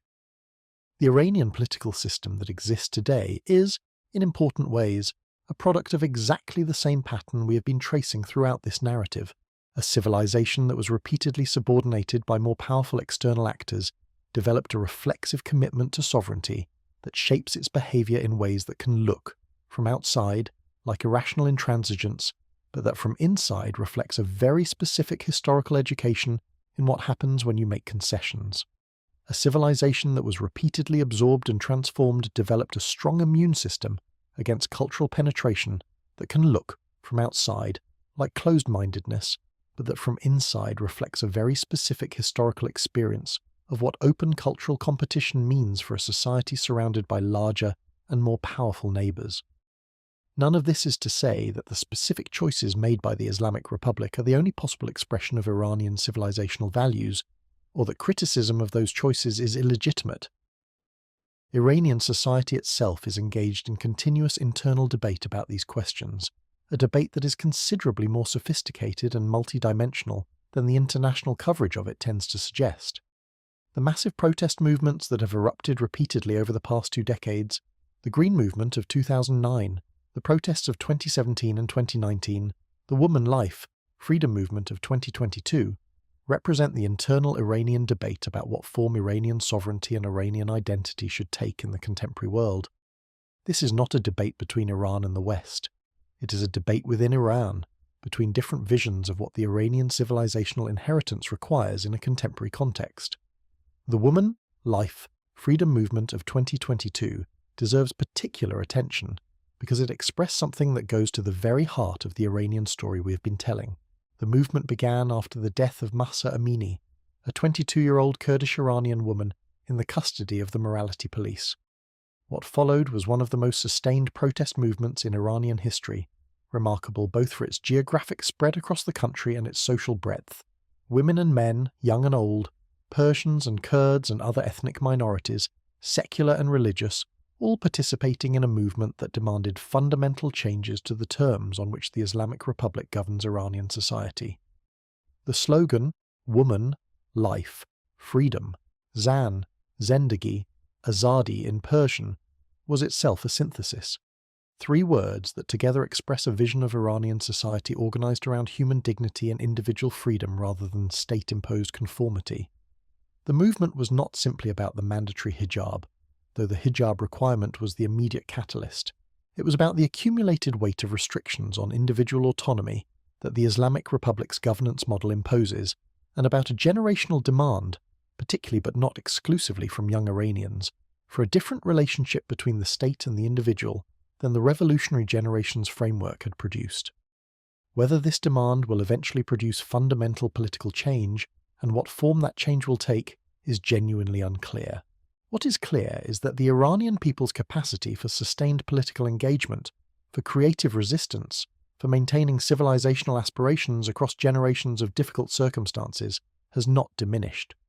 The same qualities that enabled Persian culture to outlast the Mongol invasion and the Arab conquest are visible in the persistence of Iranian civil society under conditions that have consistently underestimated its resilience. The question of Iran's future is one that Iranians themselves are actively contesting, which is exactly as it should be. The outside world's role in that process, the sanctions that hurt Iranian civilians disproportionately to their effect on political elites, the international discourse that reduces Iran to its political system rather than seeing the civilization behind it, the selective application of international norms that feeds the sovereignty grievance, is a set of choices with real consequences. Understanding those choices requires understanding the history, and understanding the history requires the kind of sustained attention to 5,000 years of continuous civilizational development that news cycles are not designed to support. This is why the story we have been telling in this video matters for more than historical interest. The Iranian civilization that produced the world's first diplomat signed the world's first treaty, not because it was more naturally peaceful than its neighbors, but because it had worked out, through hard experience, that building stable relationships over time is more effective than winning any single confrontation. The civilization that survived Cyrus, Alexander, the Arabs, the Mongols and Timur survived not by matching its opponent's strengths, but by developing capacities they did not have. The civilization that gave the world linear time and the moral architecture of history did so because someone on the Iranian plateau had worked out something genuinely important about the structure of human existence, and had the cultural infrastructure to preserve and transmit that insight across generations. A world that reduces this civilization to a geopolitical problem is a world that has misplaced its perspective. Iran is a geopolitical actor, certainly, but it is also the heir of 5,000 years of human achievement, political, literary, scientific, philosophical, artistic, that belongs to all of humanity's heritage, whether or not that humanity always acknowledges the fact. The blue-tiled domes of Esfahan were built by the same civilization that produced the Cyrus cylinder. The poetry of Hafez emerged from the same cultural tradition that developed the world's first administrative postal system. The contemporary Iranian physicist who wins an international prize and the medieval Persian astronomer whose calculations shaped Islamic science are part of the same continuous story. That story is long, complex, and far too rich to fit into a sanctions package or a foreign policy dossier. It requires exactly the kind of sustained attention you have given it tonight. The great game that Iran has been playing for 5,000 years is not the game of any particular century or any particular political system. It is the game of civilizational persistence, the long-form competition in which the question is not who wins today's battle, but who is still here, still recognizably themselves, still generating culture and meaning and beauty 500 years from now. By the only metric that matters for that game, the one measured in millennia rather than news cycles, Iran is not losing. It has never lost that game, and there is no particular reason to expect it to start now. The story does not end here. Stories like this one never really end. They just reach the point where the narrator runs out of things to say, which is a different thing entirely. Iran will continue to surprise, to frustrate, to fascinate, to produce poetry and scientific achievement and political controversy in equal measure, as it has been doing for considerably longer than most other civilizations have existed. The world will continue to misunderstand it, partially understand it, occasionally see it clearly and be startled by what it finds. And somewhere on the Iranian plateau someone will be reading Hafez or Ferdowsi or a contemporary Iranian poet whose name we do not yet know, but who is drawing on the same deep well of civilizational experience and finding there the resources to say something new. That is what a living civilization looks like, and that is what Iran is. Let us take a moment before the final goodnight to draw together the threads of what 5,000 years have actually produced, not as a sentimental summary, but as an honest accounting of what this civilization has contributed to the human story, and why that contribution deserves recognition that goes beyond cultural tourism. The administrative tradition that began in Elamite Susa, the practice of keeping systematic records, managing complex economies through institutional structures, creating the bureaucratic machinery that allows large, diverse populations to function as organized societies, fed directly into the Achaemenid imperial system, which then became the model that subsequent empires, including the Islamic Caliphate, drew on to govern their own vast territories. The modern concept of imperial administration, with its combination of central authority and local autonomy, its standardized fiscal systems and its use of appointed regional governors responsible to a central court, has deep roots in the Persian plateau. Every modern state that uses a civil service, that maintains standardized weights and measures, that organizes its territory into administrative units with appointed officials, every such state is operating in a tradition whose recorded history includes the Achaemenid satrapal system. The concept of universal human dignity, the idea that conquered peoples have rights that conquerors are obligated to respect, that the diversity of human cultures represents a legitimate condition rather than a problem to be solved through enforced uniformity, received its first political expression in the governance philosophy of Cyrus the Great. This is not a small thing. The entire subsequent history of international humanitarian law, of the rights of minorities, of the obligations that powerful states owe to the peoples they govern or conquer, traces back conceptually to a clay cylinder buried in the rubble of ancient Babylon and discovered by Victorian-era archaeologists who initially had no idea what they had found. The world's first statement of what we would now call human rights was written in Babylonian cuneiform, in the name of a Persian king, on a piece of fired clay about the size of a rugby ball. It is now in the British Museum, which is either an appropriate home for a document about the rights of subject peoples or an irony so thick you could spread it on toast. The scientific tradition that flourished in the Persian cultural sphere, through the Sassanid translations of Greek scientific texts, through the Abbasid translation movement in which Persian scholars played a central role, through the extraordinary intellectual productivity of the Islamic Golden Age in which Iranian scholars produced foundational contributions to medicine, mathematics, astronomy, and philosophy, represents a crucial link in the chain of scientific knowledge transmission, without which the European scientific revolution of the 16th and 17th centuries would have lacked essential foundations. The algebra that underpins modern mathematics carries a name derived from an Arabic word used by a Persian mathematician from Central Asia. The word algorithm is derived from the Latinized version of the same mathematician's name. The medical system that European doctors were using as their primary reference into the early modern period was codified by a Persian philosopher-physician who wrote in Arabic but thought in the intellectual tradition of the Iranian plateau. The scientific heritage of the modern world includes a very large Iranian contribution that tends to be invisible in popular accounts of scientific history. The literary tradition requires only brief mention here, since it speaks more eloquently for itself than any summary can manage. A civilization that produced Hafez and Rumi has made a contribution to human culture that transcends any political category.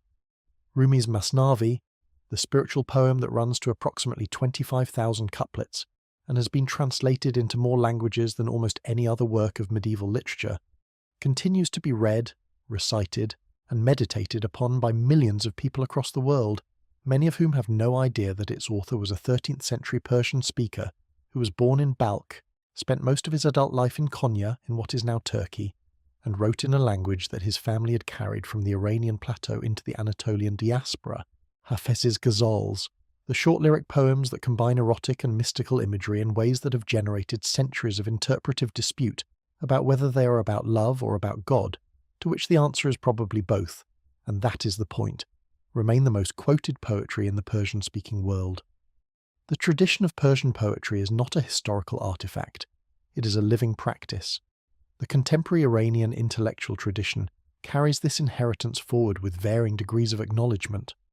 Iranian philosophers, sociologists, political theorists, and literary scholars engage with the full range of contemporary global intellectual discourse, while drawing on a specifically Iranian tradition that includes not just the classical literary heritage, but also the rich tradition of Iranian Islamic philosophy and the specifically Shia theological tradition of critical engagement with questions of political authority. The debate within Iranian intellectual life about the proper relationship between religion and politics, between the universal claims of Islam and the specific claims of Iranian national identity, between the revolutionary inheritance of 1979 and the democratic aspirations that the revolution simultaneously expressed and frustrated. These debates are conducted at a level of sophistication that the international reduction of Iran to a foreign policy problem tends to make invisible. The Iranian urban middle class that has developed since the 1979 revolution, educated, connected, politically aware, economically aspirational, represents the social base of the internal Iranian debate about the country's future. These are people who simultaneously maintain genuine connections to Iranian religious and cultural tradition, and aspire to participate in the global economic and cultural order, from which sanctions and political isolation have significantly excluded them. They are not a Western implant or a foreign fifth column. They are the product of the Islamic Republic's own educational investments, the heirs of the same civilizational tradition that produced every other group we have discussed in this narrative, and they are asserting their own vision of what that tradition requires in a contemporary context.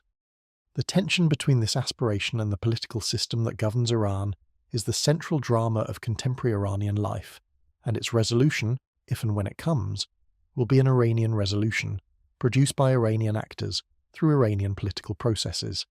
The outside world can make that resolution easier or harder, but it cannot make it for Iran, and the history suggests quite clearly that attempts to do so tend to produce results that nobody intended.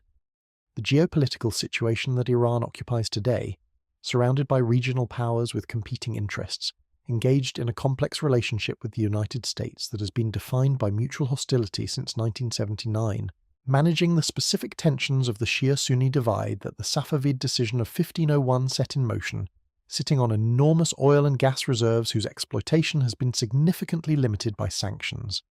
This situation is formidably difficult to navigate. Iranian foreign policy, viewed in isolation from the historical context we have been examining, can look erratic, aggressive, or simply irrational. Viewed within that context, it looks like the behavior of a civilization with a very specific historical education in how powerful states treat weaker ones when given the opportunity, making choices that prioritize the maintenance of strategic autonomy over the immediate benefits of integration into the international order on terms set by others. Whether that strategic posture is wise in the current context, whether the costs of the confrontational approach exceed the benefits of the sovereignty it preserves, whether there is a path to a different relationship between Iran and the international community that serves Iranian interests while addressing international concerns about the nuclear program and regional proxy conflicts. These are genuinely difficult questions that people of goodwill disagree about. What is clear is that any approach to these questions that does not take seriously the historical experience from which Iranian positions emerge, that treats Iranian concerns about sovereignty as mere rhetoric, rather than as the authentic expression of a very specific historical education, is an approach that will consistently fail to understand its interlocutor and therefore consistently fail to produce useful results. The civilization that has been the subject of this long narrative is not fundamentally a problem to be solved. It is a 5,000-year-old story that is still being written by people who are living inside it, who are shaped by it in ways they may not fully consciously recognize, and who are engaged in the same basic project of civilizational persistence and self-definition that every generation of Iranians back to the Elamite scribes of Susa has been engaged in. The world would understand it better if it paid closer attention to the full sweep of the story rather than to the most recent and most alarming chapters. The chapters we have covered tonight, from Elam's first treaty to Zarathustra's invention of linear time, from Cyrus's revolutionary empire to the Persian language's survival of the Arab conquest, from the Safavid theological revolution to the Great Game's sovereignty crisis, are not background context for the contemporary situation. They are the contemporary situation, running underneath the surface of daily events, shaping the choices and the responses of a people with a very long memory and a very specific sense of who they are. That is the Iran that deserves to be known. That is the Iran that this story has tried, across these hours, to introduce.